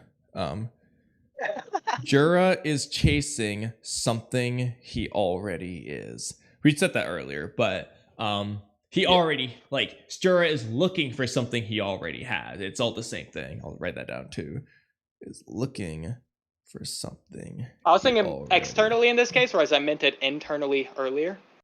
Because he's going after humans to find his alien identity, except he's going after humans who are aliens, and he himself is human, yeah. Exactly. Both aspects. Two different ways of looking at the same coin. So many. Okay, this would say Jura's peak, but I'm saying, yeah. It's great, and obviously, pretty much all this applies to Hidari as well. They just kind of have their slight nuance differences, but it's more or less the same concept. Anyway, that something is humanity. Jura seeks to find his own identity, his own humanity by following his instincts. So in a way, Jura is trying to find his humanity by doing the thing that makes him the least human, or by doing the thing that drives him farthest from humanity. Devouring other humans. Yeah, like most inhumane act. Like yeah, exactly. Devouring humans is literally the most inhumane thing he can do in the pursuit of finding his identity / humanity. and even so, I think both ways work, but an even better way, and I think you should include both ways, but an even better way of looking at it is it's the exact thing the polar opposite of a human would do, the Tin Tails. The Otsutsuki, Divine Tree, Alien, whatever. They are inhuman. They eat or devour other things, including humans. That's what Jura's trying to do to find his humanity. Yeah, he's trying to do... Not just the thing farthest from humans, but the thing closest to as far from human as possible that already exists. He's trying to do what the Ten Tails does to find his humanity. The Ten Tails, a clearly not human existence. I told you you'd like all this Jura's, though. Exactly. I wrote it down. It's hilarious. We're basically saying what I already have written down, so I feel like at this point we don't have much left to cover. Yeah, I haven't been looking at it. Yeah, I see. The closer he gets to it, the more endlessly frustrated he feels. Yeah. All right, what are some things? Okay, we did skip over some of this. I still want to come back to that want versus... This is also interesting. You wrote this irony. Jura knows so much about the world, yet he of all people sees the world as mysterious. I like that too. Yeah. That's, like he knows everything about the Otsutsuki already. Yeah. I mean, he has the same mind body as the other three Shinju. He knows everything they know, seemingly. Yeah. Which, well, if you count Hidari, that's only Sarada. But I want to come back to that. I'm really stuck on this want versus need thing because I want to try and answer it. So, okay. I'm excited. So Jura's, I feel like the end goal, what he really needs is probably his humanity. Do you think you would say his identity / humanity? That's the thing he really needs? Or did you say it's to not be the Ten Tails? So, okay, I think it's best to work backwards. So, what do you think Jura is hurt by? So that's what I was going to say. What does he never want to happen again? And that's what I said. I think there's two potential answers you can give. One is contingent on the quote-unquote identity of Jura, the thing that we've been memeing about for so long. Is he Gara? Is he Kakuzu? Man, we'll save the Kakuzu for another time. Anyway. Well, I get into this, but I think there's a narrative reason that he's not only the last one to get, but we haven't got it at all. Maybe in some way he rejects that, who he was, because he's trying to find his own identity, which ironically is staring him in the face because he already is it. He is that previous person to some degree. Yeah, that's where he needs to look. And in this case, what the answer, without knowing the answer, is whatever his previous self was. Whether that's just the Ten Tails, it's theoretically Ishiki who became the Ten Tails, it's Kawaki, it doesn't really matter. It's the thing he was before. Whatever experience that was, that's what hurt him, okay? And he is trying to essentially become something else without knowing it. He thinks he's finding himself. What he's really trying to do is change what he was before, because what he was before hurt him. So I think that's probably what he really needs. And it's basically to find a new identity. It's not to find his previous identity that he really needs. It's to find a new identity.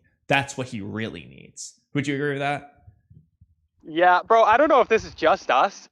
This is freaking peak content. Like, No, this literally, I'm doesn't loving feel this like a right stream. now. Hey, what's This crazy? feels like it's been a 4-hour-long, like, highly edited video to me. Literally, and it's funny because we're figuring it out on the fly. This goes to show that we understand the story. By the way, for anyone who's you don't understand the story, the fact that we're figuring out this deep shit, we're not like we're just doing this on the fly. Like, but the story we're just ripping on. Like, Jura and meanwhile, those haters just care about power scaling. So, I know, literally, I'm like, bro, like Jura is peak. It's so crazy. But okay, what did I just say? Okay, what Jura really needs is to find a new identity. Okay, is not to find his past / previous / old identity, but to find a new identity, because I almost like that better. Previous not as an identity answer to the question. Hurt him. That doesn't work as an answer to the question, but it works in addition to the question. I almost like it better as a fact. What? Good. That what probably hurt him, the answer to that is what he was before. Yeah. But your expansion of that, your elaboration, it doesn't matter what he was before. He's trying to find a new identity. That previous one hurt him. It doesn't matter what he was before. Because with mine, it relies on the assumption, yes, it is an assumption, that he's coming straight from the mindless Tin Tails and nothing else. Yeah, and so, again, yeah, because I was going to say, well, that is a very viable option. It just is that Tin Tails. But in this case, we can broaden this so that it doesn't matter. Because we don't actually know. That is an assumption. We don't know. Is it just the Tin Tails? Nothing more, nothing less? Does it go further to what became the Tin Tails? You know? So, yeah, it just... The previous identity hurt him. Yeah. I love that. I love that. That's so good. Jura himself doesn't yet realize this. That's important to write that down because that's part of the story here. Is Jura coming to this realization? I think this is proof. It doesn't matter how bad a narrative is. We can make it the best thing of all time. Theoretically, yeah. I do think though that it is possible because if they don't execute any of this, then we did just make it the best thing of all time when they never actually plan on doing it. But I do feel like, to be fair, a lot of this is there with Jura because we are analyzing what's already been done. So assuming they're just trying to do what we're figuring out, then Jura is just objectively peak. But we'll have to see. Now, this is the kind of stuff that gets me excited until chapter 12 comes around and mucks everything up. Yeah. Where it's revealed he's actually Shikamaru.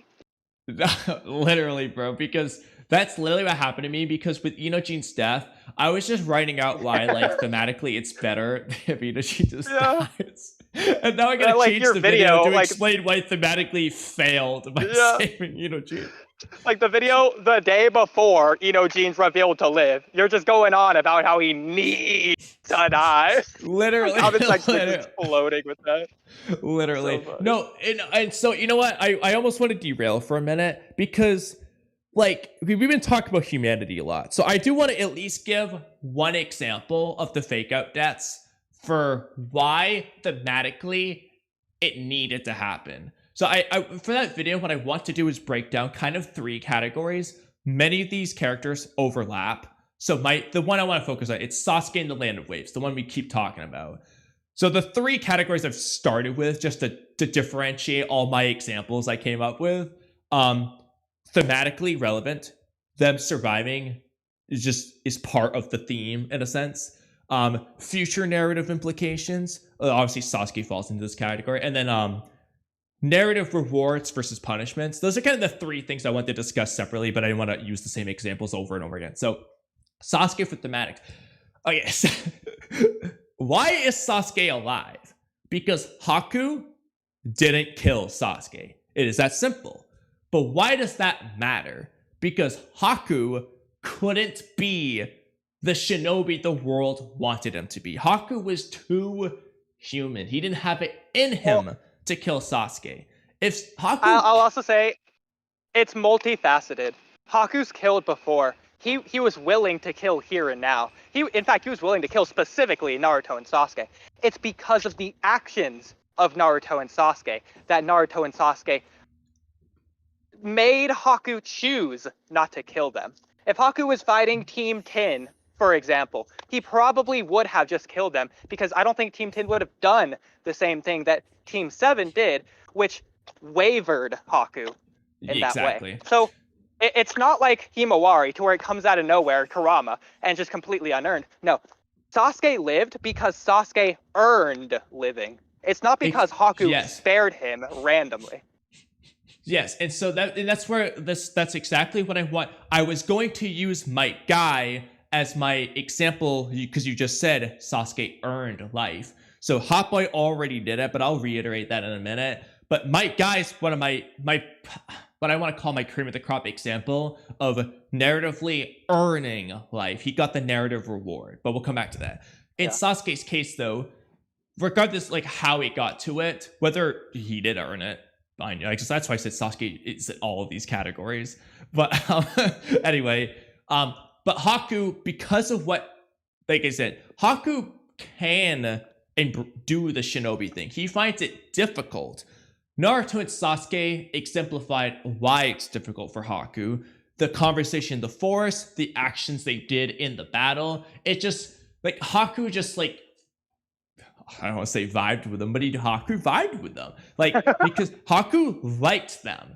Because they were good people. They fought for their dreams. They fought for each other. They did, like, it just everything good about this world. And it's like, that made Haku choose his humanity over being or killing his heart. He finds it difficult, and in this case, he could not, in this context, he could not kill his heart. That's why he didn't kill Sasuke. Sasuke thinks during the fight that Haku's being basically like an evil person, slowly killing them little by little, purposely avoiding their vital points that make them feel more pain.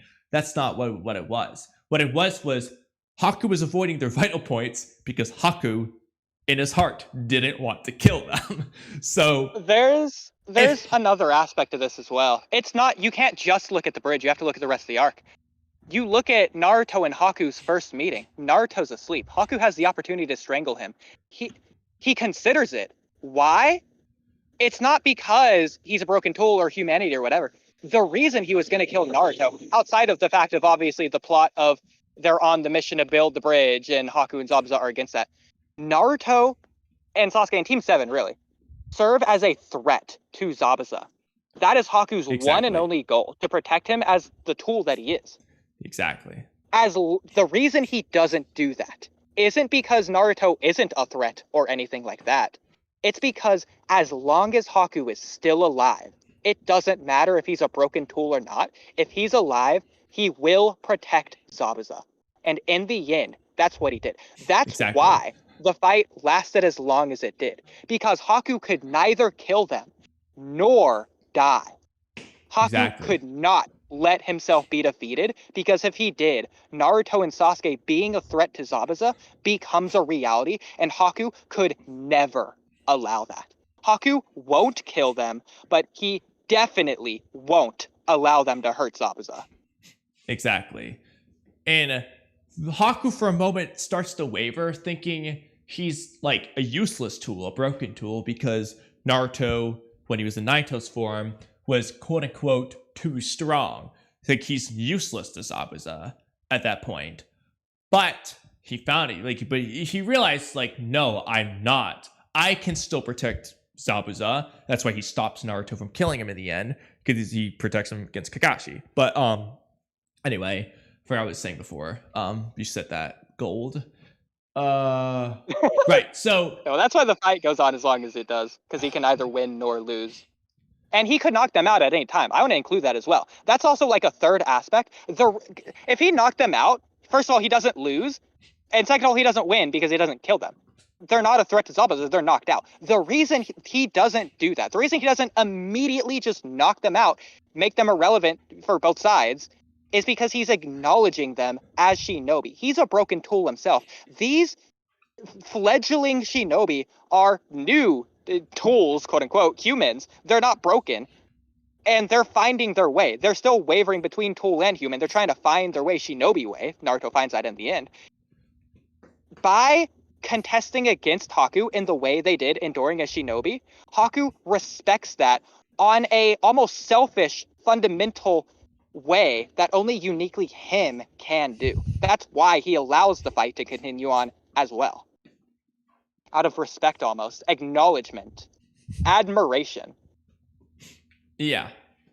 As well as trying to guide them, mentor them, teach them the right way. In a way, you can argue as well, but that's another aspect. They also like embody to some extent Haku's philosophy. Like Sasuke embodied Haku's philosophy on how a shinobi strongest when they're protecting something precious to him. So that's like we said earlier. Sasuke did the impossible. He outsped Haku, who was faster than him, and even hit Haku, who was stronger than him, in order to protect Naruto. And I like Haku kind of just like sees all these things they're doing, but what was I saying before? I can't remember. Fuck. Sorry. I don't know. Anyway, that so well on the chest. Oh, now I remember. So Zabuza points out later, Haku was always too soft and too kind. Haku just was a very human person. Like Haku was Haku. If Haku killed Sasuke in that scene, I just feel like that doesn't work with because the ending message of that arc is no matter, even Zabuza says this, even shinobi are human. No matter how much we try to run from that fact, we always fail. Or at least I have failed. If Haku just kills Sasuke, Zabuza's just wrong. Because then Haku succeeded in not being human by killing his heart and killing Sasuke. The point was, no, Haku couldn't not be human. He could try to run from it. He could somewhat be the shinobi, but deep in his core, he would always be human, and so he could never be a perfect tool. He would always be human. And Sasuke not being killed because of Haku's humanity, I would say needs to be there. In theory, you can still do it. It doesn't work as well. I think it makes it perfect because Haku didn't kill Sasuke. Now, the way I want to say, this was one of my 2 caveats to Inojin surviving. Himawari saving it was not part of this. If Jura did the same thing as Haku, he questions it later. So if it turns out Inojin doesn't die, and Jura questions, why is it that I didn't kill Inojin? It would be like Jura just didn't kill him. And he would question it. And there's something they could have done with that. It was one of my 2 caveats, like I said. The other one was... well, we haven't got to it. Really quickly, I'll say. At the beginning of the chapter, we are complaining that Jura's just letting Himawari do that. That's the good way of looking at that. We don't get that. Like, Jura never thinks that. If he thinks about it later, I think it's honestly too late. But that's a way they can spin it to where I'm almost okay with it. Yeah. Jura is just letting her slowly walk up to him and take him because Jura is trying to identify, I'm going to use that word, what she's going to do, how she's going to react, respond. Especially with this new power, it's like a mysterious war. He's trying to see what's happening with this new power and how she's going to react with that new power. Now that new things, unknown, the strangeness is happening. I think another thing to do is, I'm trying to think of a example. I feel like there's an example in my back of my mind where a character just does something like they try to feel like, why did I do that? Like, I mean, I know, like, I don't want to use Sasuke because Sasuke kind of knows, but like, it'd be like, but it would just take Sasuke's dialogue where he says like, why did I do that? I don't know. Even though he kind of knows. Jura could do a thing where it's like, did I save Inojin? Like, did I not kill him? Why did I hold back from killing him? He could question that as like a thing about his identity. That's something that they could have done, but I don't think they're going to do because, but it's not what happened. Himawari just saved him. Even then, and then if you ask, why did Jura let Himawari save him? Why would he not? Because this whole time he's been saying, I won't attack you unless you attack me. He only attacked Inojin because Inojin kind of kept attacking him. If Himawari heals him and they leave, he has no reason to like stop him. He's been doing that. That's consistent with what he's doing in the first place. But in fact, this is consistent with what he does at the end. He says to Shikamaru, I'm going to remember your name. Like, get out of here, scamp. You earned it. Exactly. Literally giving him admiration. And I feel like they could have done that route with it to where you could say, oh, it's a cop-out. But I think if it plays into Jura's character, his humanity, the humanity in Jura, because you could argue this just works. Because Jura's repeatedly been like, I don't want to kill you. Just don't get in my way kind of thing. You could argue that that's Jura's humanity. His humanity doesn't want to kill them. And so if he just doesn't actually the only aspect it works from, though. It only works from Jura's perspective, not from anybody else's. Yeah, exactly. That's the only problem. It's too late now anyway, though, because that's not what they did. Himawari just saved him. The end of story. Yeah. So, and they could still do it, but I think that would have been the way to do that. Like I said, that was my one caveat. But in this case, thematically, Inojin being saved, I just don't think has anything to do with either identity or humanity. The two things we've discussed for themes. I don't think there's any relevance. And I think if a character is going to live, it should either be because, well, the fact that they survive is thematically relevant. My other example for that was going to be Kakashi in the Pain arc. I don't want to get into the whole tangent right now. We can, but Nagato reviving Kakashi serves the theme of the arc, and I think it almost like needs it to some extent. Nagato needed to revive Kakashi. He needs to do something I'm sorry, this is what I can do. This is what I can give you, Naruto, to make up for what I've done type of thing. He needs to give, do that thing. And so in this case, it's the revival of the villagers. If Nagato just doesn't do anything to return the favor, I don't know what the word is, reconcile. If he doesn't do anything to reconcile with Naruto, I just feel like you kind of fail the arc. So Kakashi needs to be right. That's again another theme one. They can come back to that another time. Narrative rewards. So HotBoy already kind of went over this. So Guy's role, where did I write this down? Okay, why Inojin won't be revived. I wrote this part out. We already talked about, but Guy's role, his purpose in that moment, as he says himself, was to bridge the gap of time until the new spring when the fresh green leaves bud, and to become nourishment for those fresh green leaves. HotBoy already said it. Guy was buying time for Naruto and Sasuke to become those fresh green leaves. The nourishment in this case is the time that Guy is buying. It's not giving Naruto his power, but he's buying time for Naruto to get that power. And Guy's narratively rewarded for this action by getting to live. Now, I wouldn't say it needed to be the case, because he could get other rewards, like the fact that Team 7 actually defeats Kage in the end, Indra and Ashura conflicts taken care of, Lee lives on as a splendid ninja, and so on. But it's a better narrative reward by letting Guy live. So by Naruto reviving the fresh green leaves, literally saving Guy. What do you know? I think that works. But why is Inojin being narratively rewarded?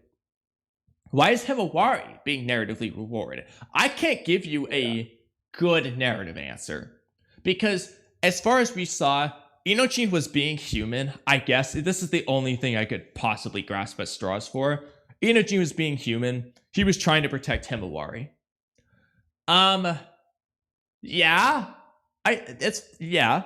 But in his case, he didn't protect Himawari. You know what I mean? It's not like Sasuke, to where he saved Naruto's life. He jumped in front of the attack and protected Naruto. It's like he just died.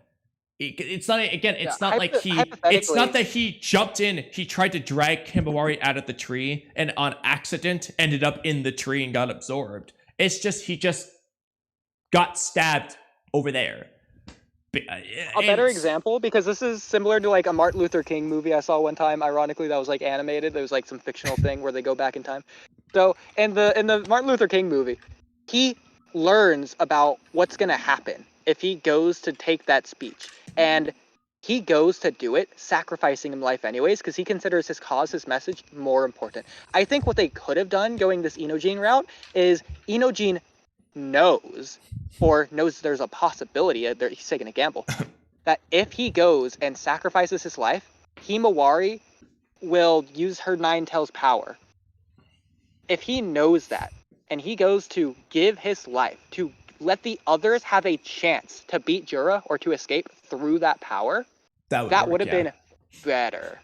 But the problem is, none of them knew about Kurama. That's made abundantly clear. Even now, they don't know about Kurama somehow.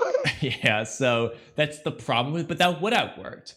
That's a very.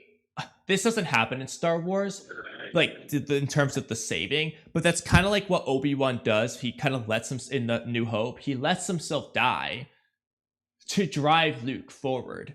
It's basically the same point, so that Luke could then go on to defeat Vader. So he gave the world a chance by giving himself up. I know Obi-Wan doesn't get revived, but like if he did, theoretically, it would be kind of earned. Even if he didn't know he would get revived. And that's also the point. Like Guy didn't know he'd be saved. The point was his act could help them win in the end, and he just got saved as a byproduct. But again, that's not what happened. And so, and then there's the other thing. You got to look at like all the other. First of all, Himawari didn't rage. I still can't get over that. Like, was she raging or not? But like, Naruto doesn't heal Sasuke. That's not why Sasuke lived. Sasuke lived because of Haku. Exactly. The theme. Exactly. Theme of the it should have been because of Jura that Inojin lived. I still say that. That's what I said, and that's why I said my caveat to. I said Inojin dying. I was going to explain how Inojin's death would be different from all the examples I listed. I don't know what I want to do with this video now. I do want to talk about all those things because they're cool. But the caveat, though, I had two. Was either Inojin would just become another like Hidari, basically. He'd become a tree person. Problem with that is we already have too many. But that would work for future narrative implications. You just use him as an antagonist. But the alternative is for Jura. Jura simply didn't kill Inojin because that's who Jura is. But they didn't do that. So, but if it's not that, then Inojin should have died. I don't see any way around this. Yeah. Absolutely. But so really quick,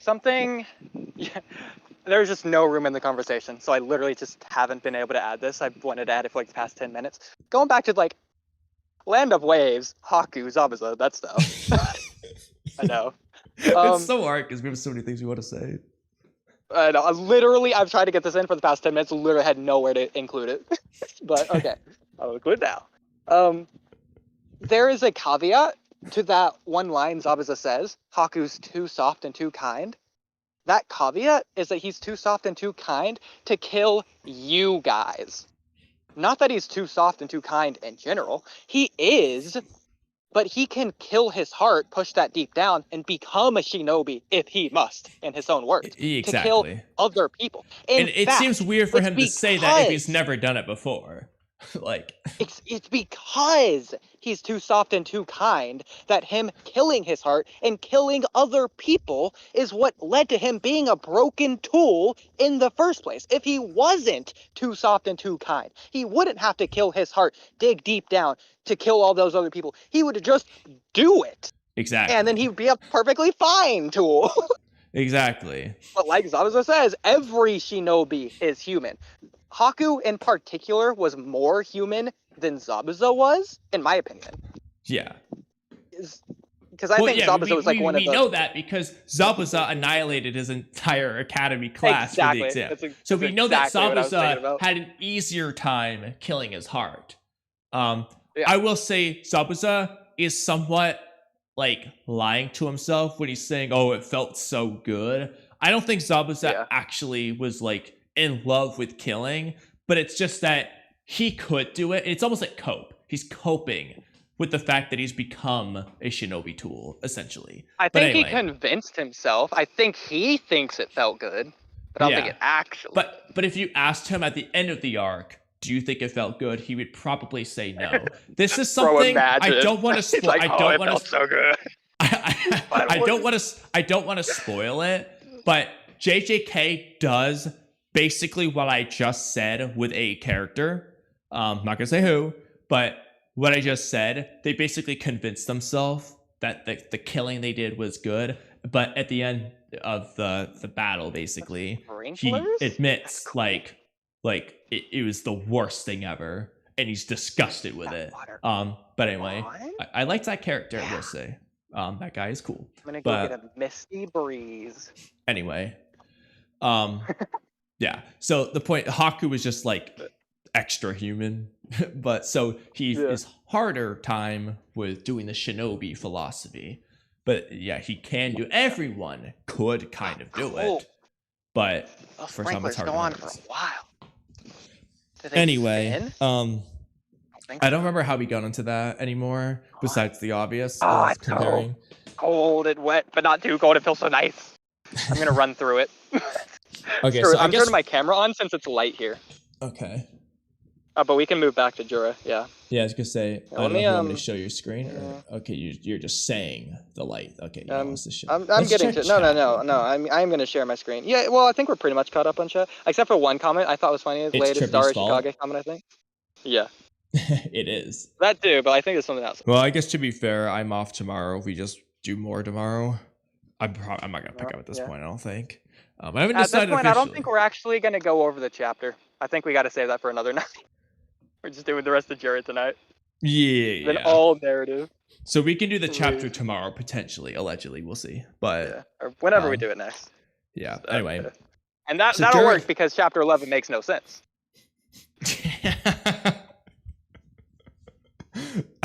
I mean, technically, all the stuff we're saying about Jura isn't even in this chapter. So maybe it is consistent. It's chapter 9 and before that we're really talking about. So I love how the title is about HotBoy, who was here the first one of like 5 hours. Yeah. Not he, but I dropped Boruto 2 Blue Vortex. I love it. It works so well.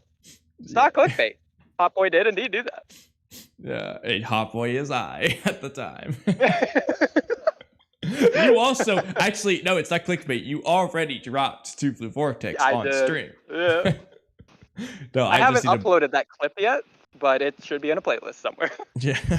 Anyway, so Jura's really need the underlying need is to what did we decide on earlier?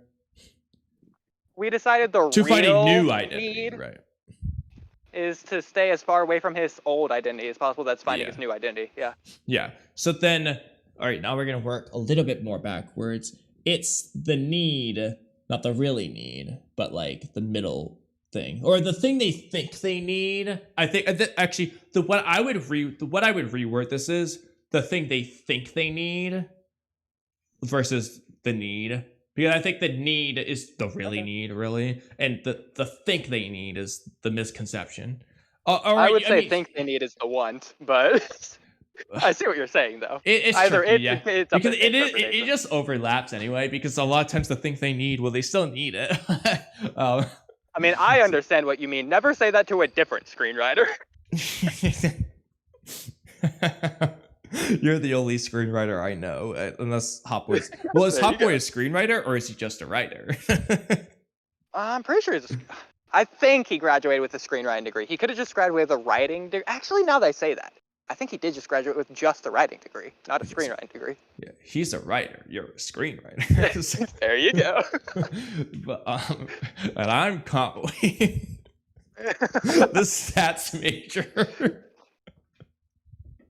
At this point, I would have been better off just graduating with a screenwriter's degree. At least I could use it for YouTube. Like, That's really been helping me there. You know, the thing that's sad to say is if Naruto or stuff like this was just involved in my writing classes, oh, you bet your ass I'd be majoring, or at least minoring in it. But it's just very limited in terms of being able to do this sort of thing. But dude, screw writing. I wish Naruto just was a major. I mean, to be fair, I think if I was thinking about this from a deeper level, like I've always loved Naruto, but I think if I had already started YouTube earlier than senior year of college, then perhaps I would have pursued, because this is, you know, my second year, not even like a year and a couple months or whatever of YouTube. So I don't even know. I don't know how long I've been doing this for, but anyway. Doesn't really matter. The point is, if I just started this freshman year of college, well, I would have had time to do something with English, but it doesn't matter anyway. So the middle ground, the why does he have the goal? This is backwards. So all right, we've gotten the new, well, to find. Okay, so the middle ground is probably to find his identity. Probably just that's. Okay. Okay, because that does sound more right for his goal to be to evolve, rather than to find his identity.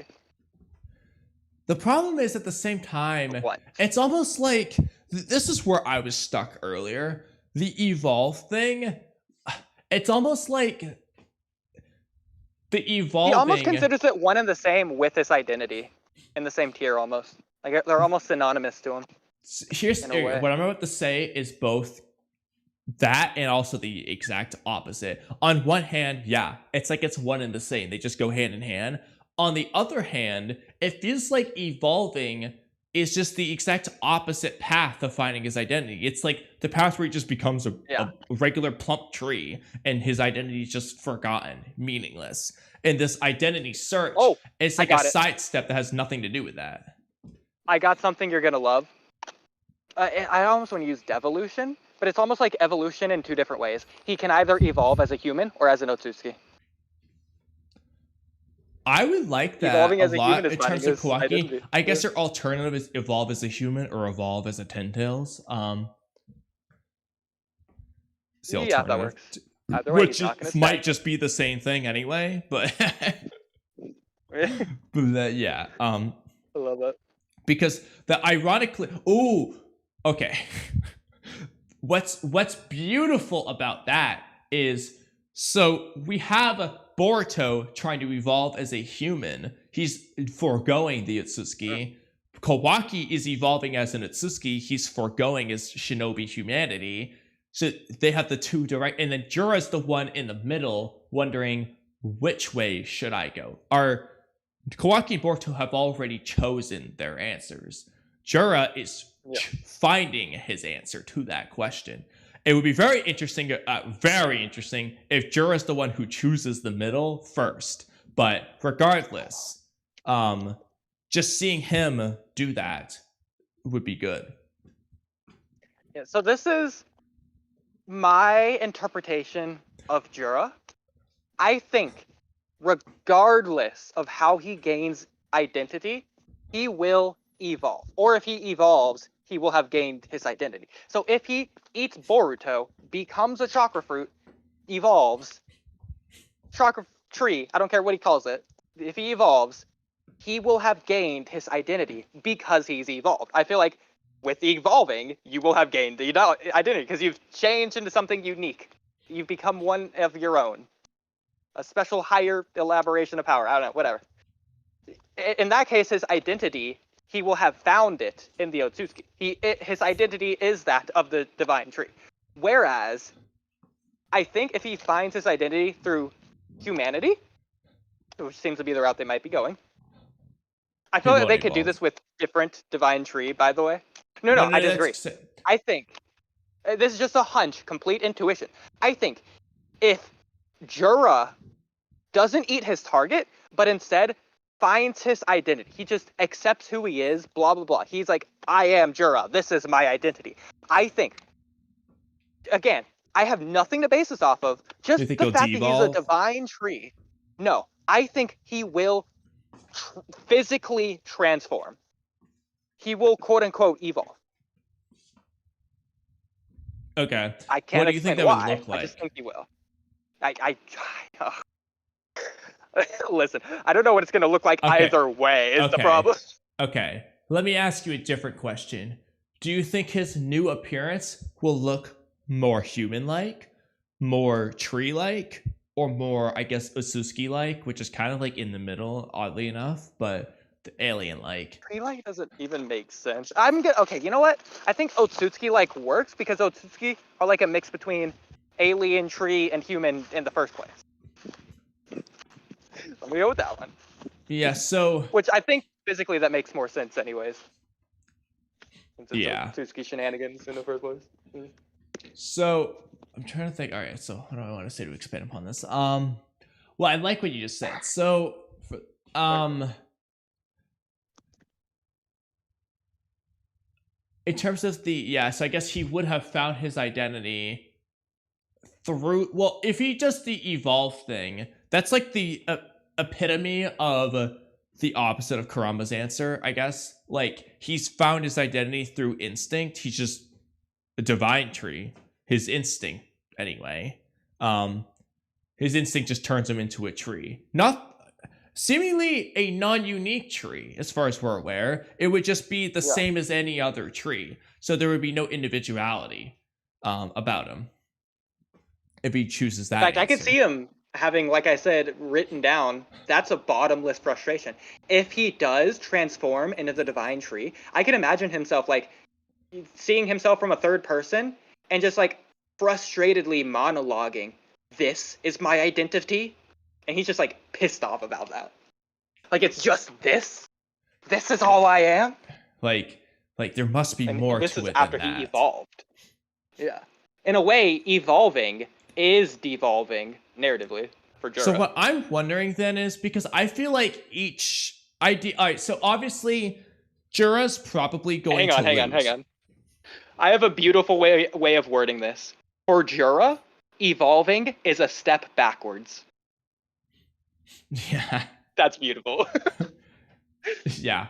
So sorry, but what I'm thinking is Jura at the end of the day probably won't. I think Jura and Hidari, they're kind of the two. I don't know what to do with Bug and Matsuri yet, but I'm going to come back to him in a minute. Jura and Hidari are our two main Shinju, right? Jura is probably not going to finish positively, finding that new identity, accepting it, blah, blah, blah. If anyone is, it will be Hidari. Hidari will be the one who does it, who succeeds while Jura fails because of some key distinction. But Jura, I think, should get farther than Bug and Matsuri. So what I'm wondering is, Bug and Matsuri, are they going to be the ones who do the most wrong thing? In this case, I would think that's, well, completely giving into their instinct. If anyone should just eat their target and do the most divine tree thing possible, it should be Bug or Matsuri, I'm thinking. Because they could Matsuri almost would be the biggest subversion. Huh? Matsuri would be the biggest subversion because she feels the most human and also the most Moegi. Like, it's also the most reasonable one to succeed, honestly, anyway, because Konohamaru, that's a lot easier of a target than Ada to work with. But definitely a subversion of expectations. Also because it's Moegi. It's similar to Sasuke. Yeah. It's like a character who's a good person. Retain the most memory and personality as well. Not personality, but memory. Yeah. But she also feels to some extent the most like devious, like funnily enough. But anyway, I'm thinking if Matsuri becomes a tree, whatever the next step after devouring your target is, they could use that as a means of Jura. It's like a lesson for Jura. Like, let's just say Matsuri hypothetically just becomes a tree. Because we know Boruto and Kawaki aren't going to get eaten. So they're not we can't just have them get eaten. So unless there's a new Otsutsuki that just shows up and gets eaten, Matsuri devours them, like Toneri or something, I don't know. But the point is, I think Matsuri, what I'm thinking for Jura's character would be good is Matsuri, or Bug theoretically, become a tree. They just look like a divine tree, you know, like the freaking branches and everything. There's the wood. And Jura notices, like, he questions, like, that's it? That's all there is to Matsuri's identity? No, that can't be. There must be more. I cannot accept that or something. You know, he has those character moments where, and that makes him change his course, like, to not devour his targets. He needs to find a different way. Like, and it pushes them forward and meaningful. Because otherwise, they're all just doing the same thing. And we need to get them... Jura needs to get closer to the... Like you said, one character has the second best answer, but not the best answer. Hidari, I think, out of all the Shinju, should be the one who... I mean, maybe not. You could have Hidari not do it. But I would think Hidari would be the one who gets the most right answer. Jura will have the closest second best answer, but that will be the difference between their fates in the end. But I think that works because it keeps Jura in the story and allows him to continue developing in a natural and fleshed out way. Exactly. So Bug and Matsuri will just have like the worst answers, so that we can get. Because honestly, who the fuck cares? The only thing I care about for, especially Matsuri now, is how this can relate to Jura. At this point, I don't care about Matsuri, but if Matsuri's answer leads Jura to a better answer, gets him closer to humanity, then I will care. So it's the only thing that will matter to me. The only thing about that, because I agree that would be better. I almost like just small world living here, just like as a fun end that I would just like, regardless of all else. I still think it's just good in concept to have Jura tragically regret becoming a tree. It's like, this is it, because at that point it's too late. It's a mistake that he can't take back, and he now has to just exist with those consequences and just suffer forever tragically. The only problem though is if Jura's a tree, does even like, can he even do that? Can he even think, oh shit, this is it? Like, is his he can identity? Think. I mean, heck, the tree that Madara absorbed not only thought but communicated with Madara. So he can definitely think. Yeah, I don't know. You got me there. I know you haven't seen Full Metal Alchemist, but it's really, really similar to the very end of Full Metal Alchemist, where like the final antagonist has a really similar thing going for it. I won't spoil you, but like if you've seen Full Metal Alchemist Brotherhood, specifically Brotherhood, then you know what I mean. So now I'm wondering, hypothetically, this is quite the plot twist. If similar, so let's just say hypothetically this happens. Jura becomes the tree, and then he hates it, and so like with Madara, the tree Jura tries to manipulate code in some way so that he can get his identity back. Very similar to how Kaguya was trying to just bring herself back. But she could theoretically do something similar, because like, this sucks. I don't want to be this. I want to be what I was before. And so he, I guess, as a tree, manipulates code. Don't ask me how, okay? Maybe Mato gets involved. I don't care. The point is, it happens. Then I could see that I would working. like there to be a lot of time between that, because I would want him to not be able to do anything about it at first. I want it to be out of his control. Yeah. And like perhaps it's a luck thing. Code happens to stumble by or whatever. I don't know. But yeah, that works. But I don't want him to just become a tree so quickly and then just like is a tree and does nothing more for a while. Like, I'd like to see him come back, like learn. I don't know. It's tricky. Yeah. I want Jura to be there as long as we can have him.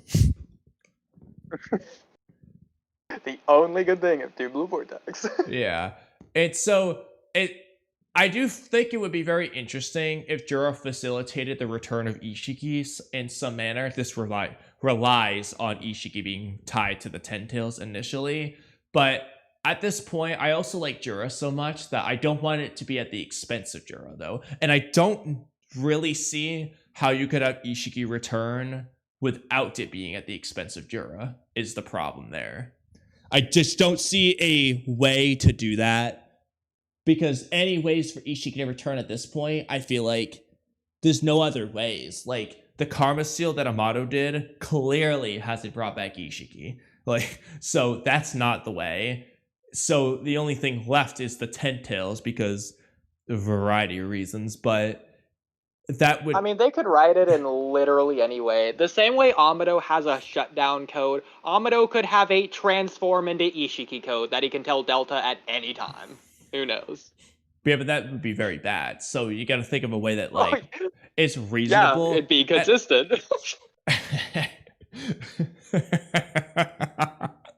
They can do anything. They have done anything. It'll really subvert our expectations.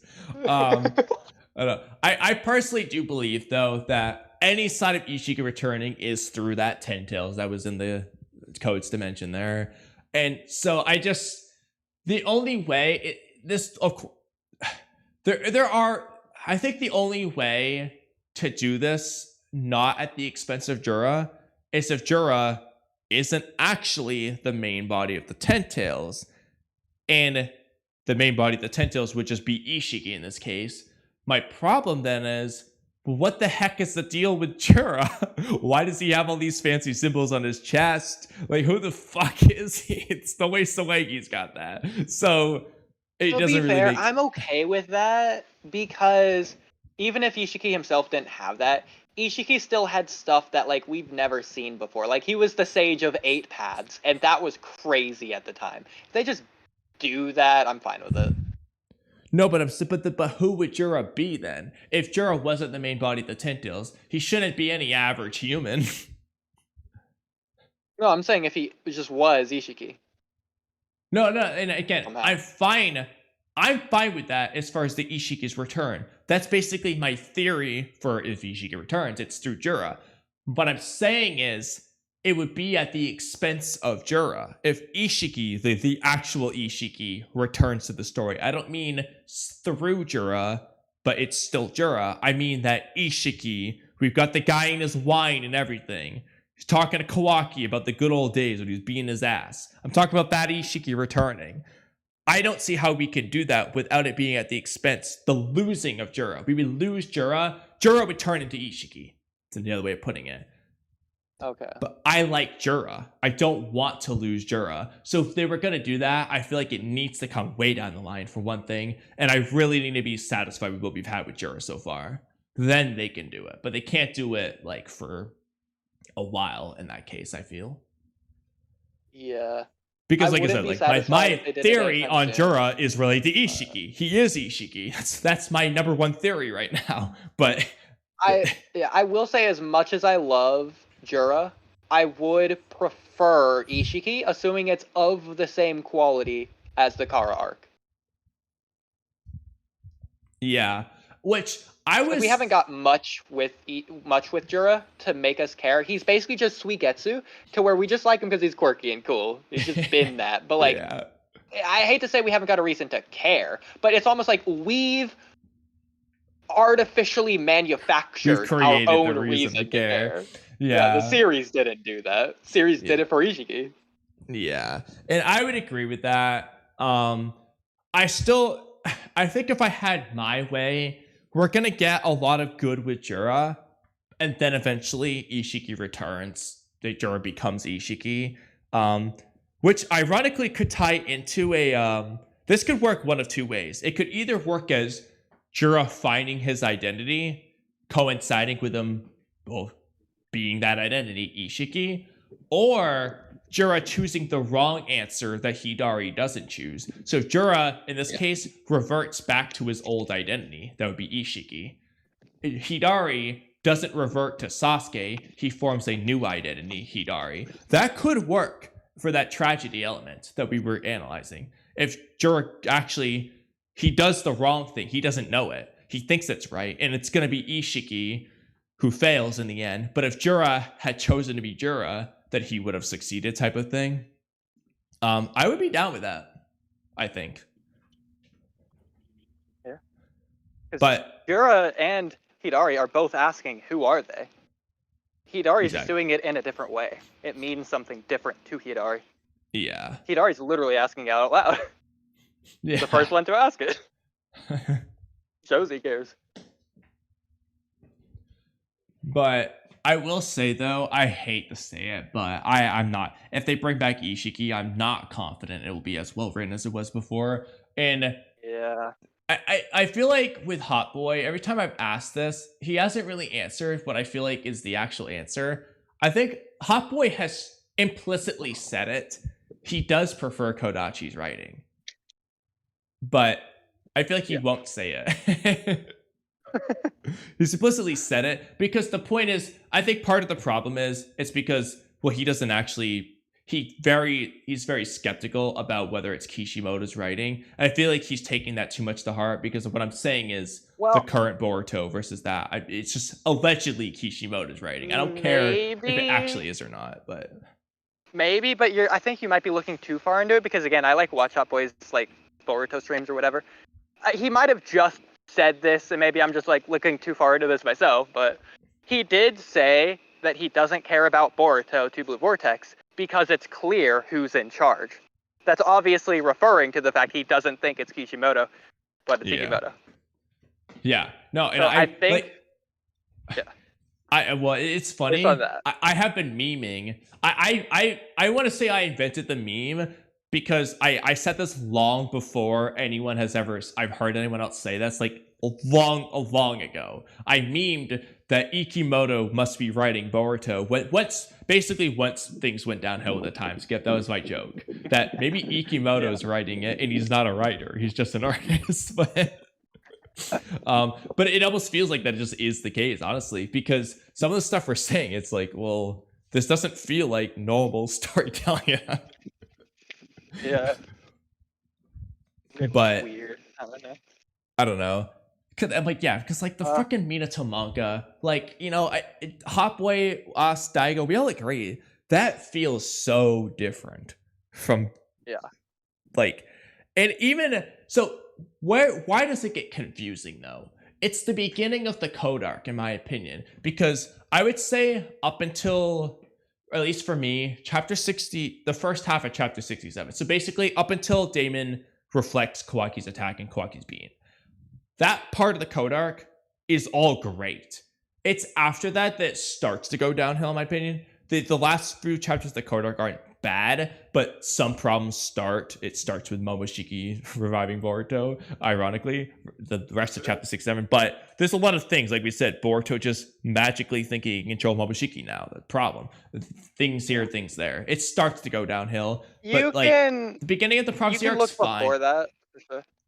Yeah, it's like you're saying, towards the beginning of the code arc is where you could really say it begins.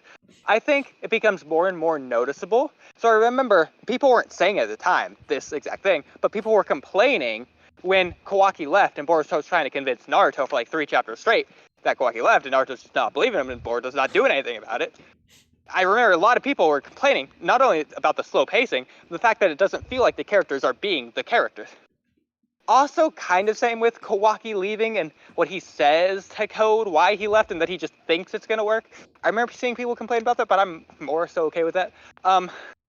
Moving forward to where people really started having a problem with it, besides the obvious Momoshiki reviving Boruto thing, is actually right before that.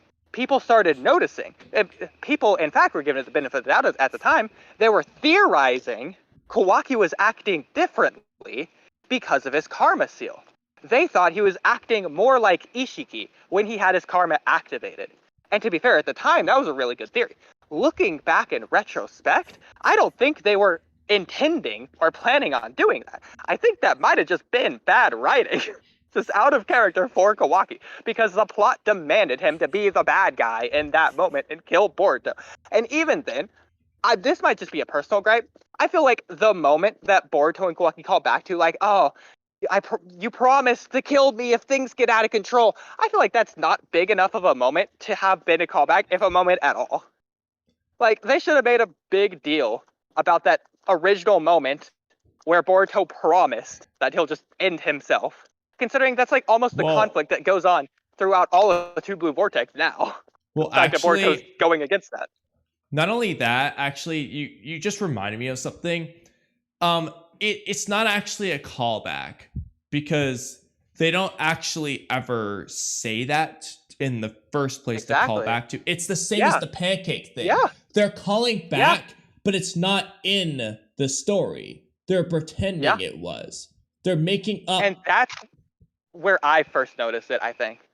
Yeah. So that's too far.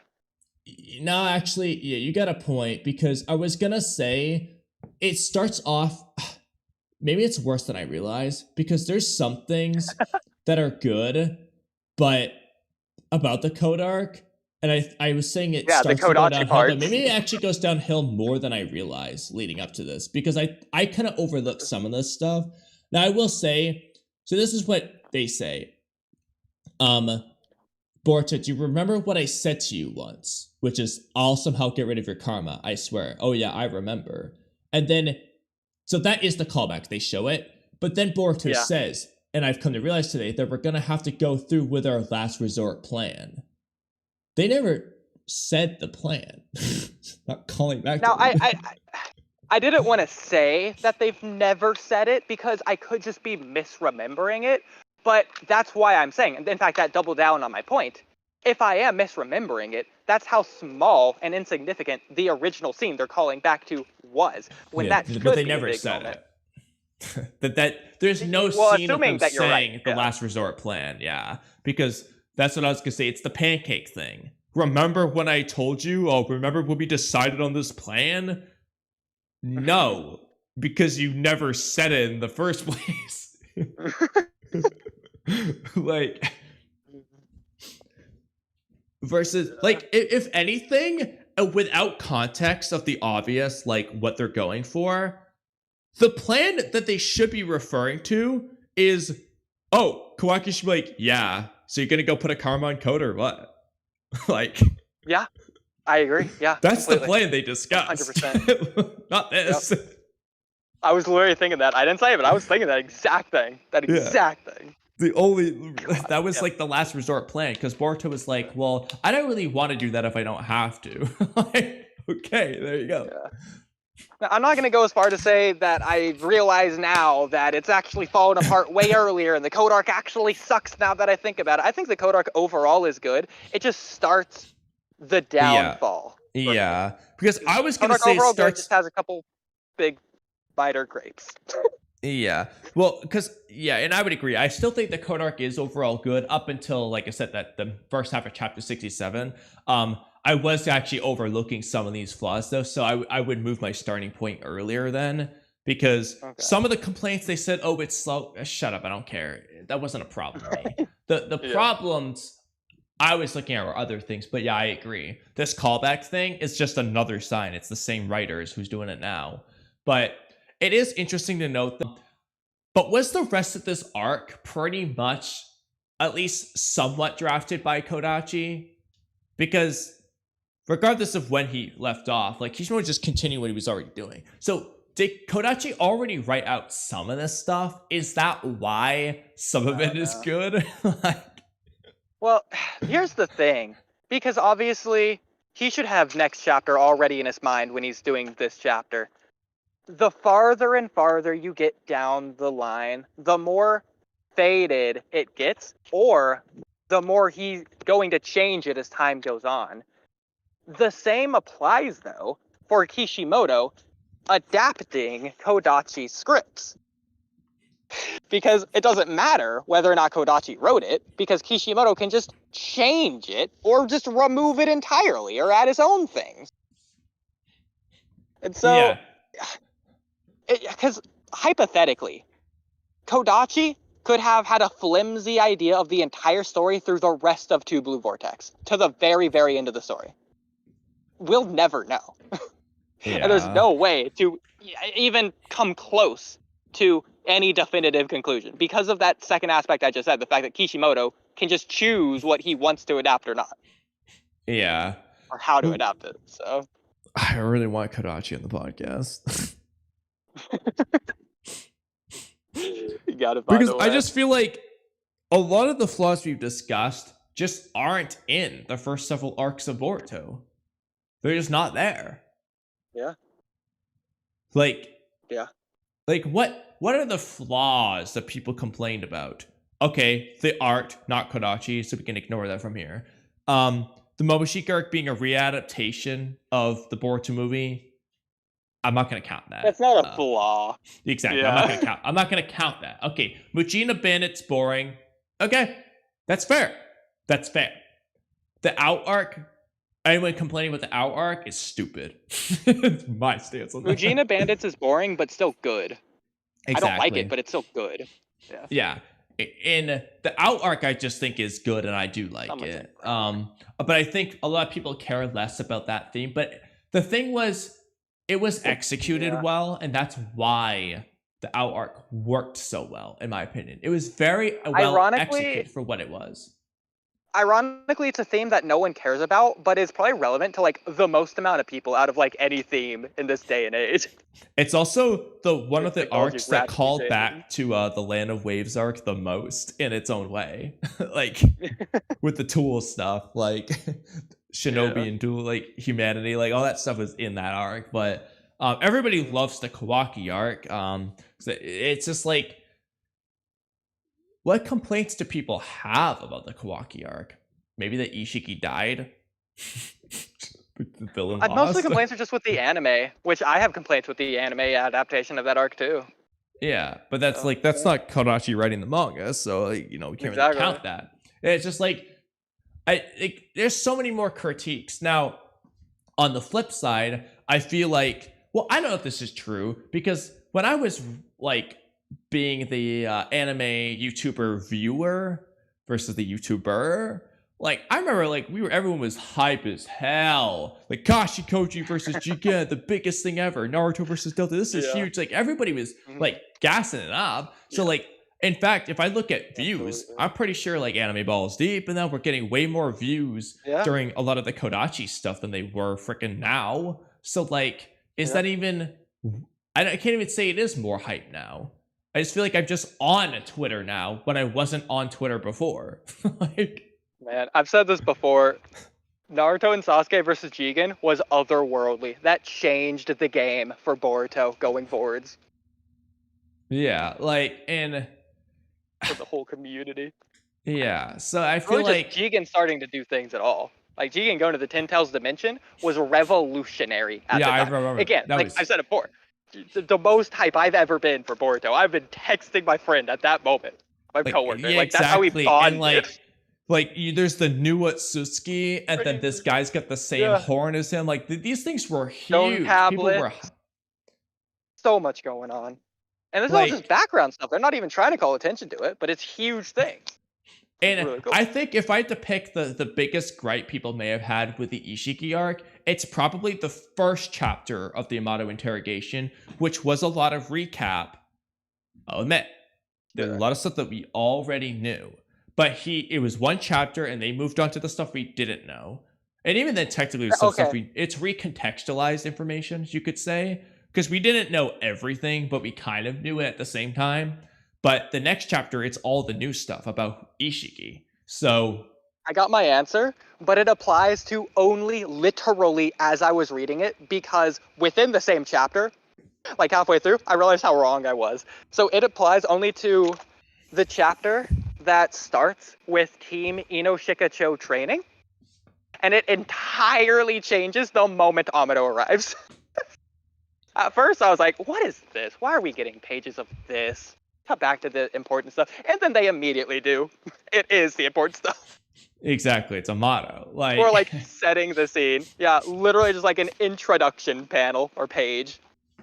That was just too much for me. And even that played into character writing for Shikamaru, and not just Shikamaru, Naruto and Amado as well. And it's the parent and child theme, because Amado used his parent knowledge of what a parent and child relationship is like to use that against Shikamaru by taking his son hostage, to know how Shikamaru would react as a father. Like, there's this, the theme is there. So it's thematically I was just salty relevant. because, why are we seeing Team Inoshikacho, a team that we don't care about in the manga, why are we seeing them train? Like basic training exercises, which can look cool in the anime, but it's the manga, so it's not gonna look cool. It's like, why are we getting this? I just didn't understand at the time until Yeah, but immediately after. it lasted like what, 3 pages? Exactly. That's my big complaint about the arc. And it turned retroactively into not a complaint. Like, so it's just like, I'm not saying that Kodachi's writing was better than the Naruto manga writing. I'm not saying that, although I do think some of the arcs, the Kawaki arc, the Boruto Momoshiki arc, could stand in the Naruto manga, not in terms of plot events, but in terms of writing quality. Like, throw that in next to the Kazekage rescue arc, yeah, you're fine. But like, now I'm not gonna throw it next to the Sasuke retrieval arc or the pain arc or blah blah blah. But like, throw it into some of the lower Naruto arcs. Yeah, these arcs are good. They can stand right in there. Even it's hard to say because I feel like even like the out arc, I feel like it could, but I'm not gonna throw Muji and Bandits in there. Okay, I'll admit it's too boring to run. Yeah, not that it's not good. It's I just agree. That, I definitely can't throw it anywhere near the pain arc for the exact opposite reason. Oh, please. That you throw that out there. But that's not true. But anyway, but like, yeah, I can't. I gotta get my shots in where I can. Yeah, but that just goes to show that like Kodachi, even if we don't think he overall was as good as Naruto manga Kishimoto, he could write in the same verse as him, and it can work. Yeah. But I just don't feel like this is working. Why did they choose Ikimoto? Oh my god. But I'm anyway, pretty sure Kishimoto handpicked Ikimoto. But yeah, that's the craziest part. he handpicked the downfall of the series. But it's fine. That's why Kishimoto's latching onto it. But I chose him myself. Yeah. So I'm not 100% satisfied with the want versus need conversation, but I'm as satisfied as I can right now because I feel like we've elaborated as much as we can with the information we have now. I think we should just revisit it when we have more information about anything in general. Maybe, because I was about to go say, let's go back to that conversation. I mean, do you have anything new to add to that? Because like, what more is there to say that we haven't said that we know we can say right now? I don't remember where we left off. Okay, so we left off. Yeah. So the question is what the want is versus the need here. Oh god.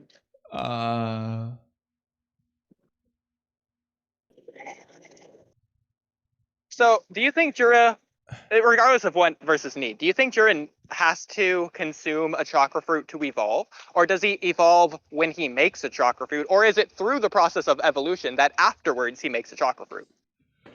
Well, look, is you eat the Otsutsuki, you evolve into the tree, and then you absorb all life and produce the chakra fruit. So, but he's already the tree. But he's not. Ignoring that aspect, he would evolve into the tree, and that's the end of it. Then he's just doing tree things. The problem is you can't just ignore that aspect because that aspect is the sole hinge of whatever your answer would be. It's the starting point. Well, it's so again, I think that Jura lumps Ten Tails and Divine Tree as the same entity. Because on one hand it's the seed to the tree, but it's similar to like we would distinguish the sunflower seed from the sunflower, but Jura is just saying the sunflower seed is a sunflower. It's just how he's doing it. Oh, we're already a sunflower. No, you're not. You're still a seed, bro. So like, I feel like it's also weird because to me, Jura has not evolved closer to a tree, like Boruto says. They started evolving to Divine Tree. I don't see it that way at all. I see it as they have just become more human. Or if Otsutsuki become Ten Tails, and that's how that works, then they started reverting back to Otsutsuki to some extent. It's not that they become more tree-like at all. That makes sense. It's just bad writing, bro. Yeah, like that doesn't make any sense to me. Like, but oh my god. I really don't know there, but yeah. right, what else we got in this paragraph? We are a fourth of the way done with this Jura identity nonsense, or we're gonna have to do this another night. Parent-child becoming your own, not your parent theme. What were you planning on saying about that? We didn't finish, actually, the thing above. Which is so funny. Okay. That's it. Jura Okay. knows so much about this world, yet he sees all the people of this world. Well, hang on. So, I want to clarify, because I thought you might say this, or someone might say this, is, oh, well, he answers why he's doing all this. It's because it's a mysterious world. That's why he wants his identity. That's what hurt him. That's his goal, why he wants to evolve.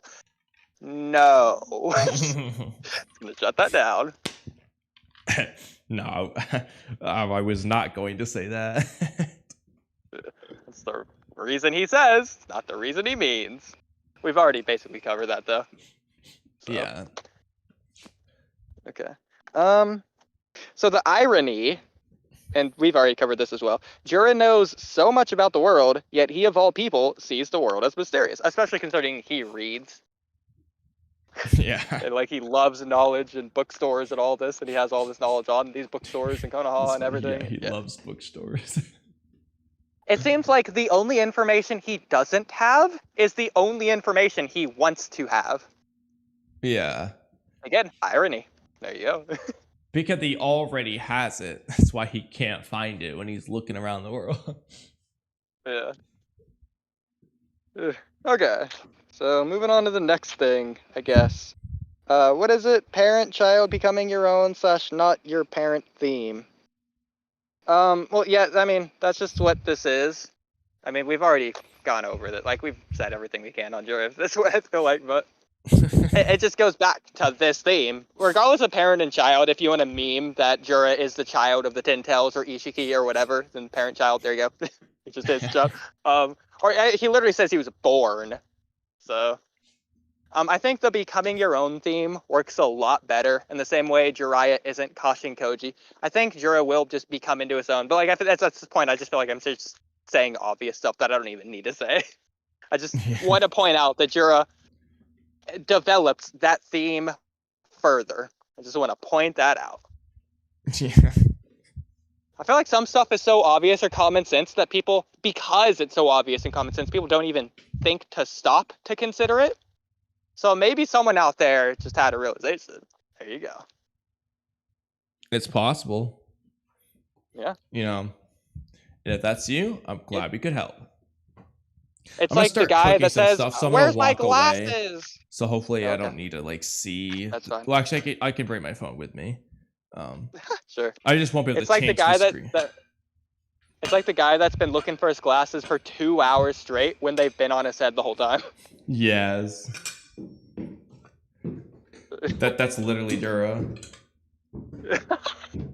I love it. Jura's identity crisis is exactly that. That's like the perfect analogy. Yeah. Okay. So next is it's like Jura trying to steal. No, it's almost like Jura's trying to steal another person's glasses from the store when he's already got them on his head. I love it. This is similar to what we've been saying, but almost like an addition to what we've been saying. So Jura is the shadow / foil. Shout out that word again. That's like that's the word of the day, foil. / parallel to Kawaki. What I mean by that is that Jura doesn't feel worthy of an identity in the same way Kawaki doesn't. Jura is in pursuit of something he's had all along, which is funny because we've said that 100 times by now.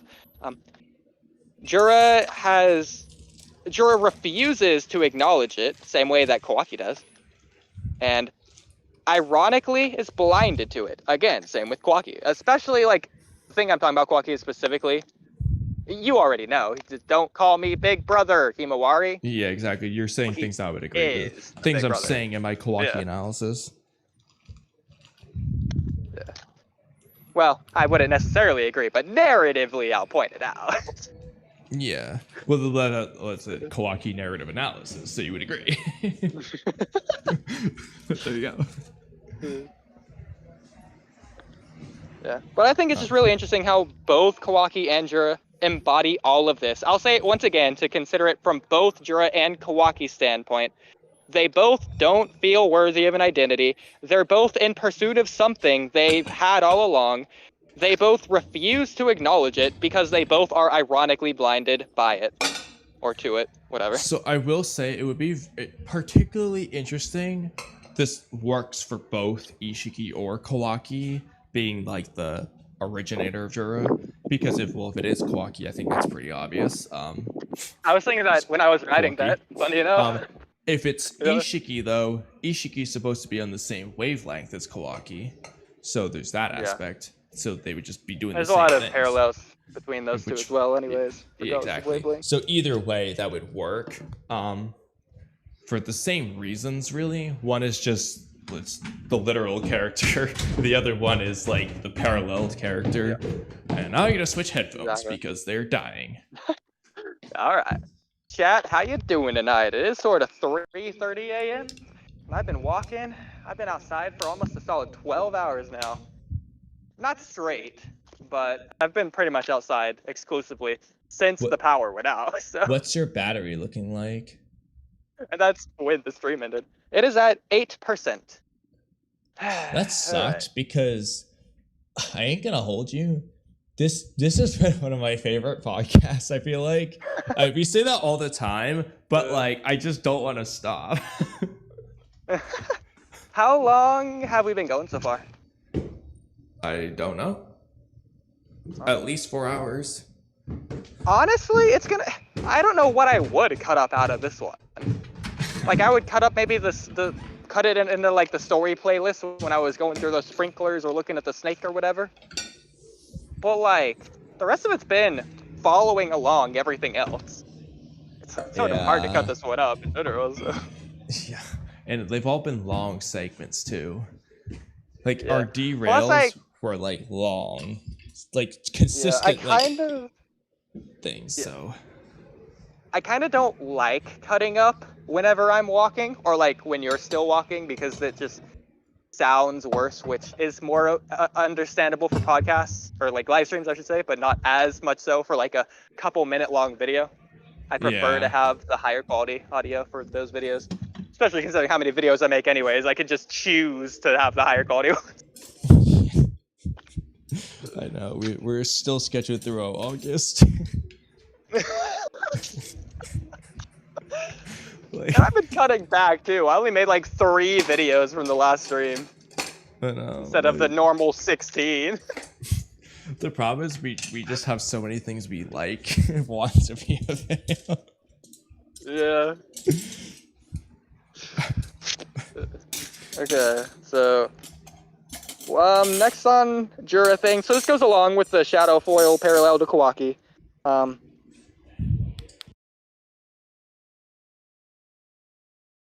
Is this okay? Who Jura really is who Jura is trying to be. Thoughts?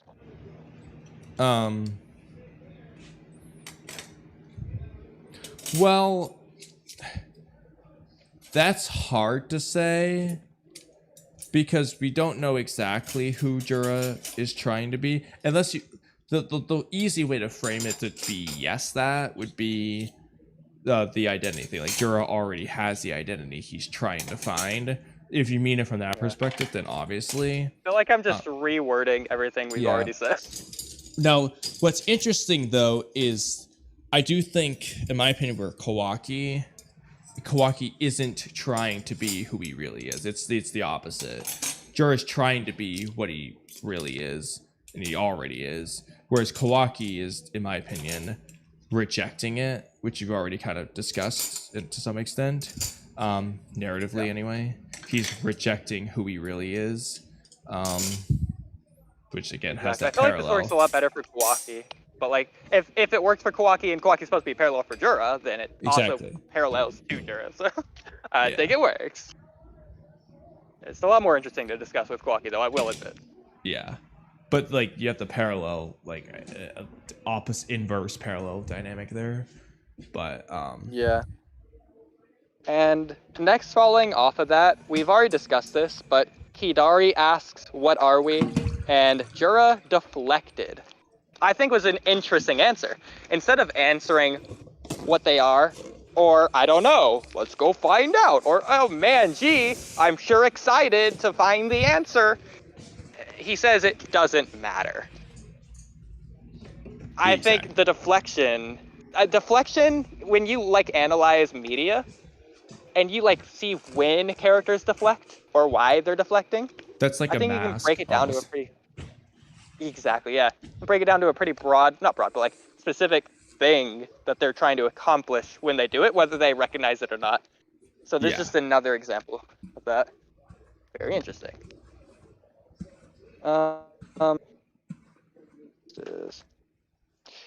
Ninetales accepts the mysterious world and moves on to grow, whereas Jura is reluctant to change, therefore doesn't / can never evolve / find identity / feel satisfied. Is Jura just chasing something he'll never be able to achieve because he's chasing it? Honestly, As long probably, because the act of chasing it, like, he can't be it because he's chasing it, because he's already is it. He doesn't think he has it, or doesn't realize. Well, doesn't think. Yeah.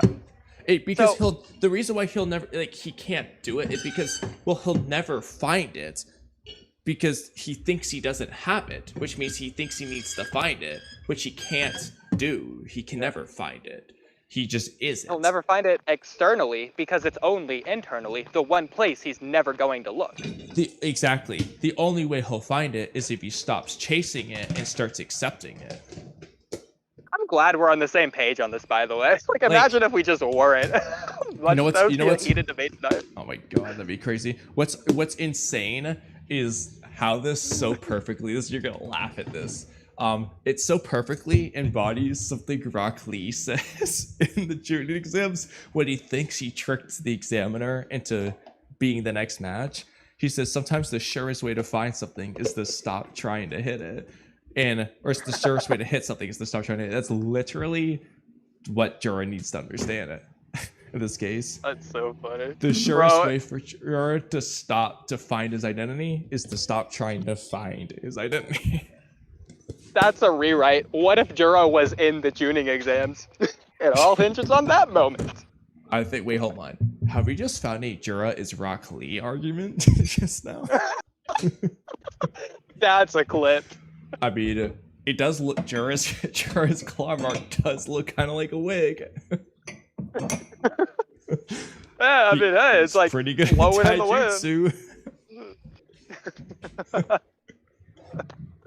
He's excited to go all out against Himawari. Jura was reading a book. Rock Lee was writing notes in the tuning exams on a book. Was he reading Rock Lee's notes? How many letters are in Rock Lee's first name? How many letters are in Jura's first name?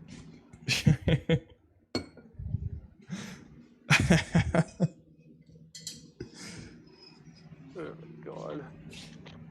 And both of them are also male. There you go. The most important similarity.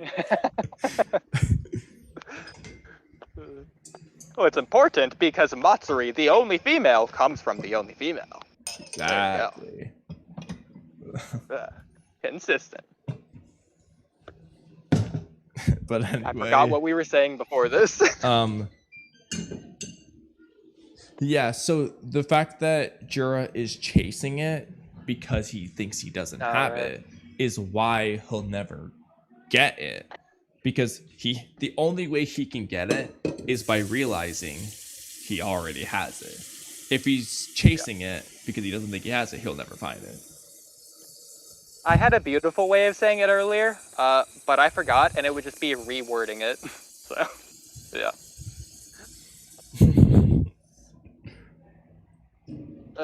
It's basically just what we've already said. can never find it because he already has it. I don't know. Yeah. as long as he's chasing his identity, he can never find his identity. I don't know. Yeah. I had a beautiful way of saying it. Anyways. The answer is you thought it in your head. The moment you tried to repeat that thought, it wasn't the same. So that's just how it works. So that's apparently we do the same thing. Yeah. You know what'd be crazy though for the Rock Lee thing? So stupid. If Jura ever says anything about reverse psychology, we are doubling down on this. Because it is a form of reverse psychology. Jura mentions Bro, the craziest thing. Jura's like the last person I'd expect to mention that to. But if he mentions it, that's proof that Jura has to be Rock Lee. I mean, it's not impossible because he almost definitely would say it considering it's in a book. Yeah, he references like a it. book thing to say. Yeah, reverse psychology. That works. Oh god. But anyway. Let me see what the next thing here is. My feet hurt. I'm gonna sit down in my car. Instead of Just going got back inside. home. Yeah. That's what I did last time. My phone ran down to 0%. I don't lie. Just go inside and charge it, bro. I'm gonna sit down anyway. There, I'm in my Then car. we can just Chill end out. when we end. Going We don't have to crazy. end because of anything in particular. Just charge it, bro. If you're literally outside your house anyway. See. My charger's inside, so that's the problem. There you go. And no further questions. So next is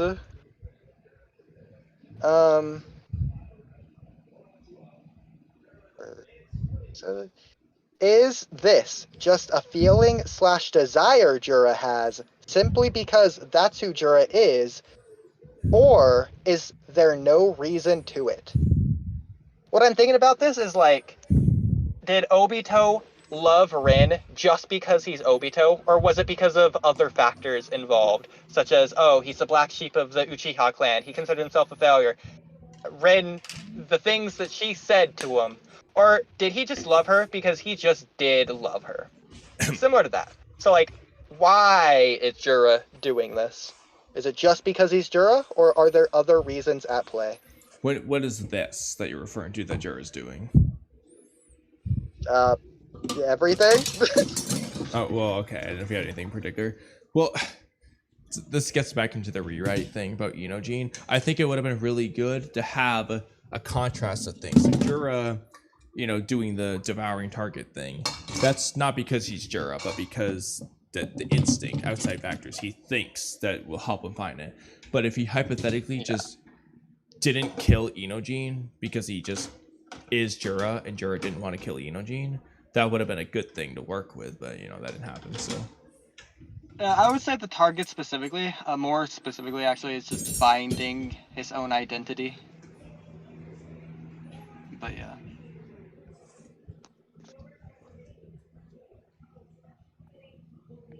There you go. Trying to decide what type of pasta I want to do. Do I want to do the same one I've been doing over and over again? Or do I want to do something slightly different? I don't understand how you do this at 4 a.m. That's ridiculous to me. Can't imagine. Consistently.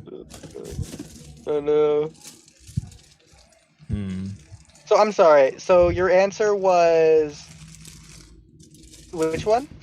Is it not because it's just because it's Jura, or is it just because it's Jura? Oh well. Just who Jura is. What it just depends. Like certain things he's done, such as like trying to spare Team Shikacho, is just because he's Jura. But devouring Himawari is not that. It's just because they think that'll be important. The thing is, you can say that about the other 3 Shinju, and maybe that thought instinctually came up for Jura, but because he was the first one to mention it, and the other 3 hadn't considered it, it could just be because Jura was born first, so he just thought of it first because he's been alive the longest, or just coincidentally he thought of it first.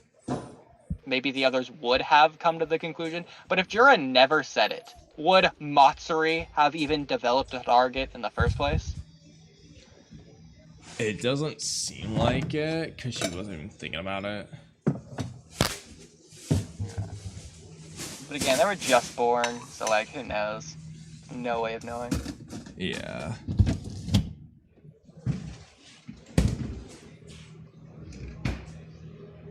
Okay. Yeah, and then I quote the thing we've quoted 5 million times tonight. I don't know why. My body just moved on its own. That's in reference to, is he doing this for a specific reason, or is there no reason to it? Yeah. That's almost in reference to Attack on Titan. Spoilers for anyone listening, in case you don't know. It's with Historia loving King Fritz. Sure, you can say a reason. You mean but Ymir? maybe she just loved him for no reason, just because she just does. Sometimes people fall in love for no reason at all. Yeah, which is actually in that chapter 8 conversation that we talked about a million times. Yeah. Well, I mean, this is say there's no reason there, but like, that's not really what's important. Yeah. So, does Jura know why, or is his body just moving on its own? Conceptually.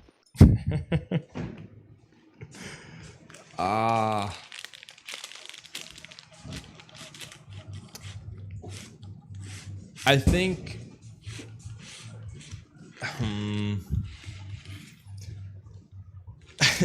okay, it's hard to say because like, does instinct count as your body moving on its own?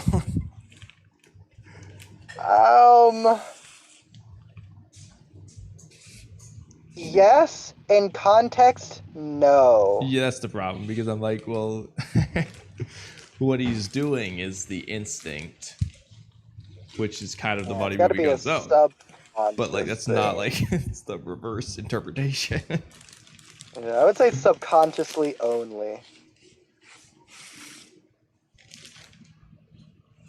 Would it be a subconscious conceptual moving on its own? Sounds so ridiculous to say. I don't know what my answer would be, because fair enough. like, Okay, is he doing this because he's Jura, or is he Jura just because he's doing this? Shout out Jujutsu Kaisen. yeah, because I know that's a JJK reference. Yeah. I mean, we could try to use that question as like a meaningful thing here. I mean, like, yeah, are you doing this because you're Jura, or are you Jura because you're doing this?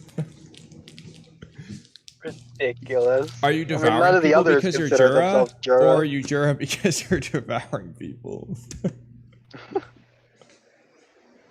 I mean, no one else who devours anyone considers themselves Jura, so I'm gonna say nah. Oh, would you? The toughest question. I know. You said that you're gonna try and take it in a serious way. That's crazy. Oh my god, I have work in the morning. I just realized. It's fine. It's only 3:30. I'm so tired though.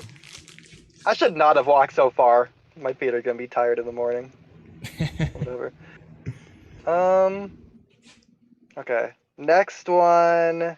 I really need to decide The what one that type you of read, cheese like, I want to use 5 for this hours pasta. ago. Do I want to do more cheddar cheese, or do I want to do Parmesan? Or I did Pecorino Romano yesterday, so I'm thinking I won't do that again today. It is 4 a.m. and I'm too tired to answer your stupid cheese question, but Parmesan. It is 4 a.m. Kamui. You have to do Parmesan. Who eats cheddar cheese at 4 a.m.? Kamui. I'm not eating cheddar cheese. It's for the pasta. It's the cheese to be used in the pasta. Are you eating the pasta? I'm going to be eating the. I'm going to be. Okay, then you're gonna be eating the cheddar cheese. Wait, you said Parmesan. On a pasta pasta. So stupid. So which is your answer? Get the Parmesan. Okay, I suppose. Sound disappointed. Actually, no, good answer. There's not that much cheddar left anyway, so that wasn't really an option Oh in my the first god. place. Crazy. I know. Choices. Oh, that's right. I need to turn this on. All right. Anyway. Were you back to what we were resisting the urge of the cheddar, or did you just not know at the time? I was surpassing it. Well, you should have been ignoring it. I was surpassing my You know, Kamui, drive to it cheddar really cheese. doesn't matter which cheese you choose. You just gotta choose a cheese. Yeah, my instincts will guide me to the cheese. So that Oodie will lead to the formation of your cheese. My instincts will guide me to the cheese is the funniest one. I can imagine you just having like all three cheese laid out in front of you. You close your eyes and just let your hand guide its way to the cheese that you want. My body just moved on its own. You're setting up a scenario specifically to not know why. Yeah, I don't know why. My hand, it just moved on its own. In this case, you know why you don't know why. It's crazy how this just like worked so well. Back to Boruto. Okay, yes, I've decided This my is the cheese thing- dilemma. This is this is a thing you read ahead 5 hours ago. The closer he gets to it, the more endlessly frustrated he feels, / the more bottomlessly empty, or the same, he feels.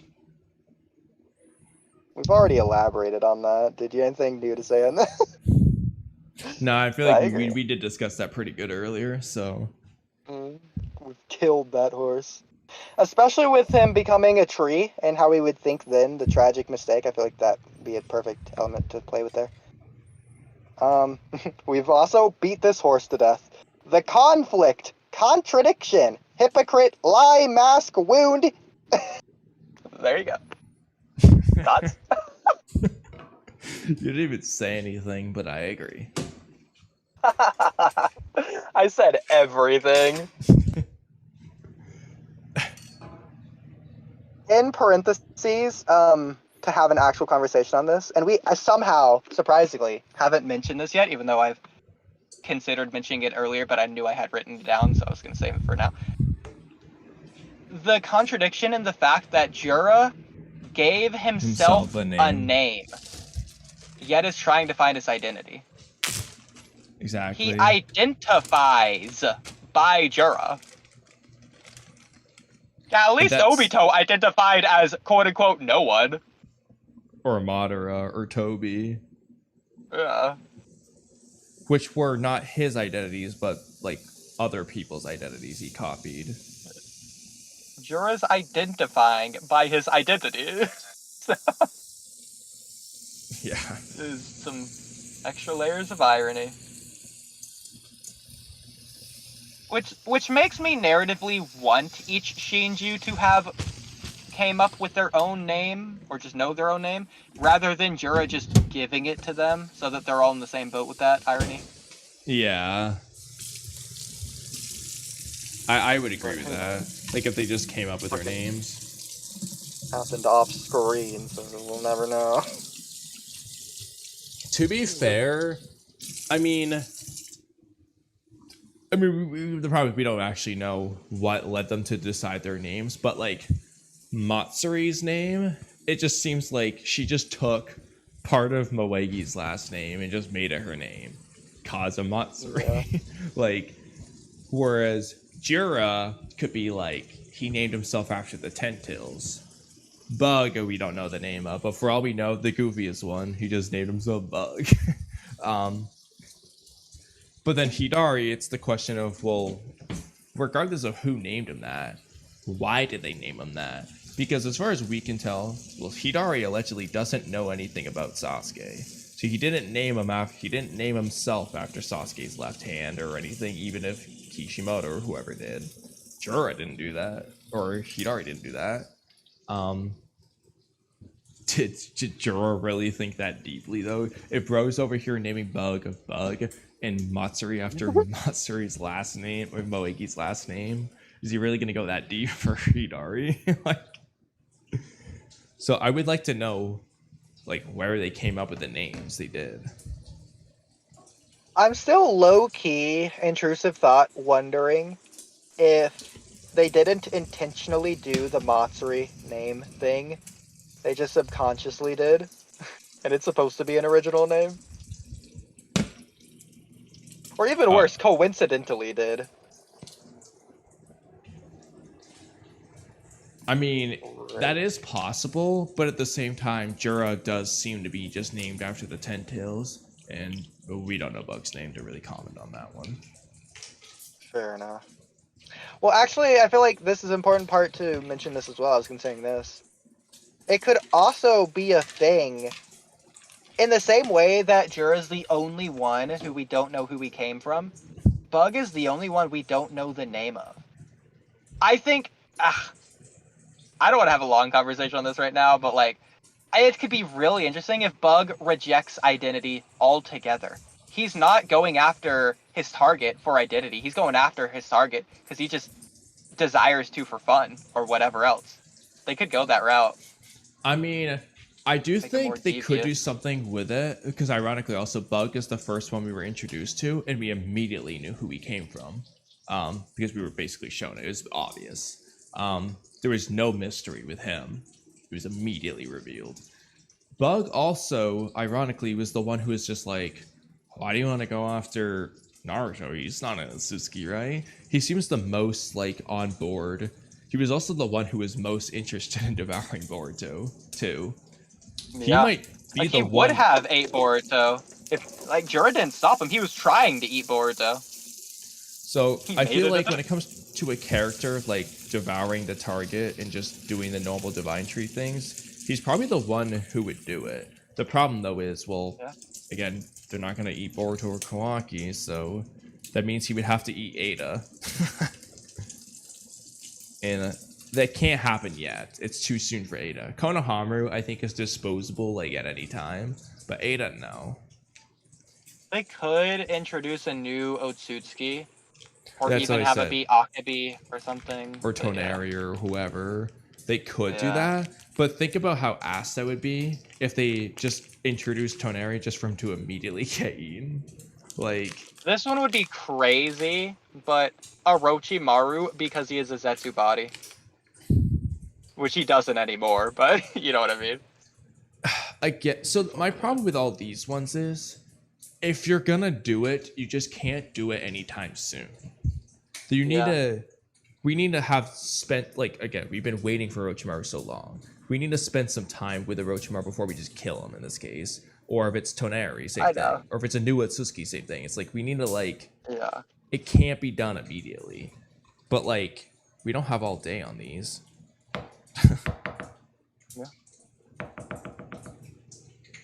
That's kind of the issue here. But I do think Bug is a good one for carrying out the instinct of the divine trees. Probably the best one in that regard. Moegi also can work though, but maybe Moegi could do something different. Or Matsuri. I always say the wrong name, but in that case though, what do you think Matsuri? So hypothetically, if they each do something different, right? Bug has the quote-unquote fourth worst answer. Hidari will have the best answer. Jura number 2, Matsuri number 3. If that's the case, if Bug's answer is he just does the devouring thing, Ada's just bye-bye, what will Matsuri's answer be then? That's distinct from Jura and Hidari. If you had to like guess or pick one that you like narratively. Honestly, at this point, I'm too tired to even think about that. But if I had to throw an answer out right now, what if Okay, what about this? What if they both consume their target, but what they gain from their target is different?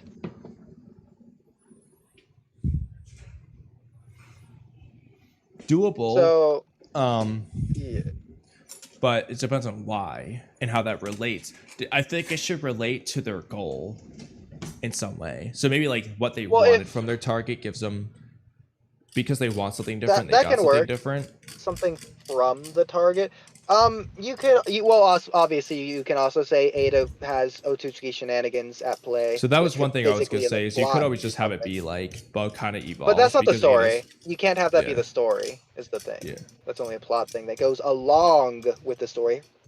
Complement, not supplement, not a substitute for the story. Yeah. So, so if we're going with what we were saying earlier, actually, Bug is like rejecting his identity. I was gonna say it's kind of too late. I think he is. I was gonna say, to be honest, it might be too late to even do the whole Bug just doesn't try to get identity thing or rejects identity thing, because he's already like said like, Jura says like, oh yeah, like listen to your instincts, find your inner target, and then Bug, you know, thought about Ada and then chose the target. So that's a target that's not Boruto or Kawaki, so I feel like it's too late for him to just do nothing about his identity. He chose a target, but we don't know why. He could have just chosen a target for a different reason than trying to find his identity. It could come across in the same way, but it wouldn't make his goal for the identity. I guess. He just said, I've decided my target is you, but... Yeah. Like, the reason Hidari can only think of Sarada isn't because Sarada's his target. It's because of what Sarada meant to Sasuke. It'd be the same with Bug. It's not because she's the target, because of what Ada meant to Bug. The human. Yeah, but that's why they chose that as their targets. Yeah, but what they mean by target can be different. That's their target, but what are they going to get from the target? Exactly, yeah. Yeah. Going with that. And the last thing is something we've said throughout the entire thing. Literally none of this is new, but the very last thing. Coming back to this, because I pointed this out earlier, but we never actually got to read it, is the irony, the final irony. There's a lot of irony. So, the final irony. Jura is trying so desperately to gain identity apart from the Ten Tails, so much so that he's suppressing his desire to eat Boruto, yet going about it in the same way as the Ten Tails by giving into his desire to consume others, which the Ten Tails would have done anyways. Before reading the last sentence, anything to add to that? Thoughts? Agree? I mean, I know you agree, but... Yeah, I would say I agree. Okay, well, I guess if that's all you got to say on that, I'll read the final sentence. Yeah, I just feel like we've already kind of discussed a lot of those things anyway. Yeah. So. Yeah, okay. Final sentence, we've already discussed this too, but this is me officially saying it. Jura is mimicking the same external actions. Oh, I clicked the button. Okay. Go back. Jura is mimicking the same external actions rather than looking for change internally. So actually, ironically, it's funny because I've already made the Kabuto parallel. But this is actually perfect because he's doing the same thing as Kabuto again. He's mimicking the actions of the Ten Tails, just as Kabuto mimicked Orochimaru. They're both doing the looking externally to figure out who they are thing. So like, there's actually a lot of parallels to Kabuto, ironically. Yeah. I find it really interesting. It's not just that he's looking externally to humans to find something that he should find internally, because he's trying to find his identity, not other people's identities. He's looking to other people's identities to find his own. Not just that. The fact that... this is ironic, because the Ten Tails... You know what? No, never mind. I can't say this, because we just don't know. Is the Ten Tails an external or internal component of Jura right now? Because Jura can look externally and find the Ten Tails, but can he? I don't know.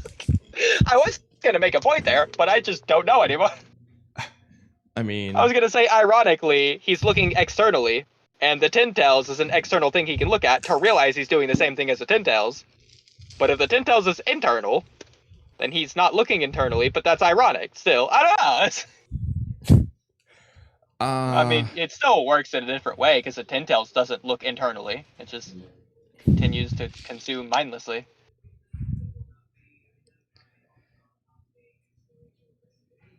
Can you say your original idea again? Let me find it. I was talking to Cam. And she wants you to go to bed, by the way. And I saw that. Okay, this is in reference to the Tin Tails. Jura is mimicking the same external actions as the Tin Tails, which is devouring other people, rather than looking for change internally. Mm-hmm. So it's twofold there. It's not just the fact that Jura is looking at humans, it's the fact that Jura is looking, or failing to look, at the Tin Tails. From both sides. Because the Tin Tails doesn't enact internal change. I mean, it evolves, but that's, again, by eating external things. But so, Jura is both trying to eat external things and doing the same thing as the Tin Tails. Both aspects. Yeah. Hoping for more than just an agreement, but okay. Well, what was your original point again? Was that not my original point? Oh. Maybe I'd know if it wasn't past 4 a.m. Okay, hold on.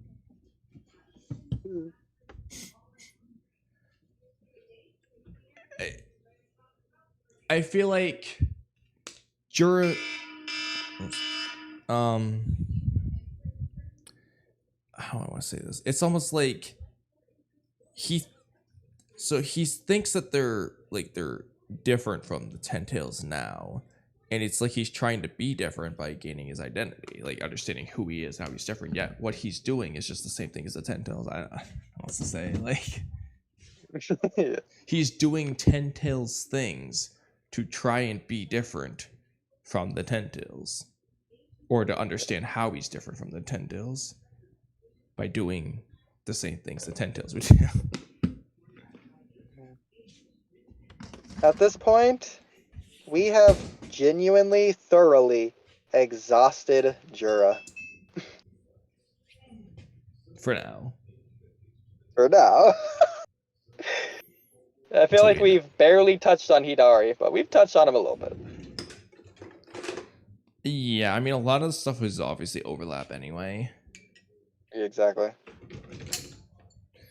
I think more of the differences are going to come from the future than what's already happened. Although, I will admit, though, this was so... We didn't really get into it earlier, but this chapter... So, the thing I said was the best part about Hidari... Let me go find the page real quick. Where does he start talking? For me, Hidari was the best part of the chapter. He was. But, so, Juris, or Hidari, who? I don't know who that is. Blah, blah, blah. Who am I? I'm trying to figure that out. That's why I came to Konoha. No, it's not. You came to Konoha because Jura told you to. And then, blah, blah, blah. I have no idea who I am, but somehow the one thing I didn't know about from the get-go is you. Sarada, so I ask you, who are you? What will I gain if I devour you? Bro was not trying to devour her at all this whole invasion. He wasn't even looking for her.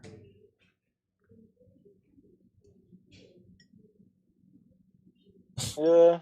Like, what's the deal with I that? find... I don't know if it just resonates with me on a deep level somehow, subconsciously or something.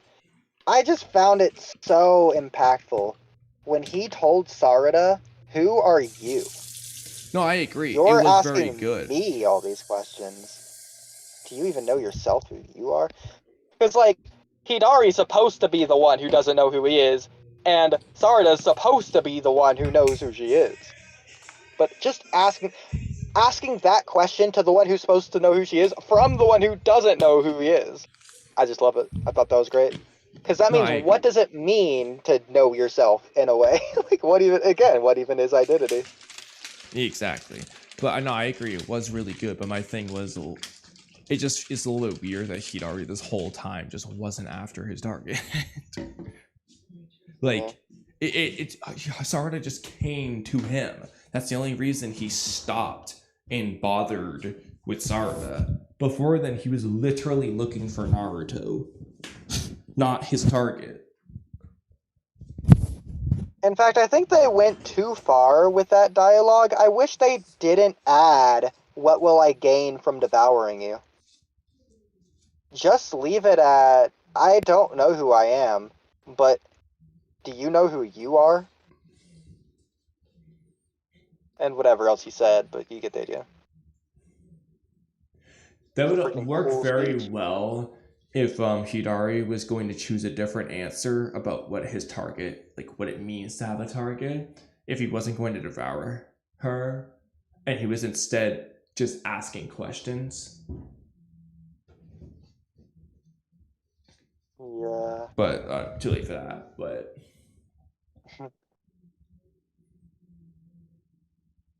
I don't know.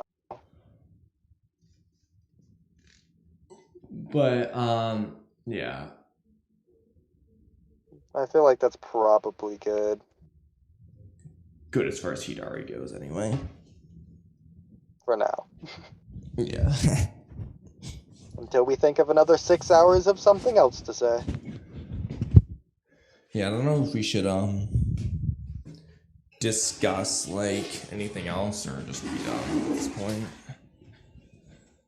I think that's it. If we even to discuss something else, I think it would be lower energy at this point. Yeah, the Jura thing took way longer than I expected. Yeah. When I wrote it, I expected it to be a 20-minute thing with HotBoy. Yeah. Well, the moral of the story is Jura is the protagonist of this arc. Yes.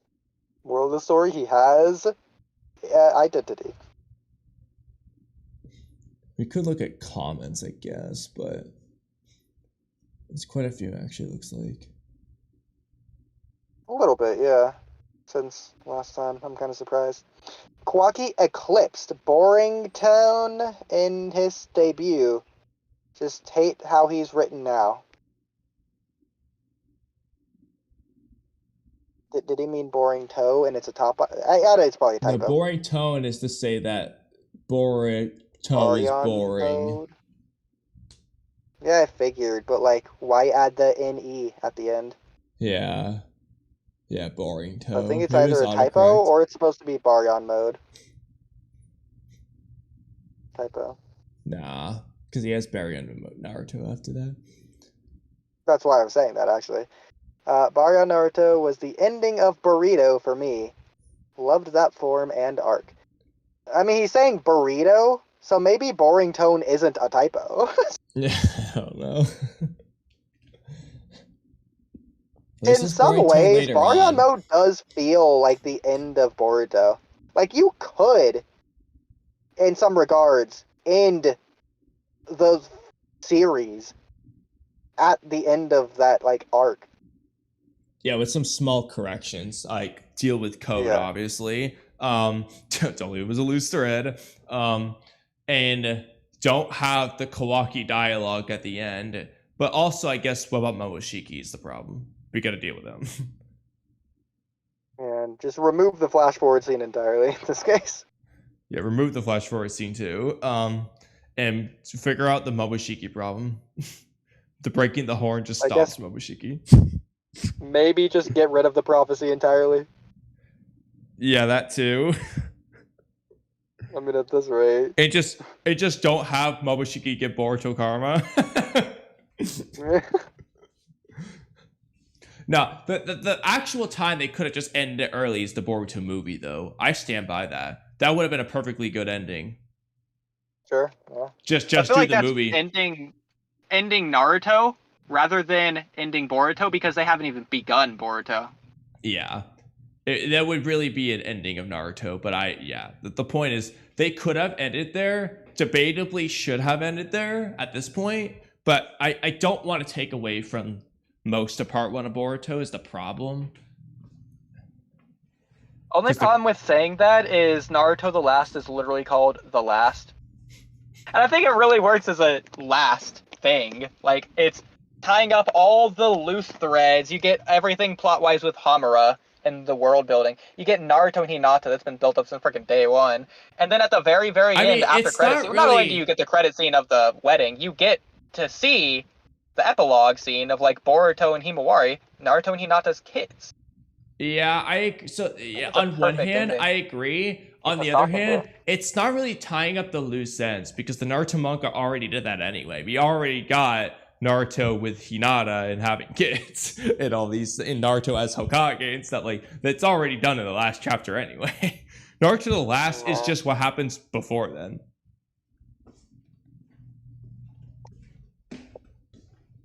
I feel like it tied up the loose ends in the world building because we got so much of Hamura and the Uchiha that it almost felt like we just left, Hagoromo and the Uchiha, that it felt like we left Hamura and Hyuga. That half of the world just out of the picture almost. Outside of Kaguya just having the Byakugan, like, I don't count that as enough. I mean, that's fair, but at the same time, I mean, like, the Uzumaki, well, I guess allegedly. Actually, we never even talked about that like thing that said that Kishimoto said, they're gonna talk about it or whatever. About what really happened with the clan. Time. Yeah. Yeah, I forgot about that. Get Immortal on for that or something, I don't know. Yeah, he was in the audience earlier. I don't know if he's still there. Yeah, I saw, yeah. I say earlier. Like a long time, too. Yeah, that was a while earlier. The main issue with Boruto Part 1 manga, for me, was just developing only a few characters. The lack of introducing different landscapes other than the leaf. Both of those are what a lot of people complain about. And it's fair. Personally, at this point, it's over-complained about. Huge for me, personally, yeah. But it's more so the fact that they established, especially in the anime, people like Shinki, and then did that. If they just never established them in the first place, they just wouldn't really care. But it's because it's after they already did what they did. It wasn't a focus for me because I didn't feel at any point it held the story back. Exactly, I agree. Like, you're not developing other characters because you're developing your primary characters. The point is you're still getting the characters developed. Well, the matter point of the is, ratio. Well, also, it's... the thing is with these side characters, thing that people need to understand, though, is that the side characters were used for the story. If they're just not part of the story, they don't need development. Like, the thing is, in the Chunin exams, people like Neji and Rock Lee were helping to facilitate the story of that arc. But if there's no room for Inojin, really, in Naruto's relationship with his child in comparison to Jigen. Like, Inojin's not Naruto's kid. Because I think you can make literally the exact same complaint about Naruto Part 1. Where's Tenten, Shino, and Kiba's development beyond minorly? Where's the rest of the world outside of Konoha? They just jump between forests whenever they're not inside the village. You get other villagers coming inside the village, but that's not leaving the village. Yeah. Putin's where you really do that. But I mean, I don't think that's a big deal anyway, personally. Exactly. Yeah. It's only the only thing for me is just that, well, they introduced people like Shinki. It is freaking cool. and it felt like they could have done something with him. But that's it. Yeah, I couldn't care less about other characters because they are not established properly. Now that is a critique that we can make. Yeah, like Inojin. Only, yeah, but that's the thing. It doesn't matter if we couldn't care less about characters who aren't important. They made Inojin important. When we don't care about him, that's the problem. Yeah, if they never made him important, then, whatever. But they did. So and that's where you say, okay, if they had made him important all along and throughout part 1, then then you write him. The point is, you just can't do what they did. Like, no one's complaining about Shinki's role in the manga. Sure, they might complain about his relevancy in the manga and how little he's in the manga, but when he was in the manga, people weren't complaining about what he was doing in the manga. Yeah. Served his role, which was not being important. Yeah. Shouldn't say it like that, but you get the nobody idea. really no, honestly though, nobody really cared about Shinki because of the manga. It's because of the anime. Exactly. Like, because people wouldn't even know his name if it wasn't for the anime. In the manga, he has very limited scenes. Like, the big thing he does is talk to Gaara in like 1 chapter, barely, for like 2 panels. Yeah. And I don't even know if that was even in the manga. I just think it was in the manga. But like, how many people do you think know the names of novel-only antagonists? Exactly. Even I don't know. Exactly. Yeah, exactly. And you know Gozu and Menno, or whoever the frickin' 2 demon brothers are. Gozu and Meizu, yeah. Making you disappointed. To be fair, though, like, I do have to be honest. The only reason I know that is because of the Naruto tier list that Swaikage did, and I've used that tier list before for, like, the naughty or nice thing, so, like, it's because of the tier list that I know their name. Fair enough. Or Naruto Top 99. That would be another way of finding it out, but that's not the way I found it out. Okay, fair enough. Like, I know it's from the tier list.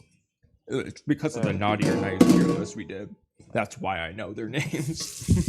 Okay.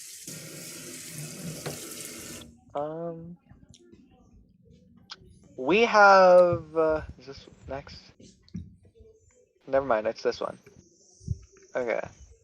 While the manga was consistent and had some hype moments, it lacked the variety of threads that were created after Kodachi stepped off from writing this manga. Splinter, literally go rewatch the beginning of stream. Like the first hour. I say this verbatim with an ice cream analogy.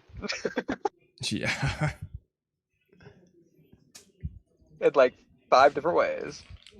I thought of like other analogies. They were all ironically food, but like pepperoni without the pizza, or dumb things like that. Cheese without the broccoli. I thought of a couple dumb things, or like yogurt with protein powder without the yogurt. I think lots of ways you can think about it. The sprinkles one is the best reason because unlike the other examples you did there, nobody really just eats sprinkles. People will eat a piece of pepperoni. People will eat a piece of cheese, but nobody just eats sprinkles. It's only used as the protein powder one kind of works as well because it's like a topping. The point is it's a topping, so it works well, and it's a topping that tastes good, but you're not going to eat it by itself. Yeah, you don't eat it, you'll drink it, like which involves water, I guess, is the thing there, but that's the reason why I was hesitant with that one, is because, well, you drink it by itself, but... Another example could be even condiments, like a hot dog with ketchup, or even mustard, I guess would be better. Like, nobody's just eating mustard. Mayo. If they are... Well, I mean, I don't like mustard anyway, so I'm already biased against you, but if you're eating frickin' just drinking mustard, don't talk to me. Beanies without the weenies. That one's a joke. Just wanted to add some southernness to it. Okay. Splinter's so confused. We didn't actually explain what the food analogy is. Splinter, go rewatch the beginning of stream. They're just randomly saying food for no reason. It's so funny. Okay. We have more threads now, but it's just boring. Again, this goes back to what we were saying at the beginning of stream. I was hoping that with more amounts of topics, we have now, the story would be interesting somewhat. That's not what I was expecting. I guess this is not what I expect. No, yeah, we completely agree. And we address basically that exactly at the beginning of stream, so I hate to keep saying that, but it's perfectly laid out. It's true, we did do it, though. About the landscapes theme, we had only a story around Konoha Leaf Village and some variation of dimensional places from Otsutsuki. Yeah. Which is more than we got in Naruto Part 1. Yeah, exactly. That's why I don't really agree with some of those things. I don't really have much of a complaint for Boruto Part 1, to be honest. Minus when Konachi left. It's crazy though, because I feel like at first everyone was like, no, ironically, this is actually backwards. At first, people were like, oh, it was so much better when Konachi was writing, and then they changed into, oh, it's so much better now. We're the opposite. At first, we were like, no, it was pretty good when Kishimoto started, and now we're like, fuck, sucks. Whoever's doing it now, anyway. So crazy how it's changed. It's because people thought Ada was boring when they were introduced because she doesn't like fighting and she's a female. Yeah, and she likes spoiled boys. Rich kid. Ew, she is in love.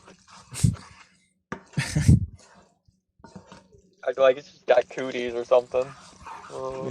It's a teenage girl who likes a boy. Those are the power scalers right there. There's a lot of yapping, as they would say. I mean, and there's also the people who hate the Mitsuki at a conversation, which we point out one of the highlights. Too blue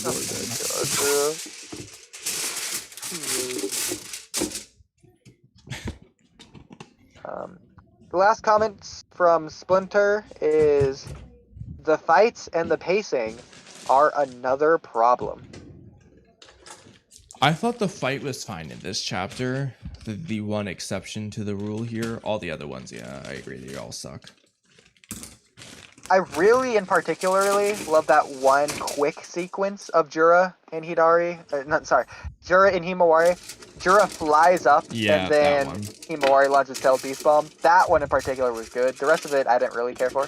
Hidari, I'm not going to say it had amazing fight choreography, but I think the choreography in general was like narratively brilliant. I loved what they did. Taking them out meticulously one by one, actually getting serious, and quickly just fodderizing all of them. Shout out Mello.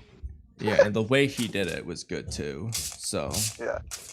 I don't know if you've thought about this. I thought about this the first time I saw it, and like I've thought about it ever since.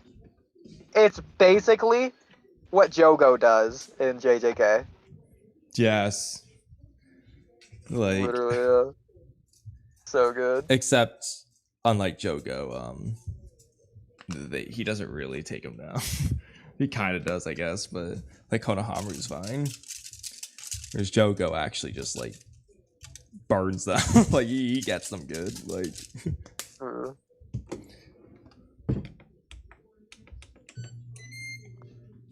But so now we have. Yeah. The manga. Yeah. What's up? Nothing. I was just saying, yeah. Okay. The manga as a whole, part 1 of 2, lacks in proper pacing. You can't make 80 to 90% of the chapters be dialogue only to have that go nowhere and don't reveal anything. You cut out for me at least. Can you repeat that? The manga as a whole, part 1 of 2, lacks in proper pacing. You can't make 80 to 90% of the chapters be dialogue only that goes nowhere and doesn't reveal anything. While adding a maximum of did you say it lacks improper pacing? It's every other chapter. Lacks improper pacing. Yes. I disagree. It lacks proper pacing. It has the improper pacing. But anyway. What did you say about the dialogue thing again? With yeah, you can't make 80 to 90% of the chapters be dialogue only that goes nowhere and doesn't reveal anything. Yeah, I agree. Or just they just say shit. For example, like, I'm going to harp on this because of how many panels of Nishi were in this chapter. Shikamo just saying what the heck Nishi's doing wasn't like furthering the plot. It wasn't furthering Nishi's character. It was just him saying shit, and it confused the audience because it wasn't like, for example, if they wanted to just be Nishi being stupid, there's ways they could have done this. A lot of ways they could have done this with actually important things, but the simplest thing they could have done to not actually be important is to just show what Nishi was doing, and Nishi's just being stupid, and then end of story. But they didn't do that. So it's just like, they're just saying shit. Yeah. And again, we said this at the beginning of stream. The problem is that they're just doing things that feel fake or forced because the plot demands it. Not because a character would naturally do it. They're taking the life out of the characters. Sometimes it's not even things the plot demands. They're just doing it. Yeah, that too. Like the Nishi thing with Shikamaru, the plot did not demand that. Or anytime they do recap. Yeah, exactly. The plot did not demand a recap.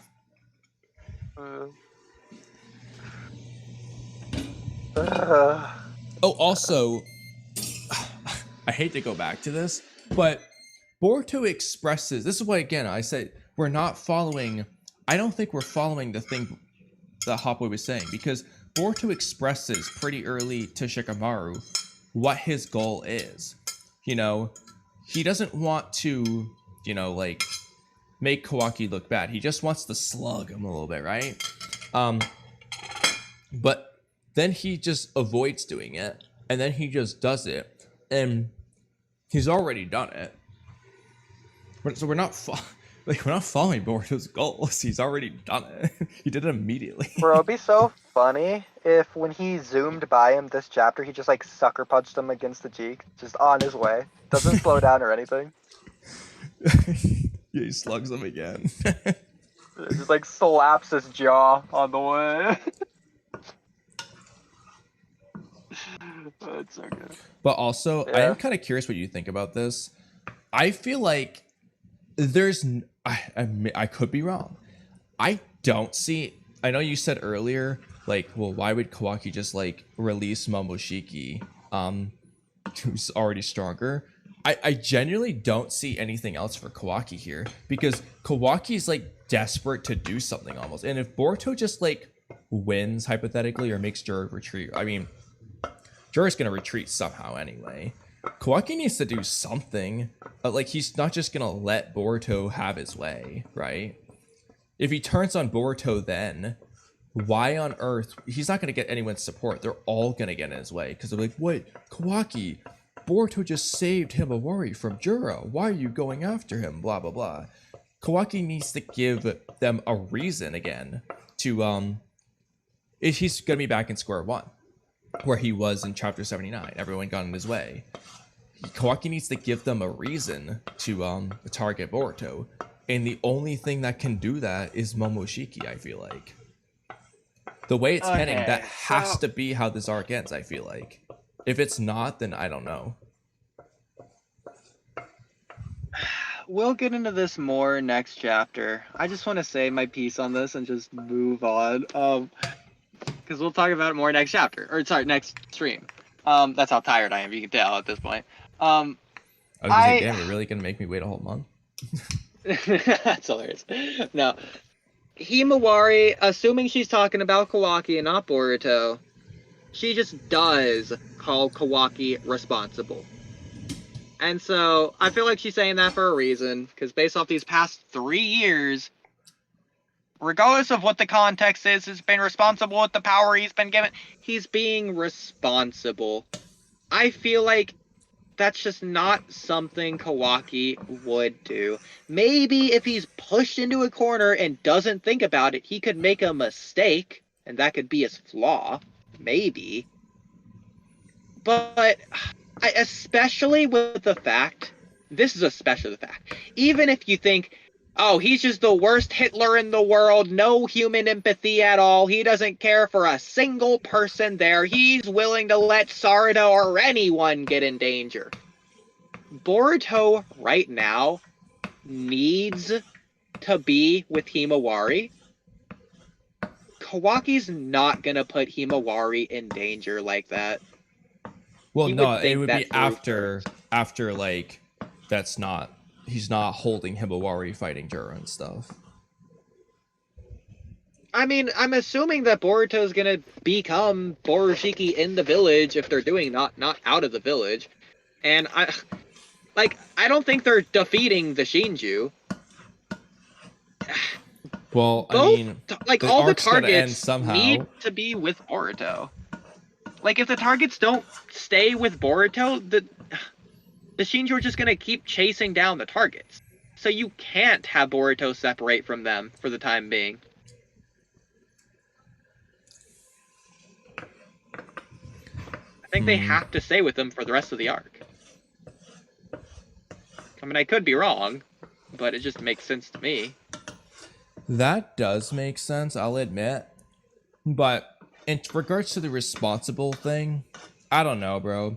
Kawaki was trying to fight Boruto, and Boruto obviously was, like, not on the Shinju side. And he was obviously there to stop the Shinju. And Kawaki continued to try to fight him, even though, like Boruto pointed out, they should team up to fight the Shinju. I'm not going to call that responsible. But again, this is before he understood that Himawari was in danger, 1, and 2, before he's told by Delta, they already defeated you, what can you do? Because he's flying there without considering that first. His answer, you could say it's a deflection or excuse or whatever, that he's just going to do what he can. I feel like now he understands he can't just do what he can if Borushiki comes out. Like, Kawaki himself would also be in danger if Borushiki comes out. He's gonna be fed to the Ten Tails. At this point, he can't stop Borushiki. That's why this is tricky, and I don't understand. Like, it's not a timer. Because that's why I find this tricky, honestly. Yeah. Because, like, I agree with what you're saying, but, like, then this arc's just gonna end with, like, Boruto just being the good guy, and, like, what is Kawaki supposed to do to further his agenda? Because my alternative option would have been, this was hinged on Boruto, you know, actually struggling to decide what he should do, of course. But if Boruto didn't show up in time, let's just say, they Himawari, I don't know, whatever they do, they get rid, the Shinju leave before Boruto shows up. Then, let's just say Damon beat him up, I don't care. Then Kawaki could have said, hey, Boruto is in this village. He didn't help fight. He's a bad guy, right? To make Boruto look bad. But Boruto's already showed up, and so it's too late for that. So what else is Kawaki supposed to do to get people to not join Boruto's side? Yeah. If he doesn't do anything in that regard, then Boruto has no conflict to overcome. Besides just, I guess, winning Kawaki over. But then the whole village is going to be on his side, just like Chapter 79, and Kawaki's just going to lose. So, so struggle. I feel like I don't want this. I'm gonna preface with this. I don't like this idea, but I feel like there is currently enough there that if the arc ended after this next fight, I don't care how, Boruto's defeated, Boruto's leaves, whatever. I feel like Boruto's not. First of all, Boruto's not going to be accepted back into the village as the hero of the village or anything like that. They're still going to be hunting down Boruto, wanting his life. I think there's going to be a couple of key characters who might like him, but I feel like they're not going to be fully on board either way. But I think, like I was saying, there's enough there that I think Kawaki can still convince people, based on the things that have happened this arc, that Boruto's bad. He's not going to be able to convince everyone. He's not going to be able to convince the main characters, but he's going to be able to convince the masses. Look, Boruto is teaming with these terrorists. How is he going to convince them when they see Boruto defeat them, hypothetically? That's hypothetically assuming he does. Yeah. But I'm talking about the masses, not necessarily the main characters. But, like, if Kawaki said, hey, Boruto teamed up with them and fought Himawari, but then 10 other people say, what? No, I was there. Bro helped us. Are they just going to believe Kawaki? I mean, are they going to be telling that to the masses? Sarada definitely would, that's for sure. Sarada's been doing it for years, and it didn't do anything. Well, they had no proof to Sarada's claim. Bro, Sarada had pictures. Yes, he did. Okay, you know what? Well, now we're going to get into the omnipotence problem. Also, okay, well, let's not do that. I will say, okay. But in that case, Sarada was trying to prove who Boruto was, not who Boruto is, if you get what I'm saying. Sure. But even if they're calling out Kawaki for whatever reason, oh, it didn't go this way, no, that's not necessarily true, we need more information, blah, blah, blah, they're not going to deduce this as omnipotence. They're not going to be like, wait, Boruto's actually Boruto all along. That's not going to happen. What I'm saying is that there are going to be less people are going to want to hunt down Boruto, because at the very least, Sarada already did this before Shikamaru turned to Boruto's side. When in chapter like 3/4, hey, Boruto clearly is Code's enemy. We should be, at least for now, allying with Boruto to take down Code. More and more people are going to hop on that bandwagon. Hey, Boruto clearly is the enemy of the Shinju. We should, at the very least, take out the Shinju with Boruto's help first, and then we can turn on him. But by that point, they're obviously, but in the future, they would stop wanting to turn on him. But Kawaki's going to have to convince them to not do that. Because, I think that's easy to convince with everything they've gotten, because Boruto's a pretty basic story. I feel like if they wrote it in that way, it wouldn't be too hard to question that from the audience perspective. I feel like it'd be acceptable. I feel like Kawaki should have to give them a reason to doubt Boruto. That's fine. And the only thing they can do at this point, because Boruto's already helped, if Boruto didn't get there in time, I think the Kawaki saying, hey, he's allied works. But if Boruto helps, I feel like that just doesn't work. Also, they had the Kawaki observation that he can't control his karma. Well, they gotta do something with it at least. If it's not this, they gotta do something else with it. I feel like they're still gonna want to hunt down Boruto, because Mitsuki's, and I guess Shikamaru, but he doesn't count, is the only one who knows Boruto didn't kill the Hokage. It's like, hypothetically, if Code comes back and starts defending Konoha, attacking the Shinju, people are still going to want to hunt down Code. It's like the same thing to them. Yeah, but at least they'll wait until after the Shinju are dealt with. Plus, let's be honest, they're mostly just going to be following orders anyways. Yeah. And who's giving them orders? Shikamaru. Whose side is Shikamaru on? Boruto's. They need, but I feel like Well, it's not going to be like a permanent passive thing to where they're just never going to attack Boruto as long as the Shinju are around. I feel like they're only going to team up with Boruto when the Shinju are actively there as threats.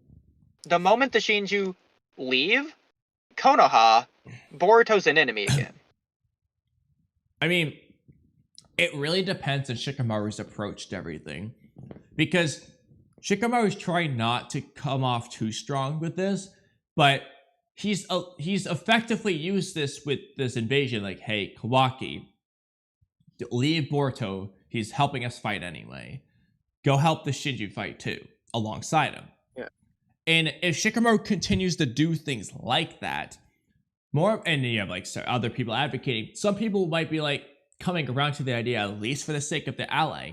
But Kawaki needs to give them a reason, I think, to not support him now. Not to go against him in 3 years when they deal with the Shinju, but to go against Boruto right now. Because otherwise there's just no tension for Boruto, really. I feel like it just feels like, yeah, they might turn on me in 3 years. We all know they won't. So, like, we need to give the audience a reason to feel like Boruto's not just winning. That's fair. Because I feel like so far Boruto's just winning, and unless they give us something, you know. Yeah. I'll say, like, they've already introduced some seeds. By the way, I'll quickly say that my phone's at 1% and could die at literally any second because it's been on 1% for a little bit. So last time throwing that out there. If I stop talking, that's why. Forever, but. The thing about Boruto, they've already introduced some things. Like Shikamaru said, it doesn't really matter what you do. I can't rescind the death order on your life or whatever he said. Yeah. So you're gonna be a permanently wanted man no matter what you do. I can't change that. Ever. And it's just like omnipotence. It's about forging a new path rather than trying to get back your old life. So yeah. It's then you also look at, it's not just Shinobi following orders. At least in the Naruto universe, look at the Code arc when Ada invaded. Ada had no affiliation. And they didn't know Ada was working with Code directly. They just treated Ada immediately as an enemy. For no reason. Well, it's not for no reason. I thought it was unreasonable. There was a reason, but it was not a reasonable reason. What do you mean? Code's like taunting them about how like leaving? Oh no, quite the opposite. As he brings out his ally when Shikamaru already knew he had an ally, at least 2. So I don't think it's unreasonable. He's witnessed Code pull out an ally before, Damon. He's heard Code talking to an ally before, which was Ada. He doesn't know they're allies. That's just an assumption on his part.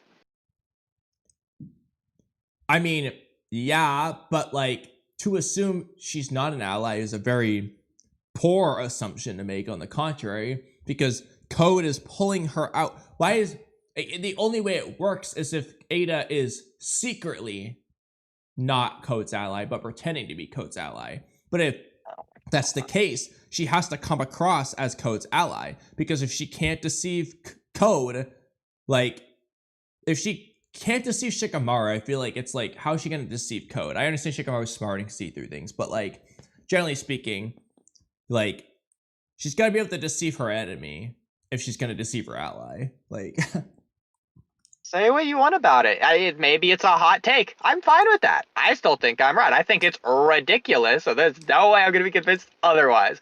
I think if it's not at least from the audience perspective, then it should be from the character's perspective, or I guess the other way around. So, you know what I mean? Well, the audience can question if Ada's really Code's ally, because our information is far superior. We have reason to doubt Ada truly being Code's ally. Shikamaru, the audience is the reason I'm biased on this. The audience especially is the reason I'm biased on this. Because the audience at the time was just treating Ada as if she was Code's ally. when I was just sitting there saying, you're all idiots. You're pulling this out of nowhere. You're just treating Ada like the enemy for no reason. Well, yeah, because Ada foreshadowed several times that, you know, she's going to betray Code anyway. So, yeah, but Shikamaru doesn't It's not hear just that. It's not just the betraying Code. She had no care, desire, want, anything Konoha. She didn't have an affiliation. She didn't care. And everyone was saying how big of a villain Ada's gonna be and blah, blah, blah. Team up with Code. She's the biggest enemy ever. That's where I'm getting it from. It's that bias. Yeah, I agree, but again, Shikamaru doesn't have that. So from Shikamaru's perspective, he should treat Ada as an enemy. Unlike the audience. Then why did he ask her to join the Leaf? Because he realized she's an enemy. Because he learned what Ada's goal was after the fact.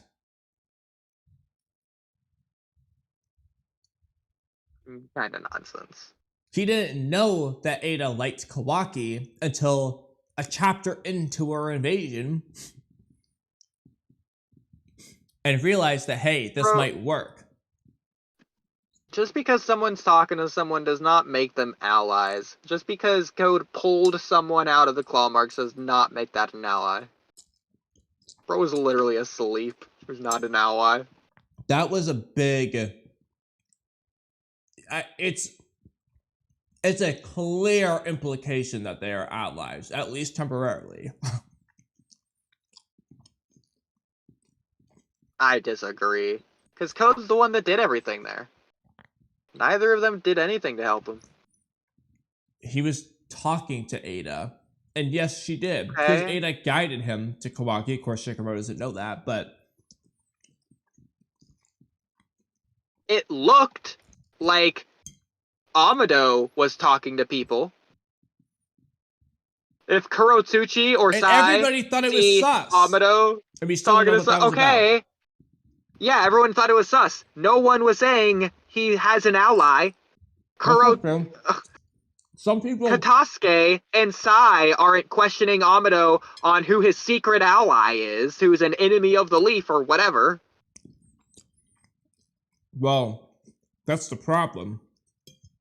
They should have questioned him more than they did. Bro, everyone just ignored the fact that Amado was muttering, and they didn't question that at all. They just said, it's not about that. It's about specifically the ally fact of it. You got it backwards. No, because the audience, plenty of people theorized that Amado was talking to Ada, for example, and other things. But regardless, it doesn't really matter. People have theorized that it was an ally. I've heard the theories before. The characters didn't, and they should have questioned him to some capacity, at least. But they didn't. Yeah, theories from dumb people. To be fair, though, they also didn't hear what Amado was saying, whereas I think Shikamaru could hear what Code was saying, given that Code was literally right behind him, as close as humanly possible, using Shikamaru as a hostage. So Shikamaru had like the perfect earshot to hear Code's words, whereas with Amado, they don't know what he was doing. Literally in a different dimension. Bro's mouth was in a different dimension. No, not in that scene. He can't talk to Ada unless his mouth is in Ada's dimension. Let me go see how this was depicted, because Code was like holding onto... It's actually really weird. Because Code was holding onto Shikamaru with his both hands. How did he even talk to Ada? Hold on, I'm gonna check this shit.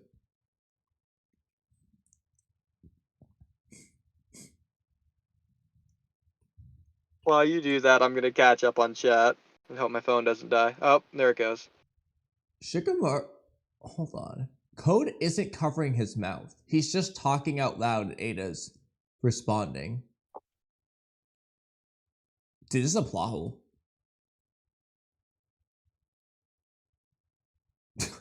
Code is literally just talking out loud. I'm pretty sure Oodie just died, but not literally, but in terms of his bat. Wait, hold on. He's still in the stage, so I'm kind of confused. But I guess we're going to be ending stream in a second, but yeah, no, Code is just talking out loud and Ada's responding. Code does not have his mouth covered. So How did Code do this interdimensional talking? Well, anyway, I guess that's the stream for today, because I'm not gonna keep rambling on for another like 200 hours. So,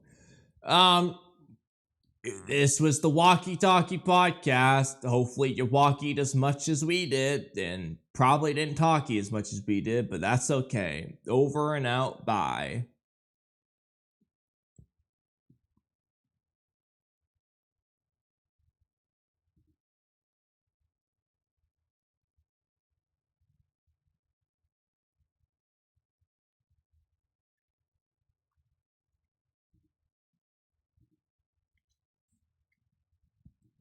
Why does it always do this, where it just won't end stream? It does it only with the Walky Talky podcast channel, I feel like.